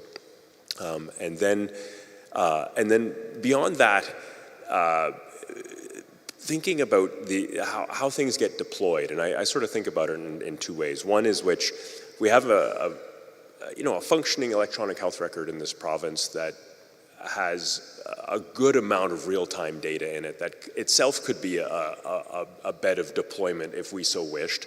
And then so thinking through what are the important opportunities you'd want to embed centrally, and what would be involved with putting those in place, and then what is best uniquely situated at a local level.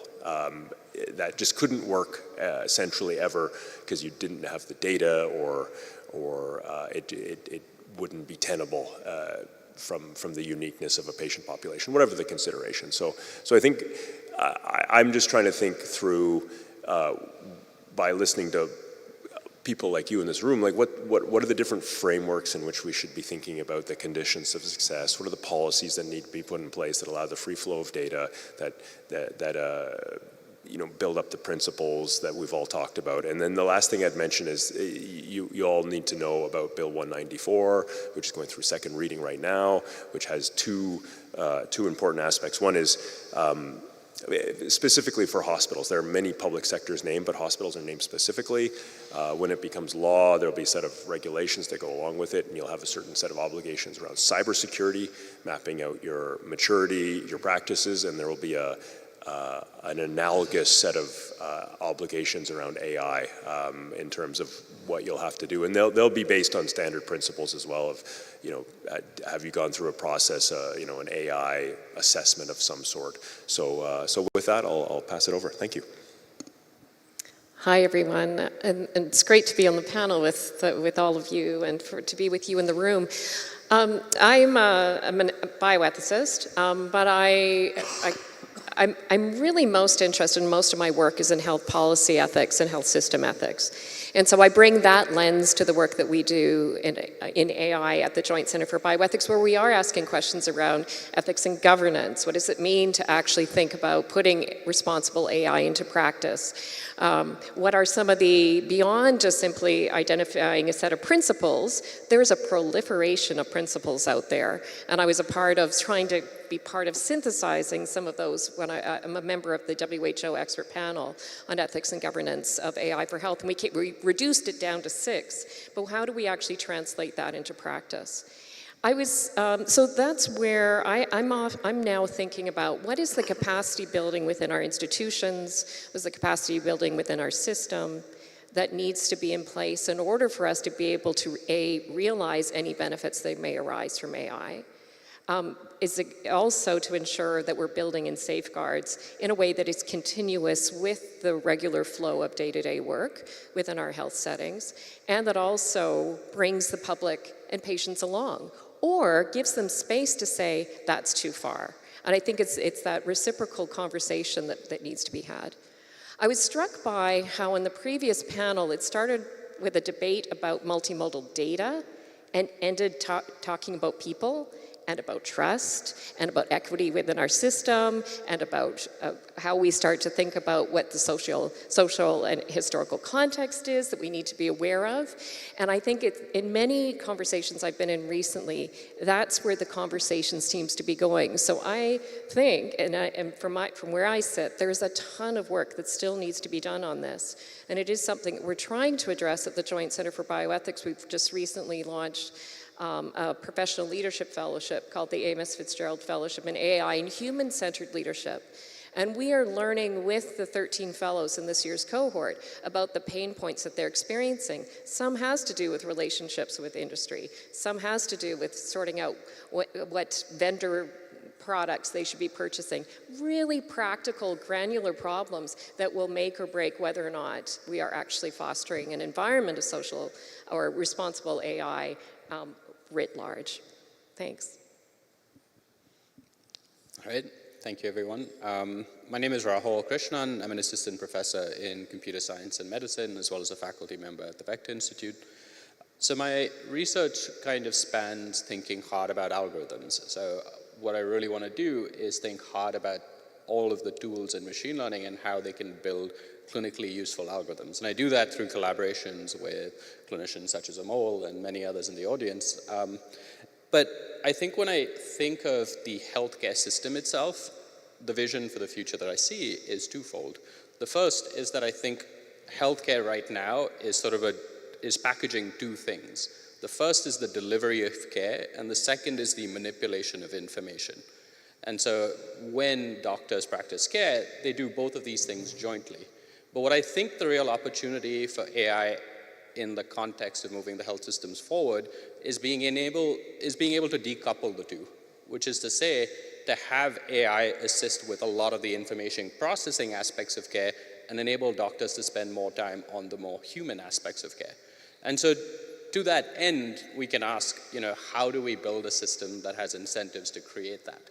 So for context, I grew up in India, I was trained in the United States, and I've lived in Canada now for in total about a decade. But what's interesting is I've noticed that people move and behave according to incentives. So if you go to a hospital system in the United States, I can make a dollar argument to the CIO of the hospital and say, this innovation will save you X dollars. And that dollar argument is really useful to make because there's a tangible value that's associated with the development and consequent deployment of any AI tool. I think one of the key challenges that Canada faces is that we have many parties in the room, and getting them to agree and align on how these things should be developed and create the right incentives for those is much, much harder. But I think it's a really important problem that needs to get solved if we're to see any of the benefits of these technologies. So I'll stop there. Great, thanks. I think that that was a great survey of all of the diverse perspectives on the panel. I'm going to pick up on a couple of threads. I think the biggest one that came through pretty loud was this idea of getting from sort of really tangibly making change, sort of whether it was Rahul talking about incentives, Jennifer about principles to practice, Michael talking about policy environments that allow for deployments, education, or real clinical deployment. That was kind of your first thing. So why don't we start with Ale and Devi, and I wanted to ask you about, so in terms of getting to implementation, getting to deployment, what have you learned about the non-techie side, the people side of things, and how to get the people to work with your solutions to actually get to deployment. And the corollary of that is, what are the implications of lessons like that for the way you're trying to educate the next generation? So maybe you can dive a little deeper, Davey, into what are you thinking about how to educate the next generation of healthcare professionals in light of AI? So starting with Ali on like, what does it take to implement, and then Davey on the education. So I can tell you what the traditional approach usually is. It's like, I have this technology, I'm gonna go and convince the clinicians on the front lines that this is great, and they'll buy it because it's great. That's basically, in a nutshell, the sales pitch of most innovation in healthcare. And I would suggest that the key of success for us has been the other way around. It start in the front line and say, what is the problem? How would a solution look like? Because even if you have an algorithm, and we can get into the rabbit hole of a AUC or a discrimination index improvement from 0.7 to 0.73 and how meaningful that is. But leaving that aside and assuming is a meaningful technology that helps or potentially helps patients, I think if you start in the front line, really understanding what the issue is and what the potential solution would look like, that will change how you would develop the technology. So we kind of got it the other way around. So I would change the concept of multimodal data to a multifaceted problem, because I think we focus on the multimodal, and if you use the word multifaceted, then there are faces there. There are people involved. There's end users, there's people who benefit from the technology, there's potentially people who may get harmed by the technology, by job security or whatever you call it. So I think it's very important to get that involvement, and then the buy-in is almost automatic because now they're invested in the solution. So you don't have to go and convince anybody that you brought the magic bullet. It's like you work together and you do these cycles of development and deployment instead of coming with a ready off-the-shelf product and use it because it's marvelous. This is the next revolution. I think that's not gonna make the cut, or it's gonna just lead us to very incremental improvements. Yes. So regarding the implementation, it is important to understand we need both a bottom-up and also a top-down decision. So learning from the Ontario system now in the St. John Academic Health Science Center in the medical school, a 3,000-bed hospital being designated to the Academic Health Science Center being designated to the medical school to operate, allow us to really implement from the top down, but also bottom up approach. Take, for example, how often and how difficult for you to knowing one of the most quality index in acute care hospital is patient 4, patient soiling in the inpatient and not being looked after. So with that in mind, just a simple example, using that to implement an AI video monitoring with infrared, so there's no ID of the patient. In our nursing station, in every single inpatient room that we're going to build. Luckily for me, it's a 3,000-bed hospital being brand newly built for the medical school. So we have that infrastructure advantage. So by doing so, we can implement that the decision maker from the government and the senior administration that we say this is a good thing for patient, quality of care, well proven. AI help us to facilitate and improve the safety and quality. Infrared allow us to see if the patient soiling in bed or having fall and nobody know. So the monitor allow us to do that. So that's one aspect, how we can really leveraging AI into those. And we started with a research project, so the people buy in from the physician group and also our nursing team. So we're going to build that and ready to start small, and then we'll disseminate within the same institution. Medical education, we want to teach our medical student in CU Hong Kong St. John is a 6-year MBBS British system. So what we have is year 1, give them the foundation, understanding what is AI, what is machine learning, what is the deep learning, and what is convoluted neural network, what is imaging gathering. And in the 2nd year, we're going to teach them about the limitation. and what is the concern regarding privacy as well. And in our new hospital, in one of our Phoenix hospital, about 1,000 beds, we're implementing a Huatou GPT, allow us, basically it's like the GPT 4.0. This is a Chinese make, accessing not only the data from GPT-4, but also the Chinese database in their patient population. So some area of the second and complex question we can implement into our hospital system, allow the patient able to ask questions. And we develop as such, after the differential diagnosis, they can refer the patient to certain subspecialty. On the app, they be able to click in, I want to see a respirologist, and then the list of the respirologists in our hospital will be able to list for them to pick the appointment time. So they can right away also make an appointment to see the doctor. Not immediately, but with a scheduled appointment. So those are AI leveraging for us that we're going to develop and implement so that we'll be able to benefit and improve quality and safety of the patient.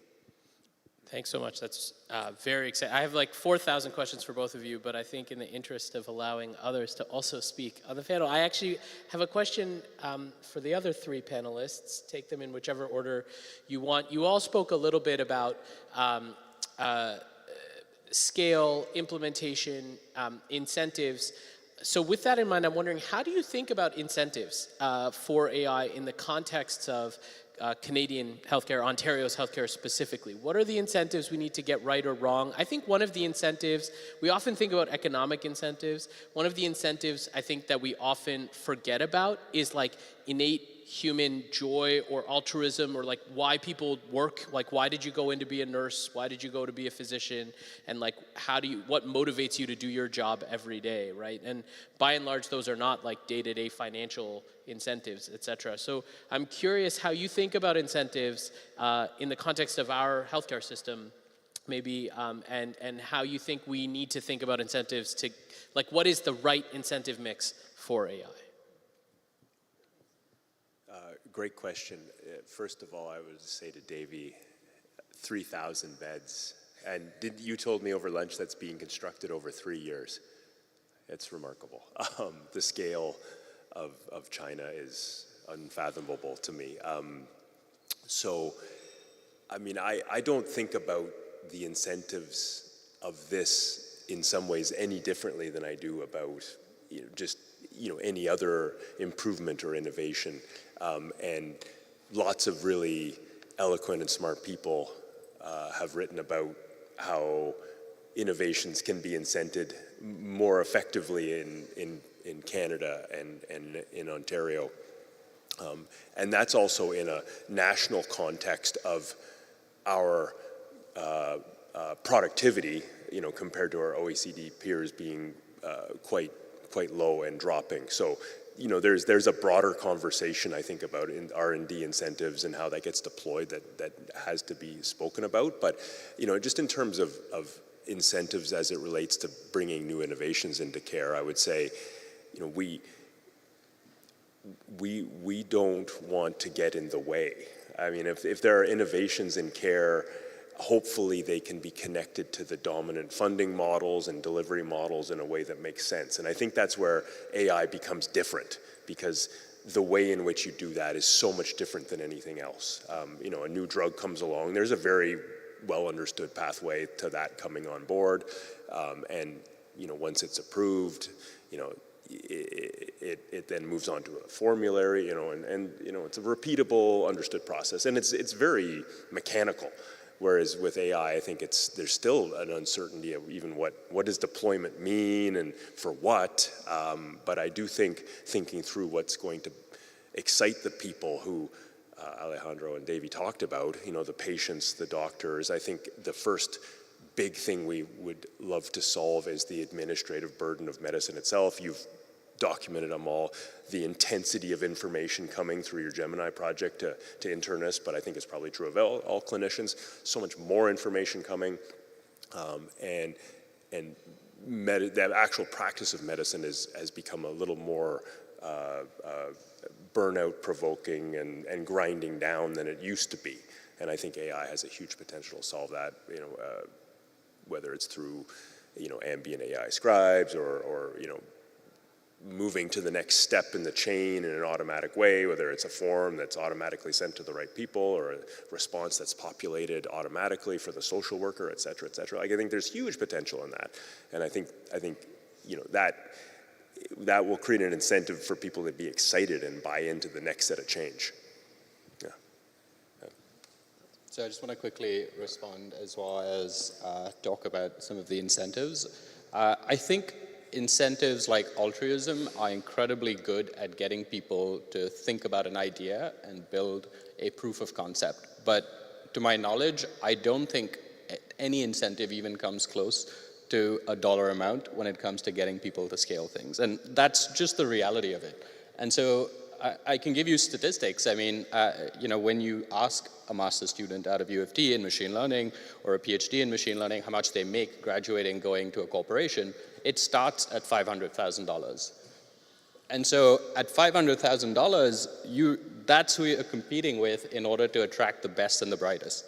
So unless we find ways for people who are altruistic to start in the system and build scalable solutions and think about enabling them to make that much and more by, exporting these kinds of tools, we're going to have a problem attracting the best people to come and work on these problems.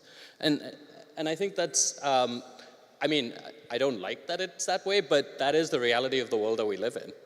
And so I think the opportunity is there. I think we have to realize and be okay with the fact that our best scenario is enabling the best Canadians to be able to use this data and start building tools to export to the world around.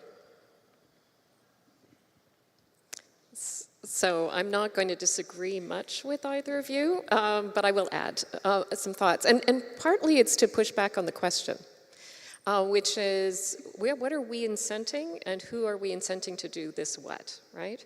And so I kind of thought you might have been like incenting towards spread and scale. That's totally fine, and I can see some financial incentives, some policy levers. Some of these things will certainly be helpful in moving the dial there.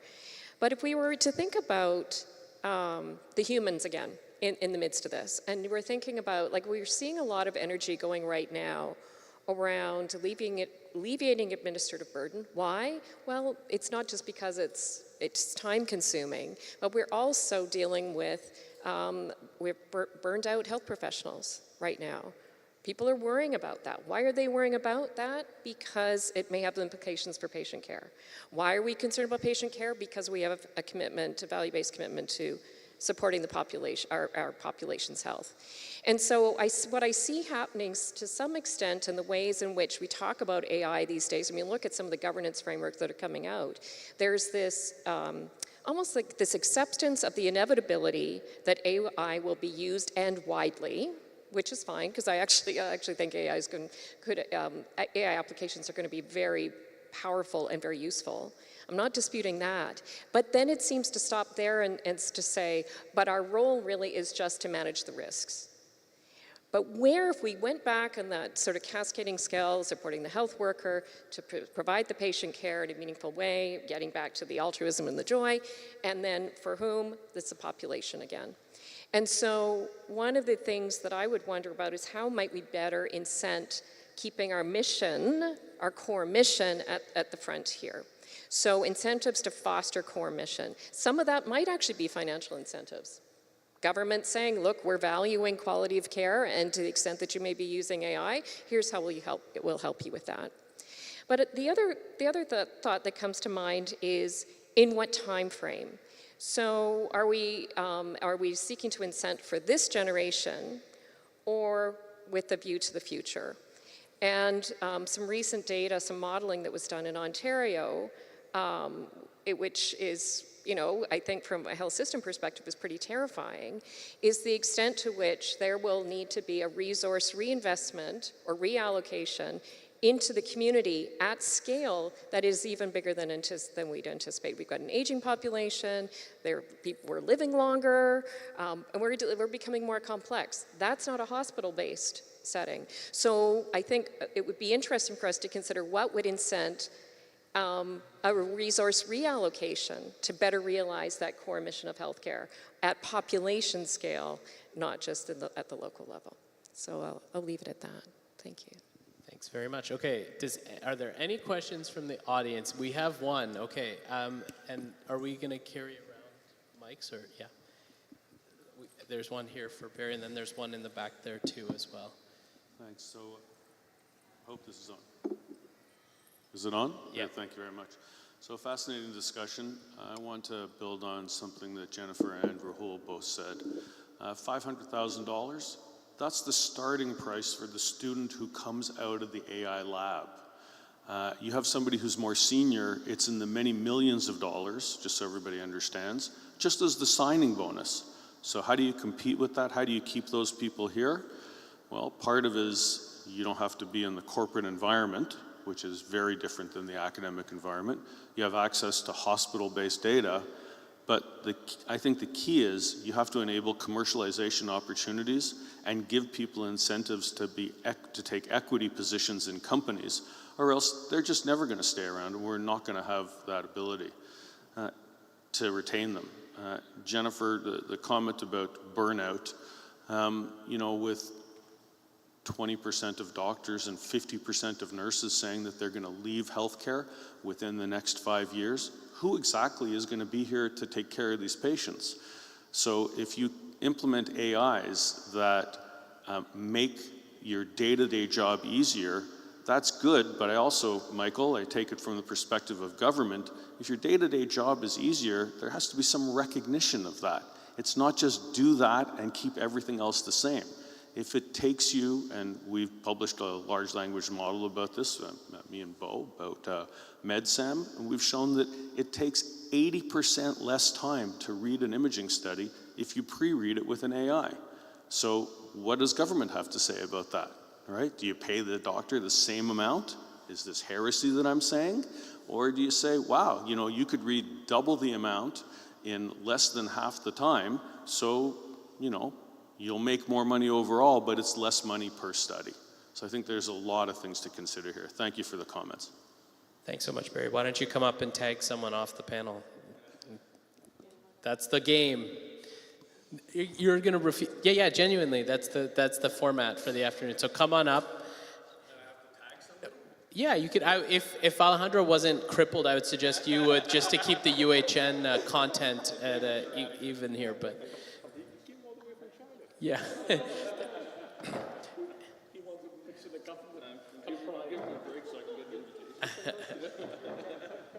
Don't go far, Davey, and we can turn to you for comments because you're not far, so that's all good.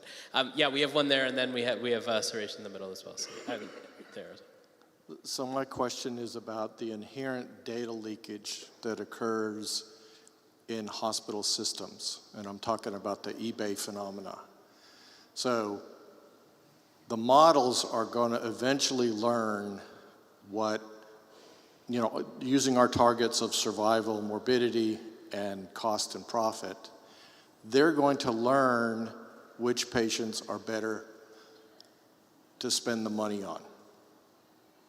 So this patient may be better to only give them one round of chemo. This patient may be better from a cost-benefit analysis to give 3 or 4 rounds of chemo. And I'm going to go a little further and basically ask the question is, what are we doing, since they're supposed to be creating a healthcare system, where are we going to spend our money?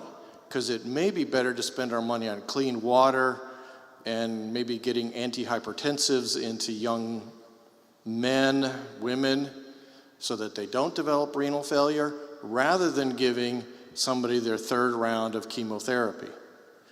Because as we know that palliative chemo is the only reason for palliation is we're palliating the oncologist so that they don't have to tell the patient that there's nothing more that they can do. Do you want to take that, Rahul? There was a few, I think, maybe you want to start with the data leakage question? Maybe if I can understand your question correctly, and I'll rephrase it a bit, what you're asking about is that there exists biases in the way that data in healthcare is collected and curated that the model might end up learning, which in turn, when used, might end up perpetuating those biases. And you gave the specific example of a specific financial incentive that the model might learn, which is that, try to keep getting the sickest patients because that's the thing that might maximize revenue. Am I understanding your question correctly? Okay, so I think this is a great point and a really, really important reason to think hard about how the data generation actually exists. And it's a really important reason for why the people building the machine learning algorithms, and not just taking it from fields like computer vision and NLP, but rather building it from scratch, need to work with domain experts to understand the context in which the data is actually created. Because there exists methodology in machine learning to correct for biases. So one example of this is we wrote a paper about how you can correct for the bias by which patients arrive at a hospital center. So not all patients have access to hospital care, they arrive at different points in time, and if you naively cluster that data set, you get very different clusters than what you would get if you actively correct for the fact that people have potential delays in when they arrive at the hospital. And so there exist algorithmic solutions, but in order for them to see the benefit, they need to be worked in with the domain expert. Would you like to come up and join the panel, and you can tap someone off, and we'll pass over to, unless, Michael, do you want to respond, and then while the next person is, yeah, please. I'll make one comment. I think, folks hear me okay? Yeah, okay, great, thanks. Those of you who are kind of students of health policy and health services research will know the work of Wenberg and Fisher, and they characterized all these perverse spending patterns. You spend more and you don't get any further outcomes. So I think, in some ways, the point you made, sir, is a well-known one. If you allocated money differently, you would get a different set of outcomes. But I do think that's sort of at a level of political discourse around, where do we as a society want to spend our money? Is it better to do it in education or healthcare? But I do think, will AI be more efficient in highlighting those inefficiencies in the way spending is allocated? It very well might be, but it's a great question. Can I say, there's also these a bit, the question is a bit too philosophical to some extent, but there's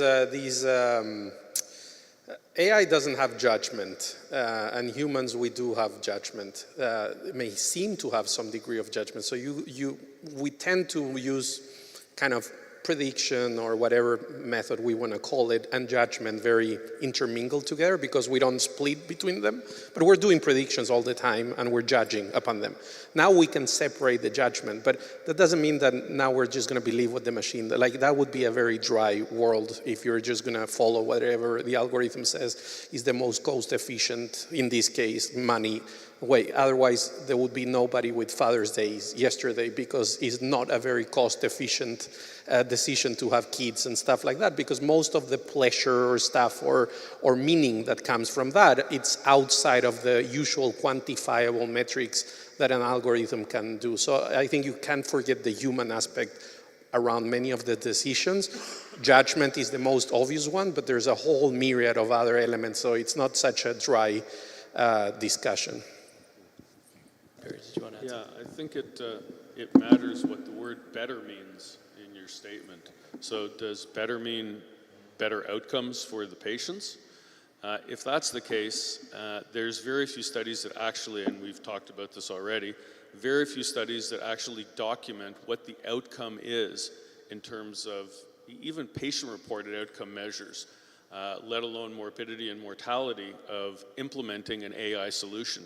So my response would be, money should be invested on a going forward basis to ensuring that we are actually studying those outcomes so we know which algorithms to implement and which algorithms not to implement. And in the plethora of AIs that are out there, it's a tiny fraction that have actually gone through the rigor of actually determining, did this improve anybody's life? Absolutely. I think there was a question at the same table. Did you still have a question? Marianne, actually just behind you. Yeah. I think you go first, and then we'll come to the middle table. Yeah. Okay. I guess I wanted to follow up on incentives. So I'm Ala Yusuf from Stanford AMI. So we did a study at Stanford AMI. We were looking at data scientists and people who were curating the data and creating the large data sets. And people said in the qualitative interviews that they felt that curating the data sets was a waste of their time and career because it's not even scientifically rewarding to keep cleaning the data to generate data for AI and ML. So there isn't only incentives for like systems, but also incentives for people who are working on creating the data. The second component is there seemed to be a change in the landscape of ethics of data market access. So when we look at cross-sector collaboration, initially industry and nonprofits were seeking collaborations with academic hospitals because they had the high quality data sets. But when they knew that it's always going to be challenging to get access to data, then they started targeting the small and medium integrated health centers because this is the easiest way for them to build models and get these models into the market. So the question becomes, how can we collaboratively come to have a general culture where we can foster collaboration with industry so we can benefit from the resources that they have, as well as allow us to benefit from the have access to the data to build commercially useful products to the market. Great question, such a great question. I think you should join the panel. And Rahul, maybe, I don't know, Jennifer. I have a quick response and then I'll self-elect off the panel. I would say that your question is incredibly valid because the reality is that people optimize for publications, but like getting the data in order to create these models itself is equally important. And that part of the process is crucial if you want to build algorithms that are generalized, because as you build the data, you learn a lot about the context that it came from. So at least in the machine learning community, there's now a NeurIPS benchmarks and datasets track, which is effectively a publication venue that exists solely for data sets. And so the idea being that its goal is to encourage the creation and the public release. And I want to say that, I want to highlight the second part, which is the public release part of it. And that's where it gets, harder and trickier in the context of healthcare. Because, you create a data set internally and then nobody else can use it without a lot of hoops to jump through. And so there's a tension there, because in the machine learning community, there's a lot of research that's being done on this one data set, which you may have heard of. It's called Mimic. And the reason that most of the models are built on Mimic is because it's the only data set out there, or it's at least one of the oldest data sets out there, and there's many more that have followed suit, that has existed for a long time, that is completely public to access, assuming you go through TCP/S2 training, you can sort of download and work with the data. It creates this bias for even the set of problems that people are willing to ask, because you only ask problems about the data that you can actually build models on. And I think enabling greater data availability, assuming that it is correctly de-identified, will open up a much, much bigger world of what people can do with this. So with that, you should come up. Did anyone else want to comment on the industry part of things, or? And Rahul, you can maybe go down there and you can keep a microphone at that table, and that way Davey and you can chime in as we. Anyone else want to weigh in on that idea of how do we partner responsibly with industry around this, around data sharing and other things? So one of the questions I often ask myself is, what's special about AI? Is anything special at all? And when I use the example of, well, it's not quite like a ventilator, because that had a dramatic impact. We're talking about revolutions in terms of medical care. Ventilators really certainly was one of those things. It's not quite the same as genomic data and creating gene testing and therapies and so on. So what is really special about it? And I think one of the things that is disruptive for us in a possibly creative way and possibly a potentially dangerous way is that it's forcing us to play in the sandbox with other people that we haven't really played with in the same way. We kind of get drug companies, we kind of get certain types of industry, device industries, but this is all within the healthcare world. This is a newer space. So how do we build those relationships in a good way? And also, how do we also grapple with the fact that some of the vendors, for example, are massive vendors, they're data companies, they're less, in health AI companies, right? Which is the challenge. So we're dealing with, on the one hand, new parties at the dining room table or in the sandbox, and then also different culture. So this is something which, great question. No answers here, but just to acknowledge, I think we need to reframe the problem. Part of the problem is not, oh, now we need to find better ways to partner with industry in the same way that we've done before. I think that there needs to be more venues, perhaps, where we start to think about, so what is culturally at stake for us? Like, what is non-negotiable? What is negotiable? And how do we develop a pathway where we can evolve this together? So those are just some preliminary thoughts on that. Davey, do you want to comment on sort of this idea of industry partnership in China and how you're thinking about it with your medical school? I mean, very different cultural context. And yeah, the healthcare policy is most important, as Michael indicated and Barry talked about from Ontario. What I've learned from the both system is that, as I earlier mentioned, a top-down but also bottom-up. This is a medical school driven academic, so that's refreshing academic, but also a academic health science center complementing with the government support, and then the industry come in. One of the things that we drive regarding earlier about the patents, the system there actually at the CUHK Shenzhen, we actually promoting the PI to have 75% of the IP right given at the university and the medical school, and we encourage the translation part. So when you look at what happened in COVID, I was told we have hundreds of apps, AI developed how to diagnose COVID. How do you have a cough sound, you're able to diagnose, non-invasive, many things pop out, published. And at the end, which one materialized? Zero, right? So we need to realize there are a lot of noise out there in doing AI, so we need to be careful. From academia side, I really want to caution us, yes, AI is going to facilitate the so-called faster patient care access and better quality. Industry are very eager to support, so they will jump in very quickly. But you have to be careful with your eyes wide open, because you might go down a path that will be wasting 2 years of your time or 1 year of your time. And I really want to encourage people who are doing AI in academic medicine, not just AI per se, but AI-generated knowledge synthesis, new one, genomes, gene therapy, gene editing. How do we leveraging the AI power for us to shortcut so that we can develop new gene editing, or cell therapy, stem cell therapy? Because otherwise we just keep doing, getting all the massive data and make it more efficient, reducing the time for care. And if we're going to spend all the time doing that, we are not doing academia any good in the future. Thanks very much. I think there were some questions at the central table there. Yeah, great discussion, thanks. 2 comments and a question, and I'm putting on my US physician hospital administrator hat. Rahul talked about cost savings, and 2 points. One, the altruism part, you have to do the project because it's good, which is great, but that's going to vary a lot between institutions. How much of culture exists there to do these projects which don't have a financial ROI. The other more important point is cost savings. Cost savings to who? Is it to the hospital? Is it to the physician practice group? Is it to the insurer? Is it to society in general? Because one person's cost savings is another person's loss of revenue. Especially in the US, if you look at an AI project which predicts sepsis earlier and that reduces utilization of our ICU beds, as an example, that is loss of revenue to my hospital.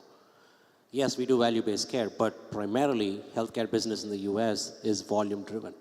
So this is not going to go through the CFOs and other hospital boards easily, knowing that putting this in, again, picking that example, AI tool to predict sepsis early, let's say, which may be improving the accuracy by 1 or 2 percentage points based on studies elsewhere on a different patient population.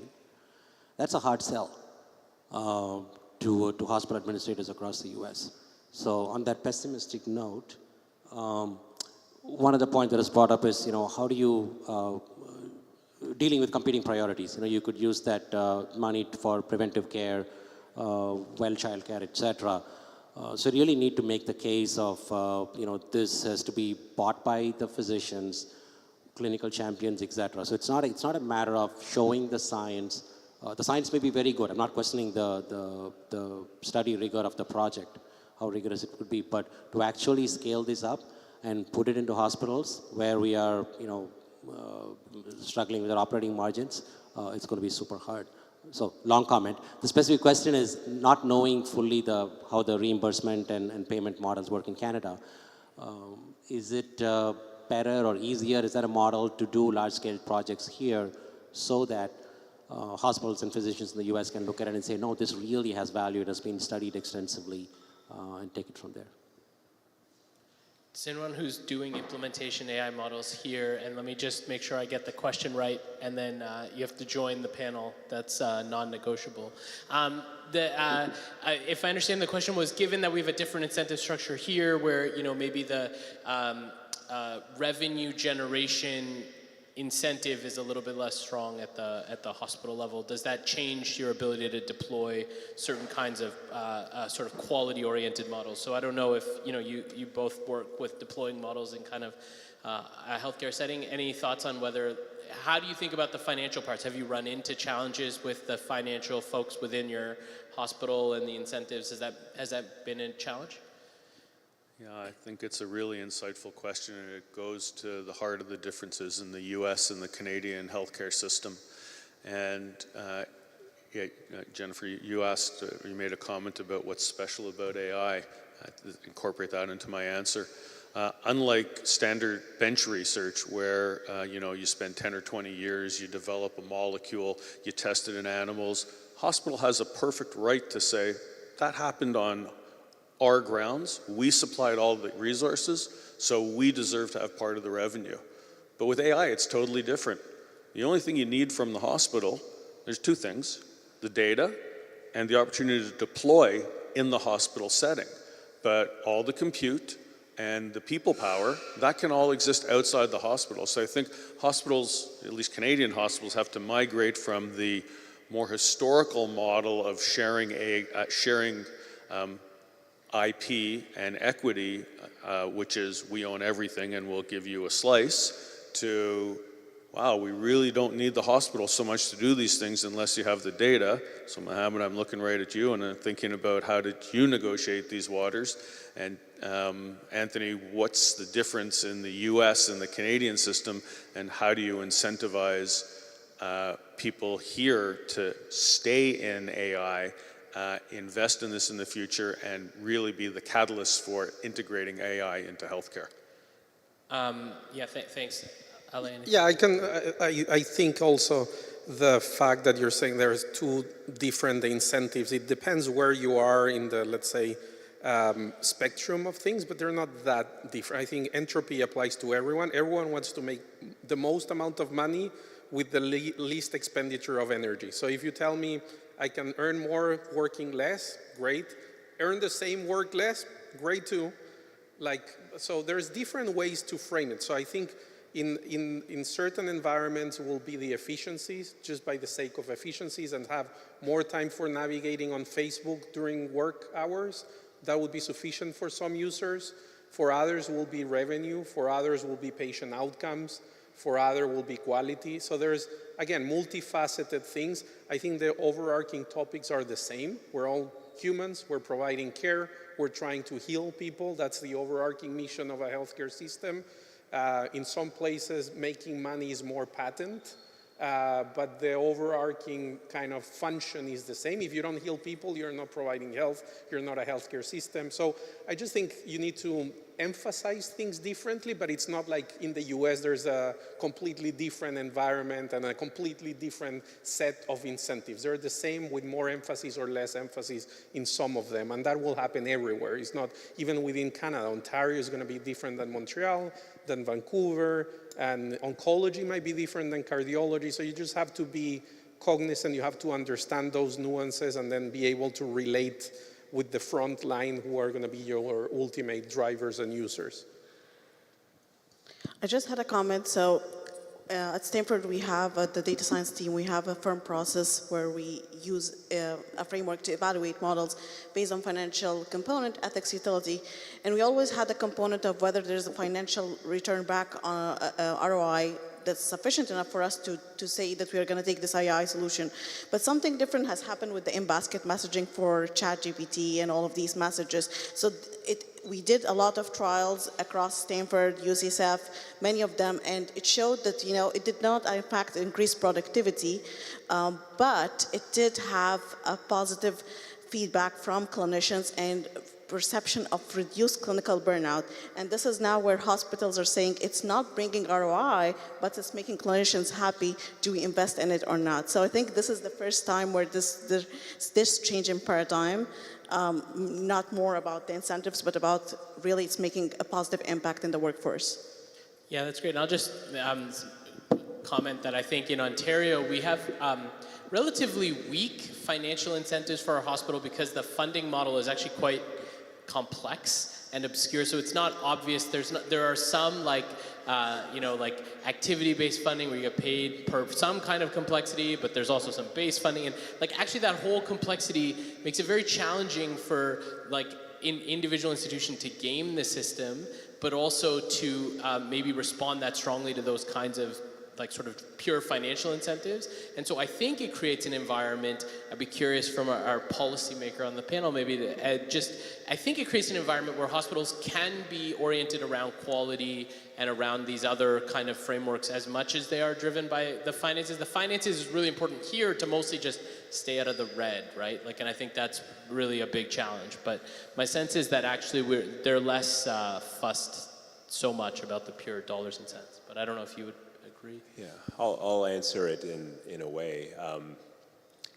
Again, thinking of David Naylor, and one of the things he said that always sticks with me, and it's always a risk to quote him because it won't be as eloquent or as funny, but he said that in his mind the goal of a healthcare system was to have it regionally integrated with aligned incentives, and that's easy to say but hard to do. But I think what I wanted to say is that there is a risk here that I think we can all start to try to mitigate through working together. One, when I came into government, I worked in chronic disease policy, and everybody had an app for their chronic disease. And that sort of quickly got dispensed because it was seen to be untenable for the patient, who then had to launch 17 apps because the kind of person who got diabetes also got heart failure, et cetera, et cetera. And then the second part of the story is that I was at one of the big hospital information system providers. They had a symposium day, and they showed some examples from their US installations, and they had hospitals and home care and primary care all on the same installation. And then it became clear what AI could do. It was so powerful once it started to bind sectors together. And most of the applications I've seen so far have been, let's detect sepsis better. That's amazing. We should do that. we should make sure that when somebody's going to have sepsis, and then you can do something about it. And primary care, specialist care. Let's get the conversations noted into a clinical note as fast as possible. Make it as easy as possible. That's great. We should do that. But how do we bring people together so that information can be used to make that journey easier for the clinician, for the patient. And some of that then rests on me as a policymaker to make sure we have a digitally connected system, but it also relies on all of you to collaborate. And in the absence of a fully digitally connected system, I would say it's more emphasis on you. How do you create your algorithms to bind sectors together? Because I think that would be incredibly powerful and get people excited. And in our system where the incentives don't necessarily align quickly to innovation, you all will get motivated by hopefully better patient journeys, better patient care, and you can help guide the way, because I think it needs to launch on multiple fronts. Policy needs to move forward, practice needs to move forward, and go back to David Naylor's, let's get the systems integrated. And I think the AI solutions will start to really shine at that point. Well, that's a perfect place, I think, to draw it to a close. I'll say thank you very much to our panelists, planned and otherwise, and thanks everyone very much for a wide-ranging discussion.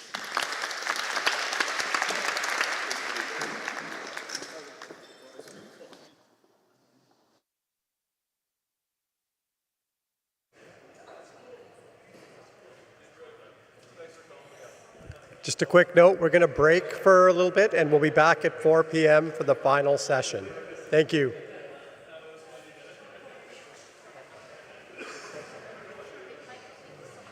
Again, we'll be back at 4 p.m.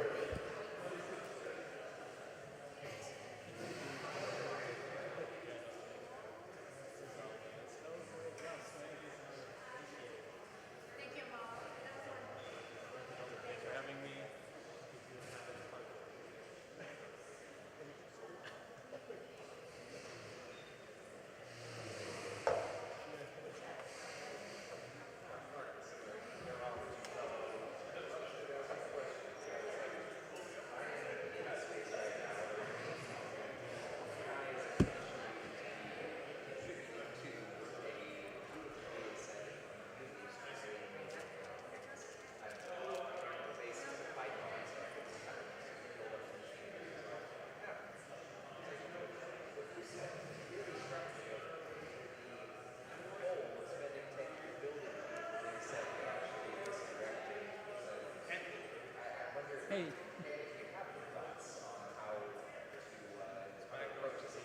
Thank you.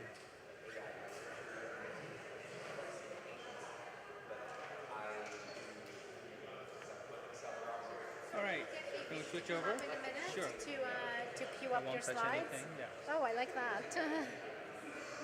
Okay, and then we'll have 2 seats here. So once you're done presenting, you and Mohammed can have a little I chit can just sit while I'm presenting. Can I? Oh, yeah. No, that works. Oh, that's the only screen, right? Yes, and then we've got at the back of the room. So that's the only screen. There's no confidence screen. There's no yes.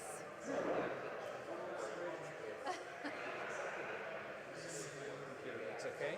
Yeah, let's give it a try. I have adapters here in case you need it. If you don't need it, we're okay. Do you need this or no? Well, it's yours. Oh, you need to. Let's push this in a little bit.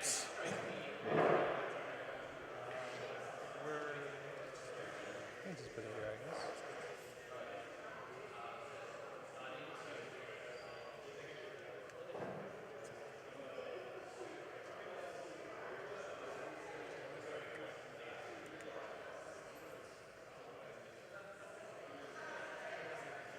Okay, I'm plugged in.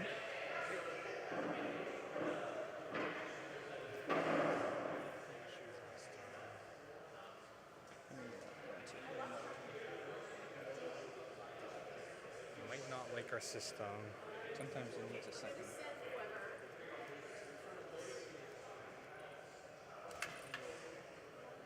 That might be how it's explained then.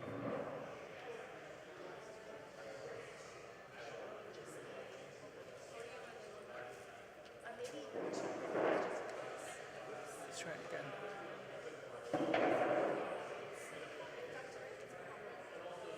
Let's check the displays.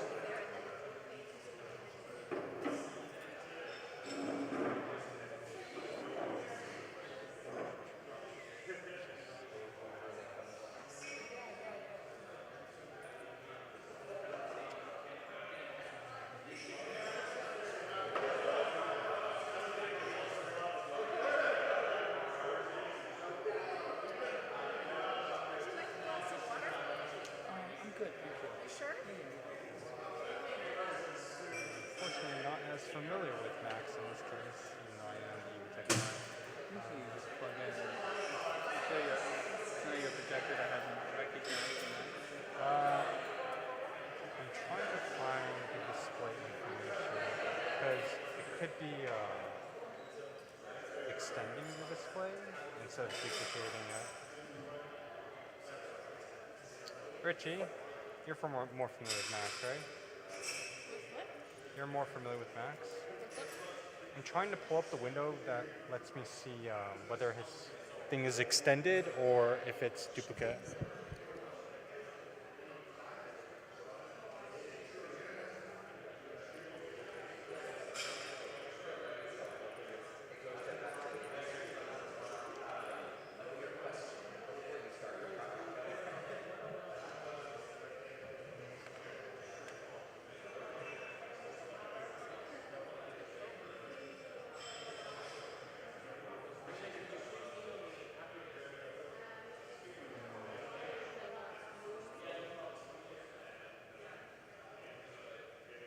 me go to advanced icon. Let me see.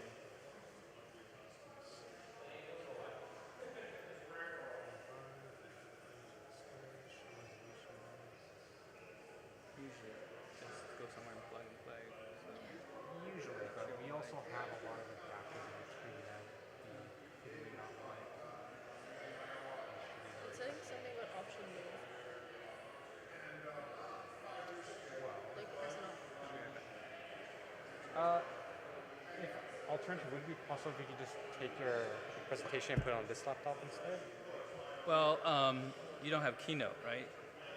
No, we don't. Yeah, PowerPoint transposes pretty badly, so, but if you can, I'll be back. You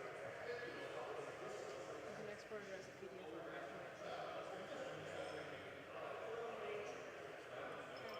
Yeah. It says mirror, right? It's mirroring right now. I like how you started left ends like that. There's no problem now.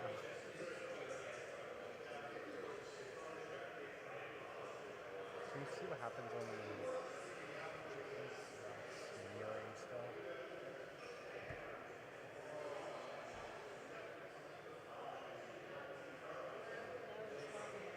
So now it's extended. Except it's not. I love it when things don't work. I'm gonna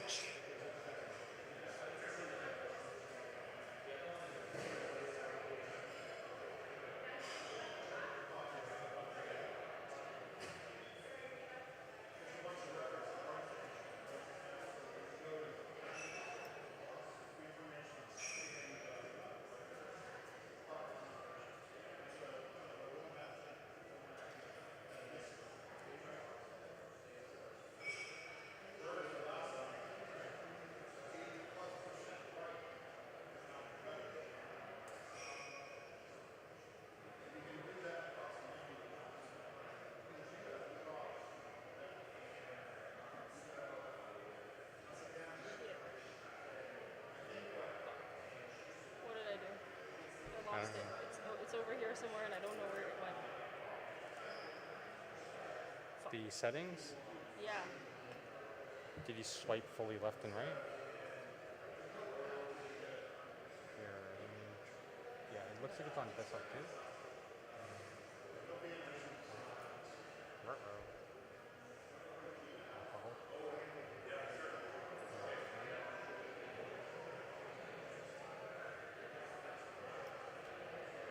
How many A/B tests does it take to figure out a MacBook? I'd be careful with this stuff. Yeah, we were having problems with Macs earlier too for some reason. Usually it's not a problem.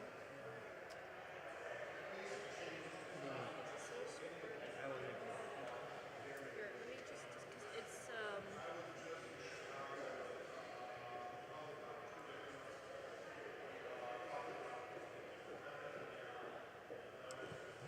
So we can continue troubleshooting this, or we can export your file as a PDF and try to put it in here.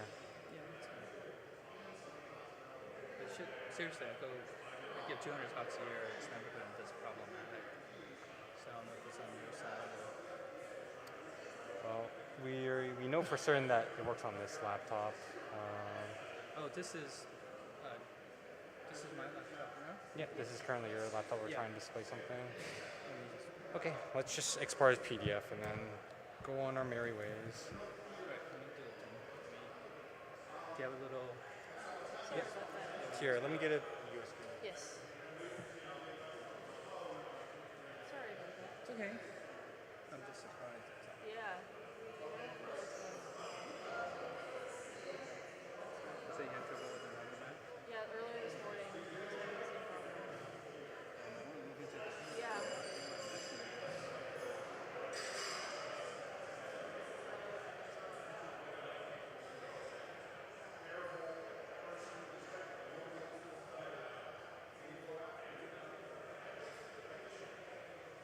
You can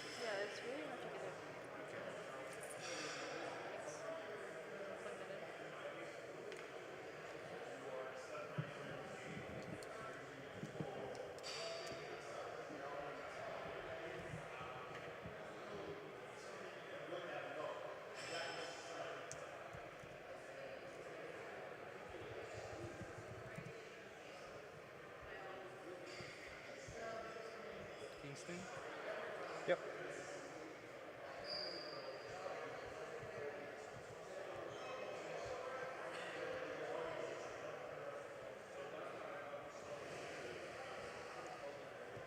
Yep, that works fine.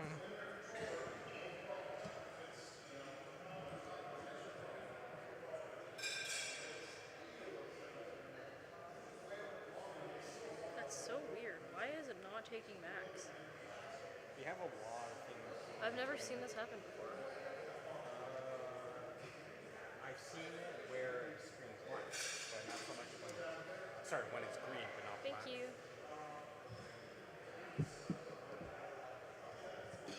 Black indicates to me that it's clearly tried to play out of this game. Some of the sensors.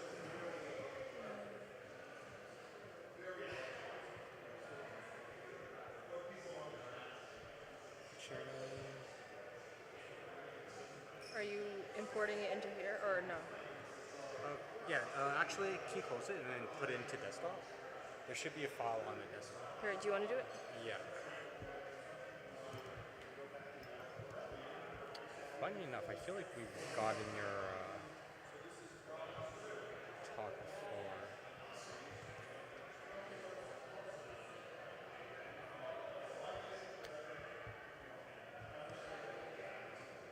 Okay, feel free to pan through it to make sure that everything is working as intended.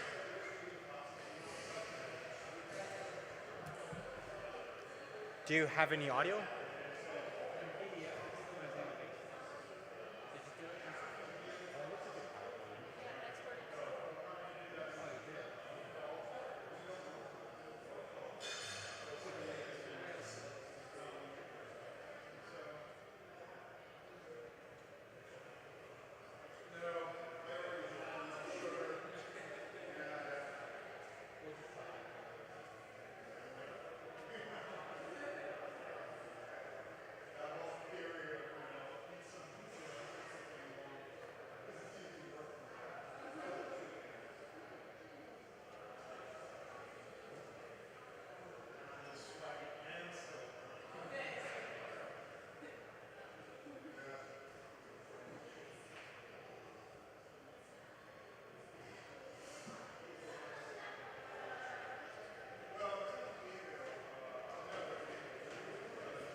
Hi, everyone. We're going to start in about 1 minute. So if everyone can come back to the meeting room, it's our final session. We're looking forward to closing this off.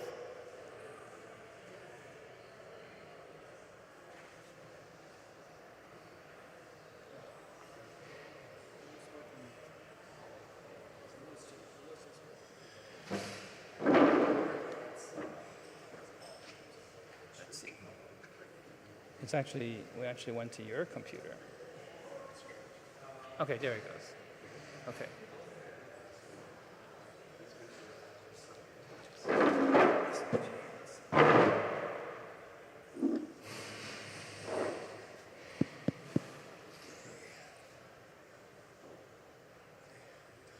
Good.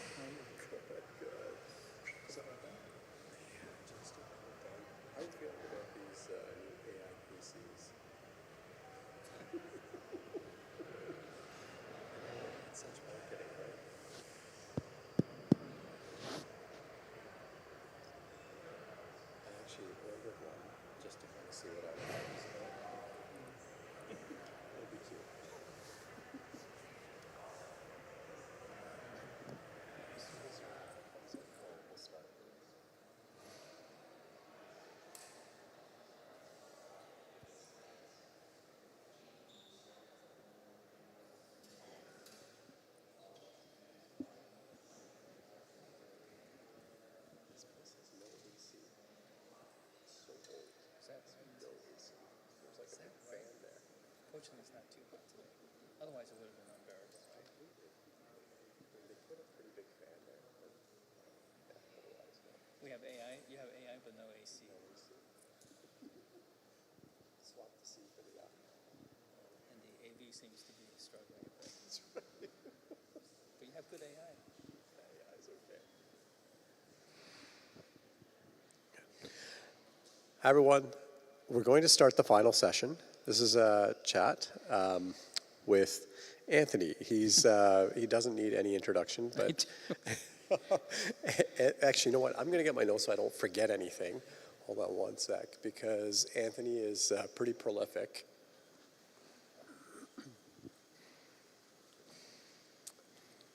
Mohammed and I were just saying there's AI, but there's no AC. But fortunately, it's not too. I think I'd rather take AC. But fortunately, the weather is really nice here in Toronto. So it's my pleasure to introduce Dr. Anthony Cheung, who is the Chief Intelligence and Innovation Officer for the Children's Hospital of Orange County, and he's the founder of the ACAM-PCAM groups. Anthony is a pediatric cardiologist and medical director of the Heart Failure Program at Children's Hospital of Orange County. Dr. Cheung serves as the Chief Intelligence and Innovation Officer of CHOC, Sharon Disney Lund Medical Intelligence, Information, Investigation, and Innovation Institute. That's a mouthful, so I think it's known as MI4. The Institute is the hub of medical intelligence and innovation at CHOC and serves as a national and international leader. MI4 was the first institute of its kind in a children's hospital.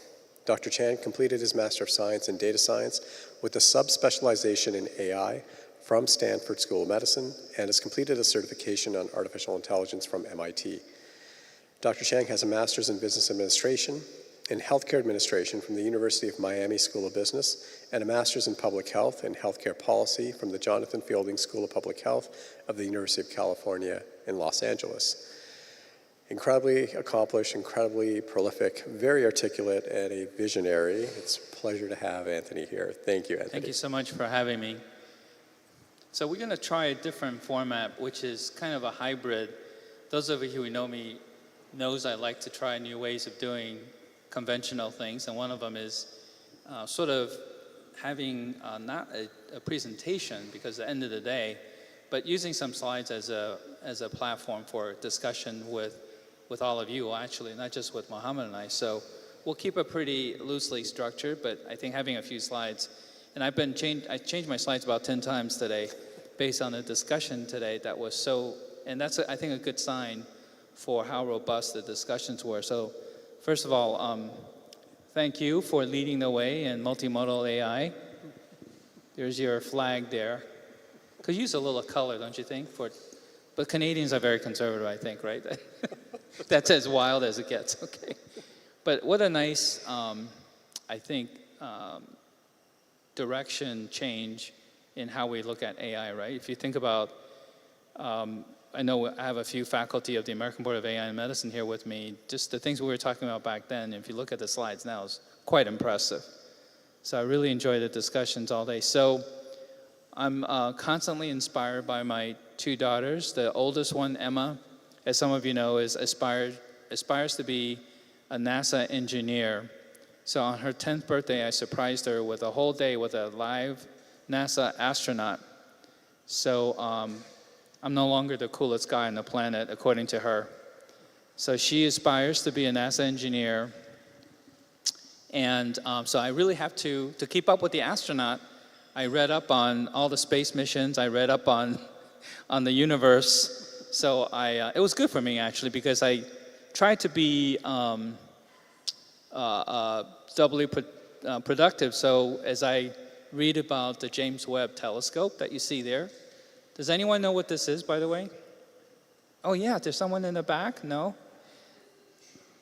You know, you all have iPhones. You should be able to look it up very quickly. But it's the pillars of creation in the Eagles Nebula, close to 7,000 light years away that we're seeing this. Can you imagine the light that we see in this picture traveled 7,000 light years to get to us? So, and she said, well, maybe you can use this for your AI talk next time, which is totally spot on, because I was telling Mohammed, you know, at the end of a long day, let's just have a chat about multimodal AI. And I think up before we had multimodal AI, it was the Hubble telescope, which has been around for 3 decades, as you know. So you can see a few stars, but not many. Now with the James Webb telescope, with the sophisticated technology, you can see so many more stars and more clearly. But guess what? You still have a lot of details you can't see. Even infrared that it's equipped with cannot penetrate some of the clouds in space. So I think there's a nice, interesting metaphor here that with advanced technology, we still don't have ready access to all the answers. And perhaps we need to be a little bit more patient, right? So I think she was right that I should be proud that I used this picture for a talk on AI. But by the way, on CNN last night, and I think they're going to repeat it tonight, there's a wonderful 1-hour special on the James Webb Telescope and what it's done. It's amazing the pictures we're getting these days. So part of the problem, as we talked about today, is just because you have better data and better visualization doesn't mean you have answers to your questions. So we have to think about that, right? Because the obvious observation is that you have more and more data, but it doesn't really mean that you're going to be improving patient care per se. So I think we all kind of talk about or think about the eras in healthcare and AI differently. This is my personal way of looking at it. Very simplistically, I think the last decade or so has been on machine and deep learning. When I was in school, it was all about deep learning, although a lot of deep learning tools back in 2014 when I started school at Stanford weren't even available. There was no such thing as off-the-shelf, software that you can do deep learning. So we had to do it by hand, incredibly.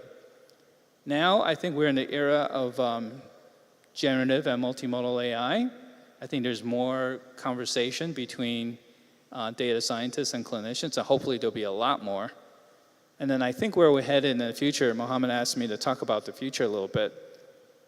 I think we're going to have to bring the clinicians really into this game of healthcare AI in a very big way, because we're going to be stuck with a lot of data and not enough insights to really navigate healthcare AI. So conveniently, 3 eras. So Mohammed, based on our conversation today, what do you think? Or do you think we're going to be stuck in multimodal AI and in that mode for quite some time, or do you think we'll head out of it by the end of the decade? My sense is that the way things are moving now, especially with the attention it's getting in the public, the attention it's getting from private sector, the resources that are being put in, billions of dollars of investment, My guess is, before I was thinking to get to, I would say, AI in Health 3.0, we're decades and decades away. I no longer think we're decades and decades away. Yeah. I think it'll happen sooner. It won't happen tomorrow.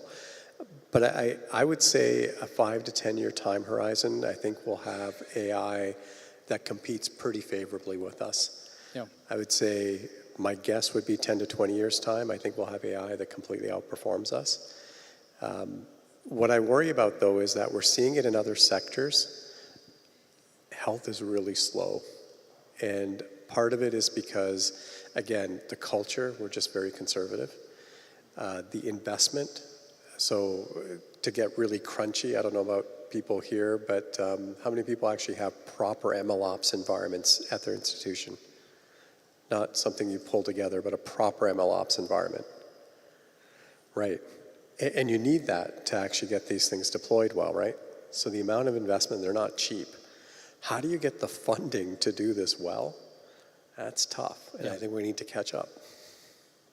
Well, I was going to say your debate earlier would be interesting if you had said, what about a slow revolution for multimodal data? Because I think it is slow. So I'm conservatively saying by the 2030s, I hope we'll get the data issues untracked. There'll be a few dozen centers that really truly have very efficient, streamlined workflow for even deep learning, but it's going to take, I think, to the end of the decade.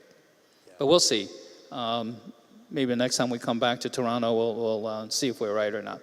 But I think hopefully by the 2030s is when AI is going to get significantly smarter, and it will incorporating a lot of the clinician's wisdom. Someone just asked me during the break, I have this case, and I wonder if that will ever be, it's a rare case, but once we diagnosed it, it was very significant.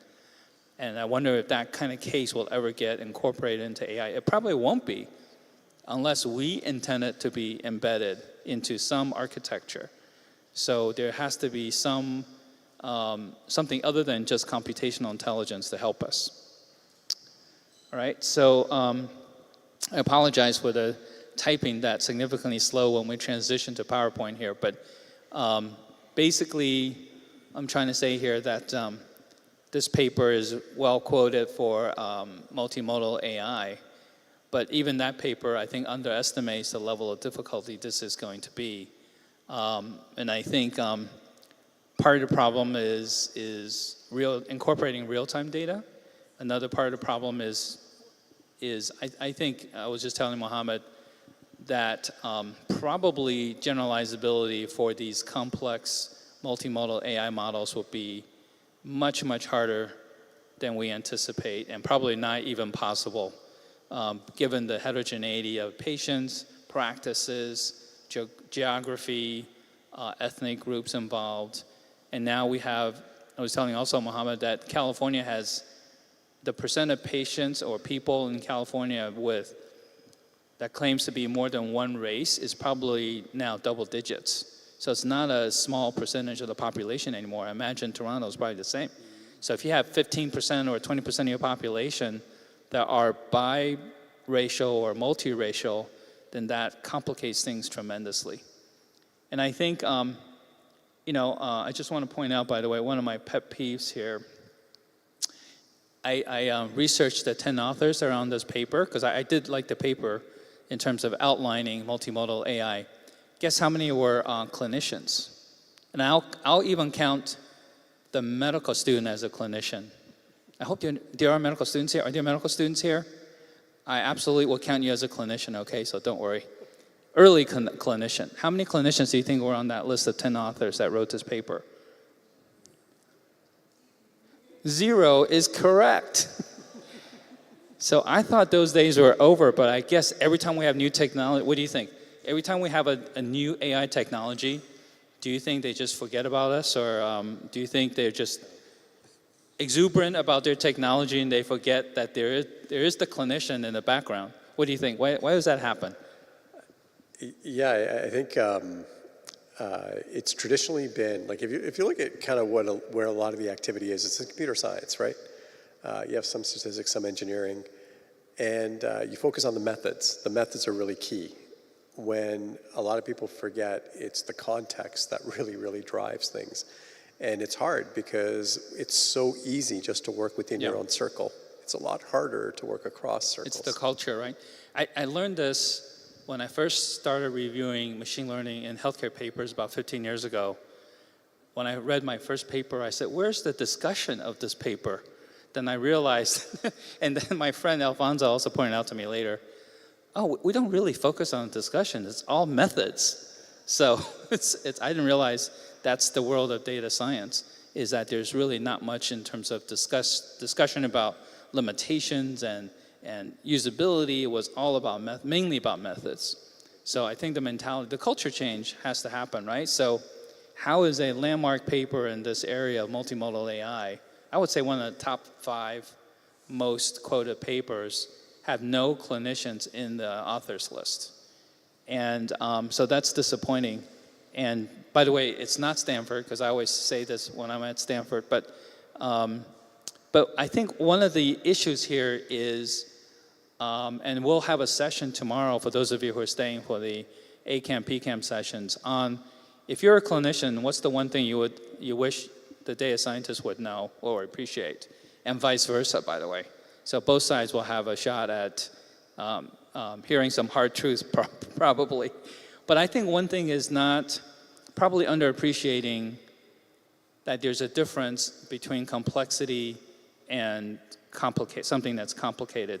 Now, I was fortunate that when I was in training, one of my the surgeons I work with was a PhD in math and an expert in chaos theory, and he taught me that something that's complex, like healthcare, you cannot deconstruct it into predictable parts. This is trying to engineer your way out of a medical situation, which is almost impossible. I think you can render it more understandable or more predictable, but you can't rely on engineering methods, I think, for the entirety of the healthcare issue, which is what it's trying to do here, right? Yeah, absolutely. I mean, I think you have an Einstein quote coming up, but the one that I like about, the one quote that I like from him quite a bit is, he said, if I had 1 hour to solve a problem, I'd spend 55 minutes understanding the problem and 5 minutes developing the solution. So if you're developing a machine learning algorithm for healthcare, it's really important to understand healthcare. And that's where maybe some of the gap is. Yeah. All right, so I think when I Googled fuzzy, this is what I came up with. So I think part of the problem is that lots of data, and we didn't dwell on this too much today, but part of the problem with multimodal data is that a lot of data going in are fuzzy to begin with, right? There's no such thing as, I'm a heart cardiologist, and if you got 10 cardiologists together in the same room and say, what is heart failure? They will probably define it fairly differently. It'll be a big range. So it's not like you just look up the ICD code and you have a way of figuring out what a patient has. The other problem is that, what would you guess is the percentage of incorrectness in an electronic record? And I think this always shocks the data scientists. Alfonso's smiling because they never appreciate how high a percentage it is. This is from CIOs and CMIOs, by the way, so it's as accurate as it can be as a survey. What percent of the electronic record do you think is absolutely incorrect? Any guesses in the audience? We have a CIO, actually. Suresh, what do you tell your group? Oh, you're not allowed to say? Is that what you said? What did he say? 20. Yeah. It's a minimum of 20, probably even 35, 40%.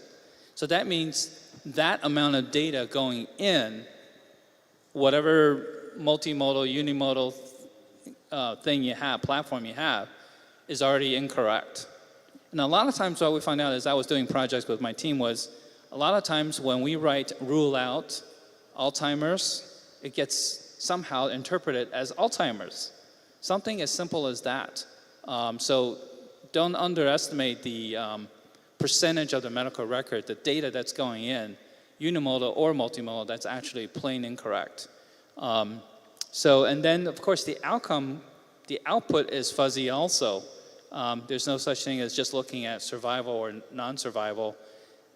How do you judge the outcome of someone who had survived chemotherapy but ended up having heart failure versus someone who lived a shorter amount of time but was symptom-free? You know, those are not, it's hard to see which one is a superior outcome. So there's a lot of fuzziness going in and coming out. And I think unless you're really doing healthcare day to day, and I'm lucky that Alfonso spends a day a week with me in clinic, so he's starting to really see that it's a lot of uncertainty in healthcare. And just because, I think I want to call it EHR bias, just because it's an EHR, the human tendency is to think that it's actually pretty accurate. In fact, that's far from the truth. And I think that's something good to recognize for a lot of data coming in. This quote from Einstein I like because it really sets the tone for, you know, it's hard to have reality and certainty at the same time. Just like we know it's hard to have performance and generalizability of a model at the same time.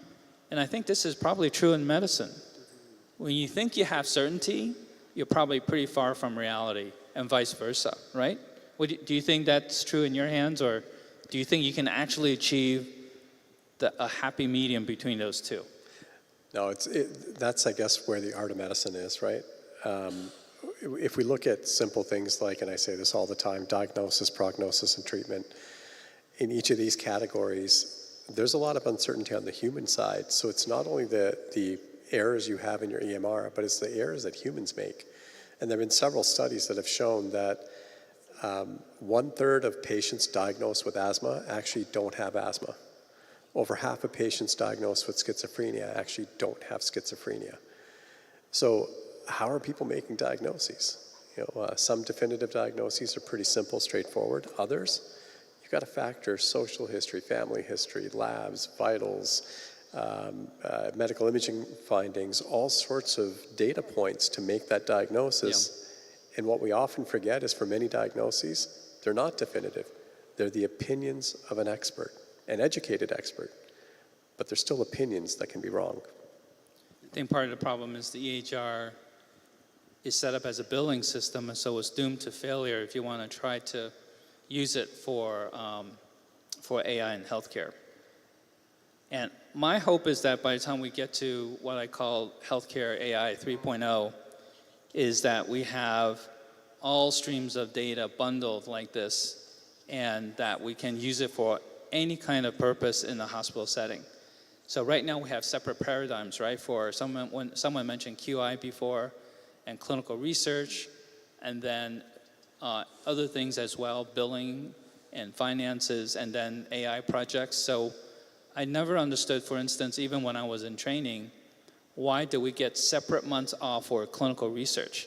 Why do we not have a paradigm in which you do clinical research as you're delivering patient care, right? So hopefully within this decade, we'll start seeing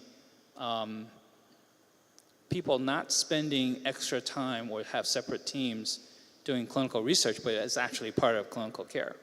So I think that's perhaps the hope we have with AI, is that we can actually have that. So again, this is, thanks to Alfonso for pointing this out to me.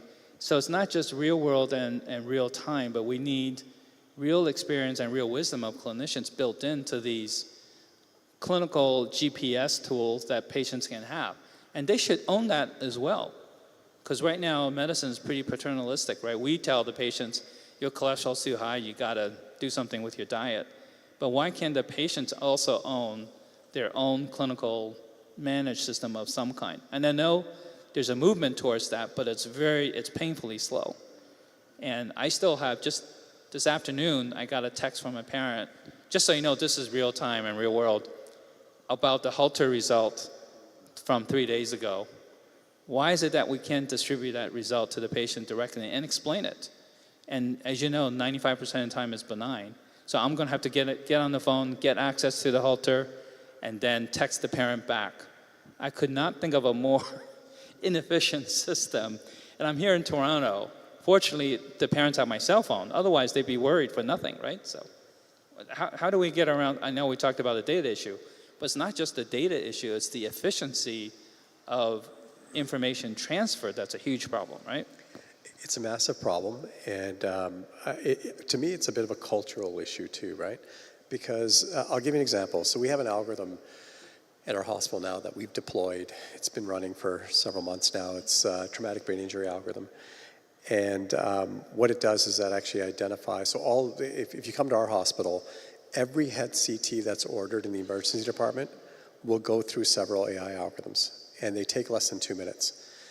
And the results of those AI algorithms will be posted on this board in our Emerge that looks like you're at an airport. So every patient scrolls up, who the physician is who's looking after them, the medical imaging test they ordered, the radiologist who's looking after them. It'll give you what the status is of the current test. And every now and then you'll see our AI symbols pop up saying, this patient needs to be in the OR right now. That algorithm is not making a decision, it's informing people. We found it to be at least as accurate, and the reality is it's a little bit more accurate than our neurosurgeons. At what point do we say we automate the thing?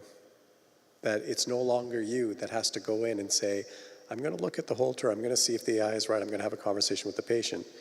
We actually have the algorithm reading it for you, summarizing it in lay language, in Hindi, in Cantonese, in whatever language they're comfortable with, culturally appropriate, that actually says, here's the interpretation, so they don't have to worry. At what point do we trust it enough that it does at least as well as you, if not better, to provide information to that patient? That may take some time. Yeah. So anyway, I got asked one time when I was doing an AI meeting in London, after I gave a presentation about what the future of AI in healthcare is going to look like, and someone got up and said, one of the NHS clinicians said, we're really inspired by what your vision is about the future of AI in healthcare, but we're still faxing lab reports back in our hospital. And so I think, that's a great question, but I said, unless we keep inspiring each other what the future of healthcare can be like, what's going to stop you from faxing? Because it's your comfort zone.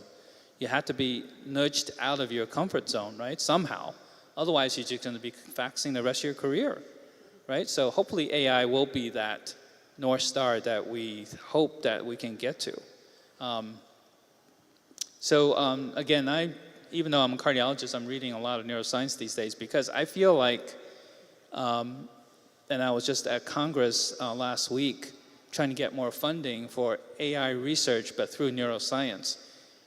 You think that there should be a natural affinity for neuroscience-focused clinicians and scientists to be very involved with AI? I was totally wrong. Can you imagine how it felt to be a cardiologist to give a talk to a group of neuroscientists about AI? There's just a certain bitter irony about why are the neuroscientists not in healthcare not more involved with AI because it's their natural extension, right? Do we have a neurologist here, for instance? Oh, we have one. Okay, we usually don't have any.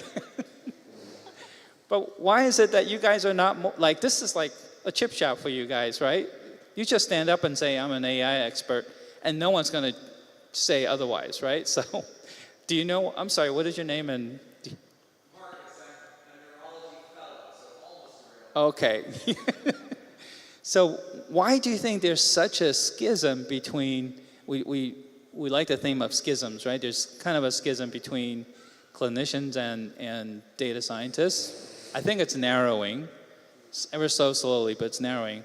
But why is there such a disconnect between neuroscientists and AI when the observation from the outside is like, this is a natural for you guys, right? What do you think there is? My first thought is practical. Neurology of the fields of medicine is the one that is arguably worst understood. We've got so much uncertainty in our clinical cases that a system that is very engineering heavy may seem like it could feel like this is going to oversimplify the most complex system that exists. I disagree. I love that so much of machine learning is inspired by good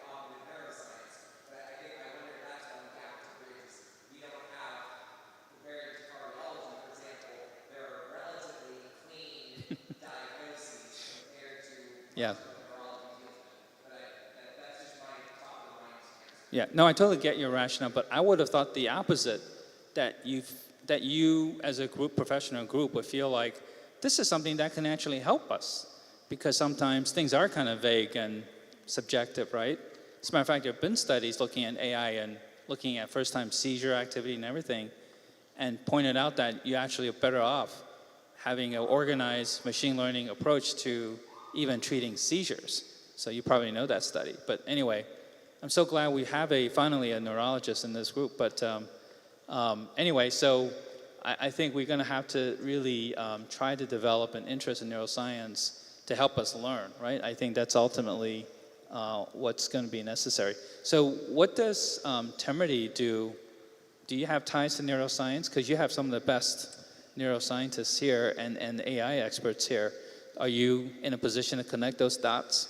Actually, there's quite a bit of ML AI work in the neurosciences being done at University of Toronto. So for example, at the Toronto Western, at the Center for Addiction and Mental Health, there are actually quite a few people focusing on machine learning and AI in that space.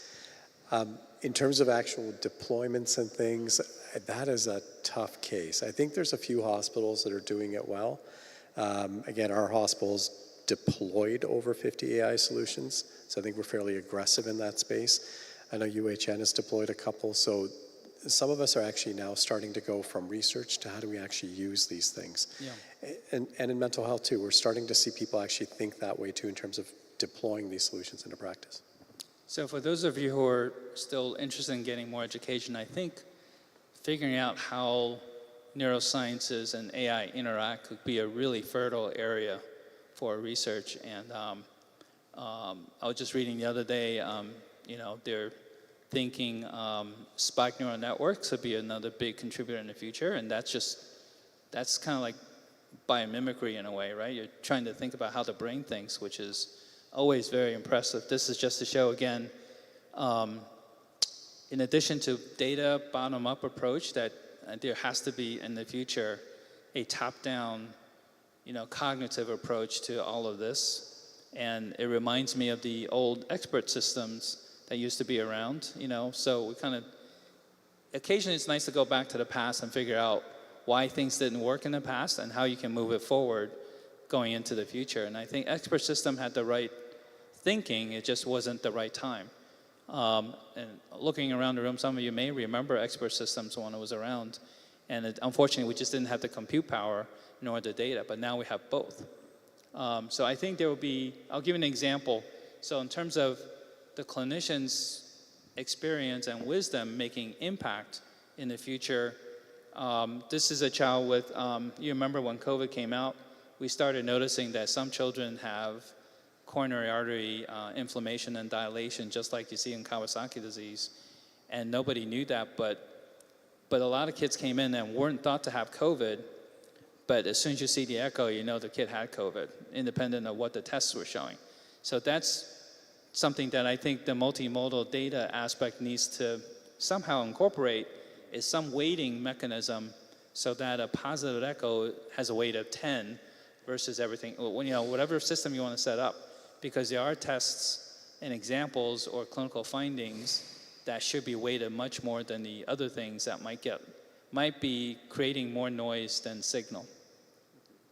Can you think of examples of that in your work, that something just, even with all the ML and DL methodologies, just didn't surface as a real strong indicator of a signal?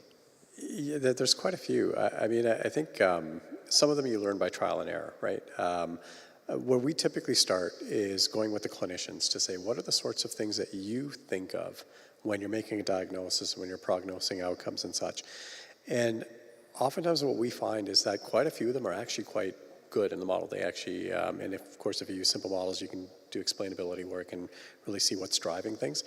What we find is when we do data-driven work, of course, a lot of those things fall out and they're not as relevant.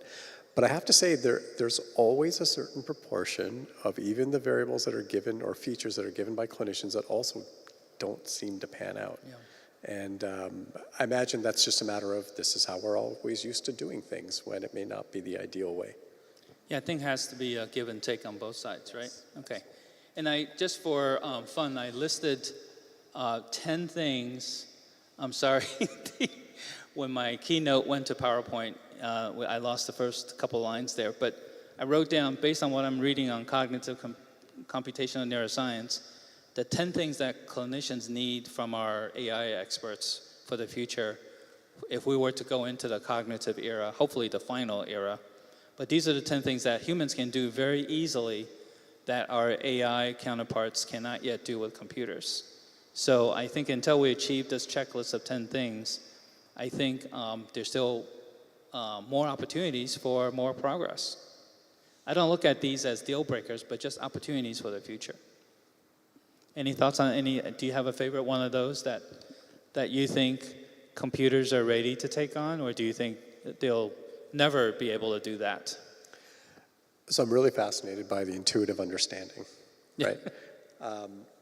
Because I think we're in this phase of, yes, there's all sorts of black box-ishness that we talk about, and we also marvel at how it can actually predict or outperform clinicians in certain aspects, right? And we don't understand why. Yeah. So is this artificial intuition, right? Or a sort of different type of AI, I guess. But we also have to understand that sometimes we just have a gut feel, and we just can't explain it. Yeah. It's often a collection of a whole bunch of things that are happening in our head, and we're thinking, I don't know why, but I feel like this is what may happen. Perhaps the black box is something we don't understand, but it's kind of doing the same thing. So I kind of want to see how far it goes. The issue that we have, though, is as a human, I trust you more than I trust a machine, even though it may do a little bit better than you. So the order of magnitude in terms of improvement seems to be at a very different level for machines than it would be for humans. Yeah, it's going to be hard to figure out. I agree with you. We were talking about, I'm a pediatric cardiologist. There's a famous study that's quoted very often.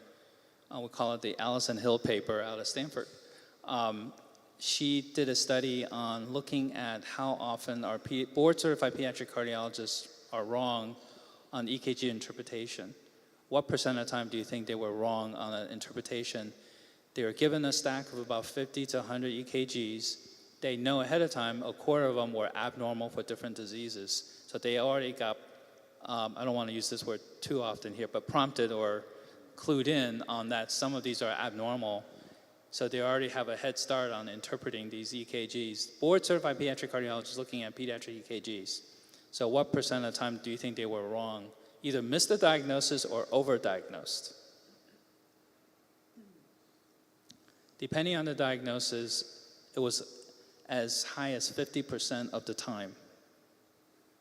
Board-certified pediatric cardiologists, the best people to read these EKGs.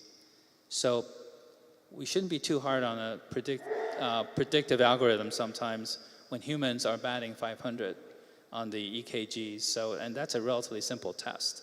So, how many of you are using a large language model in a clinical setting just for fun or for additional support and see patients and do that? Anybody? I'm always surprised that sometimes when I give it a really simple case just to see how it would do, it would miss it entirely. And then when I give it a very particularly difficult challenge, like a reportable case study, it would nail it as the most likely diagnosis. Can someone explain that to me? I mean, it's like, it can pass a test, but sometimes it will miss an entire category of disease. So it is, I would say, book smart. It reminds me of a book smart resident who sometimes missed something very obvious and not street smart. So someone, one of my AI friends said, you should just talk about that because it is kind of book smart, but it may not be street smart. Street smart meaning just savvy in the clinic setting and nailing every diagnosis. But that person may fail the boards.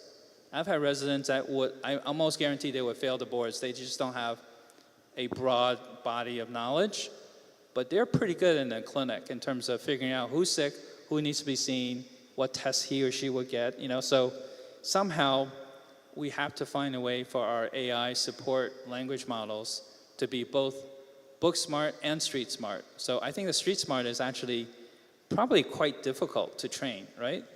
Yeah, it would be, and I guess Book smarts, well, the answer's in the book. You can memorize that, right?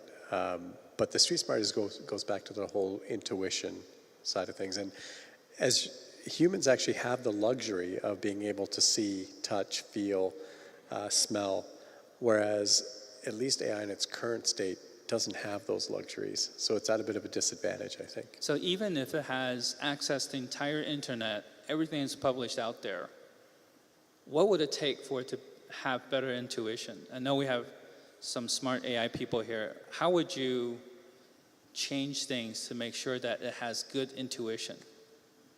Anybody with a... Nobody? What else does it need? Does it need every patient medical record? Would that help or no? Alfonso, if you had every person's medical record ever created, you have the entirety of every single publication, and what else do you still need to have that intuition that you can't quite explain, but it's definitely necessary, right? Yeah, so a little bit, and like we were just talking about multimodal AI, and 2 sessions ago. One of the things that we miss is the fact that most of these models are really sample poor on what they've seen, right? I think one of the reasons why we as people can't always explain is that the number of things that we've seen give us an inkling of something that we can't process ourselves. And I think that's one of the things that's just missing from models. They just haven't seen enough of our world. See, I think what it needs is an infusion of clinicians' observations that are not published. I think the problem with the intuition, and tell me what you think, is it doesn't have a library of these, we used to call them clinical pearls or nuggets, or, one of the things I always say is, if I walk into the ICU, I spent most of my career in the ICU, if a kid has resting tachycardia without fever or pain, I'm going to stay at the bedside until I figure out why that kid's doing that. Now, that's not published anywhere, but I have a few of my favorite trainees here, and I know they probably all remember that observation, that, unless there's fever and pain to explain the tachycardia, you got to figure it out, because that could be impending cardiac arrest. Yeah. But it's not like something you can easily publish somewhere, because we don't have a lot of, sort of these little tips that an apprentice in a trade would get. Because we like evidence-based medicine, we like publications, we like to describe disease states, but there's not like a list of tips, to hand to the next pharmacist for you, or for me to hand to the next pediatric cardiologist. Mm-hmm. But perhaps that's what we need to be incorporated into, like now with large language models having a RAG, maybe it's a convenient way to dump that into that, so that when the situation came up and something isn't quite right, but someone who is book smart only will not be able to figure it out. Yeah, I think that's where things are heading. Maybe I'll give a case example. So I don't know if Amol is here. We might have had to go, but so Amol is a brilliant internist, and he worked with our group to create something called ChartWatch, which is basically an early warning system, right? Why would we create an early warning system? There are several of them available. It's because the ones that are available are awful. They just don't perform well. Their precisions are terrible, the recalls are terrible. The amount of variance they can capture is just awful. And we've done the studies to show that our clinicians perform better than those early warning systems. So we had to create one that outperforms our clinicians. So fortunately we did. And we've been able to see a 26% reduction in unplanned mortality. So it'll be published soon. But we're seeing these things save lives. The really nice thing about this, though, is for many of these cases, we don't know why. So for, I would say, a little over a year, there used to be this group of physicians, and they would meet on their own free will, and they would actually request all the mortality cases. And they would sit there thinking, I have no idea why the alarm went off, and this patient ended up dying. Why did we miss it? So it must have known something that they didn't know. On the flip side, there are a few cases where they caught it, but the algorithm didn't. I'd love to be able to see a next iteration where we have generative AI now discussing the cases with the clinicians to say, here are the things that drove it, whether it be Shapley values or some other sort of complex explainability. And for the clinicians to say, here are the ones you missed, here's why, and that they actually start learning from each other. And they both get better. Yeah. I think yes, question in the back?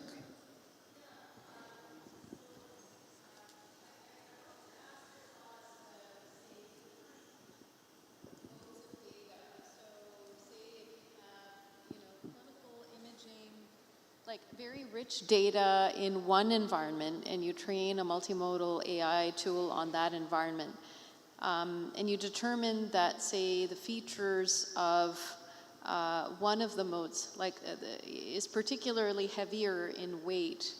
What are your thoughts about deploying such multimodal AI tools in maybe more resource-poor settings where maybe one or two of those data types are available rather than the full range of data types? So can you comment a bit about your thoughts on that? I mean, I think it would depend on the weight of those individual data modes on the prediction of the algorithm. So I just wanted to invite your perspectives on that.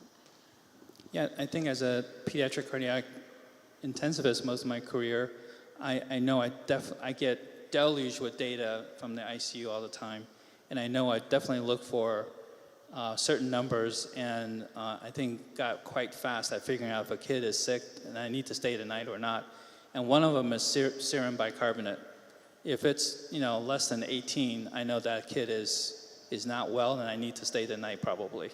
So those are kind of like weighting that number much more than the hundreds of other numbers I see from the ICU helps me and guides me, and through the years I think has proven its value. So I think those are the kind of things that if we got perhaps a group of 100 pediatric cardiac intensivists together, they could probably have certain numbers themselves to add to this library of important, basically clinical tips to be weighted differently. And I think that would add more wisdom and perhaps intuition. Maybe intuition is not obvious to those few that you talk to.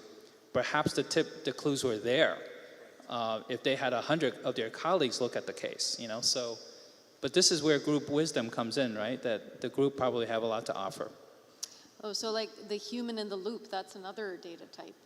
Correct. I think the humans need to be back in the loop, and groups of humans need to be back in the loop. Groups of humans, yeah. That's an interesting one because, so I can speak as a transplant physician because we often make decisions as a group on candidacy for transplant. So it's not a single individual or a single physician who's making these decisions. Yeah. Of course, one person is presenting the case in a certain way, but then the decision is made by a group of 12, clinicians in the end. So, and I think it's based on the wisdom or the expertise, the several years of experience of each individual, like their years of experience in seeing different patients with different permutations and combinations of different data types to make that decision. And there have been studies that looked at groups of physicians, mostly senior or mix or mostly junior. It's the larger the number, the better the assessment. So you can even incorporate less experienced people because even if they're not quite on target, their contribution and their observation is still valuable. Yeah, very much so. I think the one issue sometimes in group discussions or committee decisions is that sometimes the loudest voice in the room may have greater weight on the decision, which is not... As long as you don't have groupthink, which happens in healthcare too. You should allow everyone to speak up their mind, even if it's, even if you think on the surface they can't be right. It's good to have that opinion out. Yeah. Yes. Great questions, by the way. We're going to have to finish up soon, though. Hi. Excuse me. Salim Samanani. I'm a physician from Alberta. Why do you think intuition is more than just understanding the relationships between certain factors and certain inputs that you're looking at? So, I remember 30 years ago listening to an emergency physician teaching on rounds to say, hey, the first thing is just knowing, the most important thing is to know when someone looks sick. Yeah. And so, you know, what you're describing as intuition is just experience of seeing certain factors that correlate to bad outcomes and learning that. Well, why wouldn't a model have intuition by having multiple inputs and the same inputs that the physician has? In fact, I would argue that Dr. Mamdani's example suggests that machines can have intuition and maybe better tuition than human beings. So I have a little bit of a problem with, you know, thinking that humans will have better intuition given the same. No, I wasn't saying or implying that humans have better intuition. I just think perhaps their kind of intuition is different than what a machine can do, that you ought to value both. That's all I was trying to say, yeah. Yeah. I'm not saying, I would definitely not say humans are superior. I'm just saying they tend to have sometimes intuition that the machines weren't able to pick up. But I would argue that that's because they have inputs that the machine doesn't have. And so sometimes, it goes back sometimes, to this, well, but not all the time, yeah. Sometimes, but not all the time. But I think that would go back to the core theme of the talk, which is multimodal inputs. So if a model with sufficiently good compute and sufficient data can see, hear what a patient is saying, what a clinician, what they look like, how they're presenting, you know, maybe that intuition will be there. Yeah, I think we can, as the Go tournament, you know, 7 years ago showed, humans and machines will learn from each other. You know, as you may or may not know, the Go tournament, sounds like you do remember, the machine made a move that made no sense to any human expert. It ended up being a pivotal move to win the game, the second game. But the human learned from that and then returned the favor and totally frazzled the machine, by the way. And the machine lost the only game, right? So I think that to me says that we have perhaps not the exact same type of intuition. And in the Go game, it's probably not fair to say that human had different, you know, perception capabilities, right? Because it's probably the same. But that we have different types of intuition and learning and thinking and creativity and imagination, and we ought to take advantage of both kinds, certainly. So I think humans will have better shot at making the correct intuition if it's helped by AI as well, right? Because that only ups your game in terms of being intuitive, so yeah. But great questions, everyone. Yeah, great questions. Oh, another question in the back? Okay. Yes, I have a question about the intuition. Consider the problem with multimodal deep learning models right now, the alignment of different modalities. For example, when we want to align a video with a text, and we want to understand something from the text, audio, and the video, the tone or the pronunciation of the words in the video have meaning. Can we, and how alignment of this can actually result in different interpretation by the model. And about the primary intuition of the physician, for example, in diagnosis of a rare disease, they might first think that it's a simple disease, go with like blood work, but then use other modalities. And at the end, they find out that the most important modality is the one that they collected at the end. How can we then incorporate this into the deep learning models? For example, how deep learning models can understand from these different modalities that you know, the time sequence is not correct. For example, for the diagnosis, we must look at the CT scan at first, but we looked at blood work. You know, and that's my question. Yeah, I think through today you probably appreciate there are many more nuances and what I call the fuzziness of biomedical data than perhaps all of us realize. And I think the more we can allow AI to learn from that particular set of circumstances, the better. It may not be just deep learning, it may be other, just briefly mentioned 3 other AI tools that I think will become more of a factor in the future. One is what Alfonso and I are working on now, which is digital twins. We're going to the World Congress next year for pediatric cardiology. 5,000 people come together every 3 years to talk about the same problems that haven't been solved in 40 years. So as Einstein says, this is Einstein quote day, insanity is approaching the same problem the same way and expect different results. So we want to do something very different, which is trying to combine both stochastic and mechanistic models to come up with a different way of looking at patients. You can't always data science your way out of a conundrum, because I think biomedicine is just too complex. I almost used the wrong word myself. It's just too complex. There's too many parts that are unpredictable.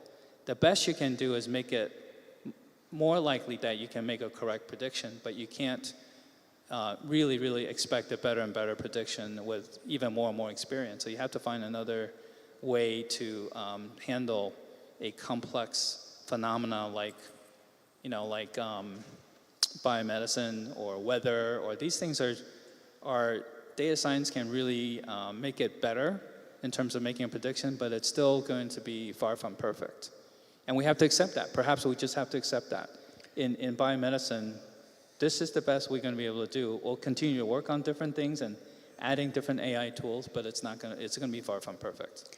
Yeah, I think, and we'll wrap up, but maybe just a point to add to that question is, I think as you're dealing with multimodal data, different formats, different types of data, there are going to be so many nuances around data curation, understanding data quality across modalities, how you encode.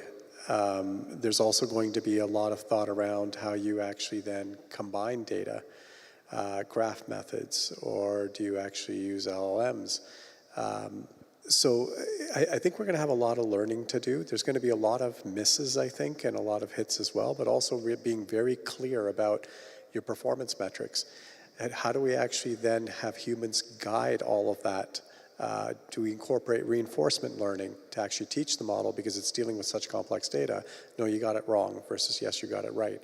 It's going to require a ridiculous amount of data.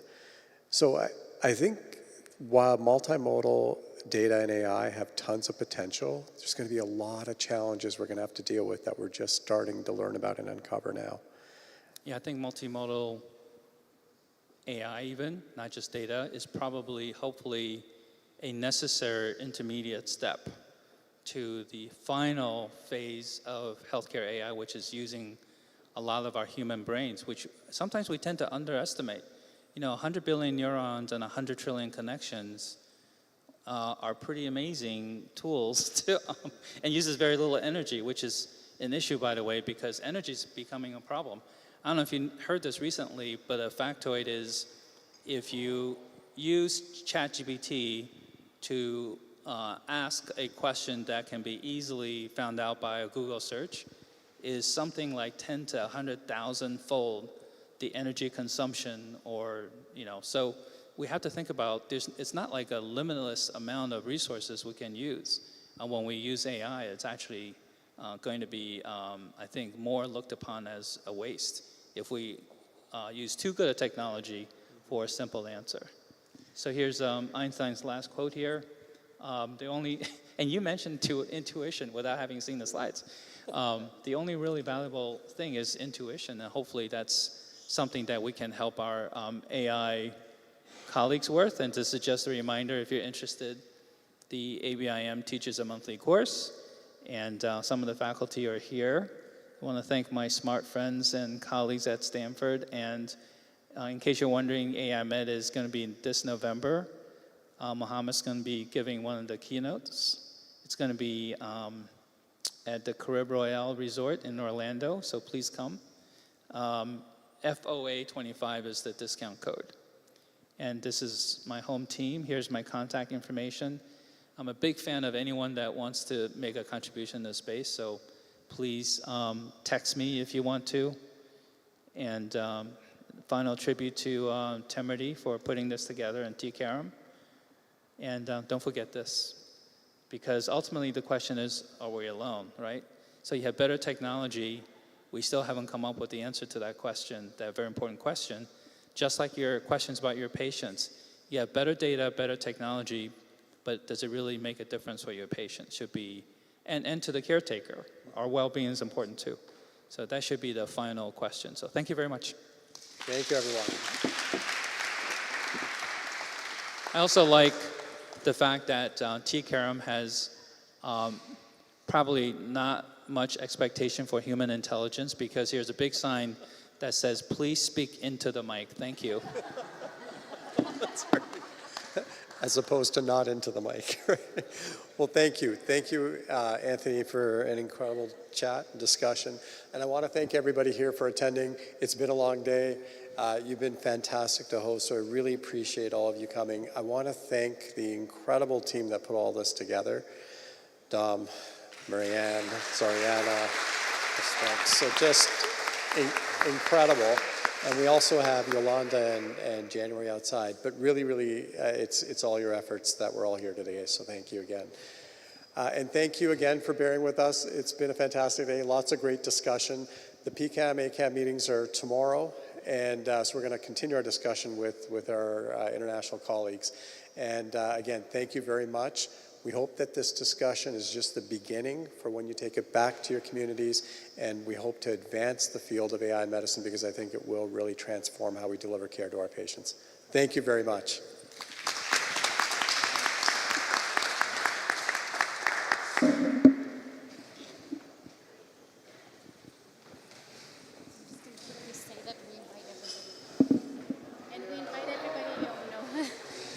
And we invite everybody for a reception just outside on the patio.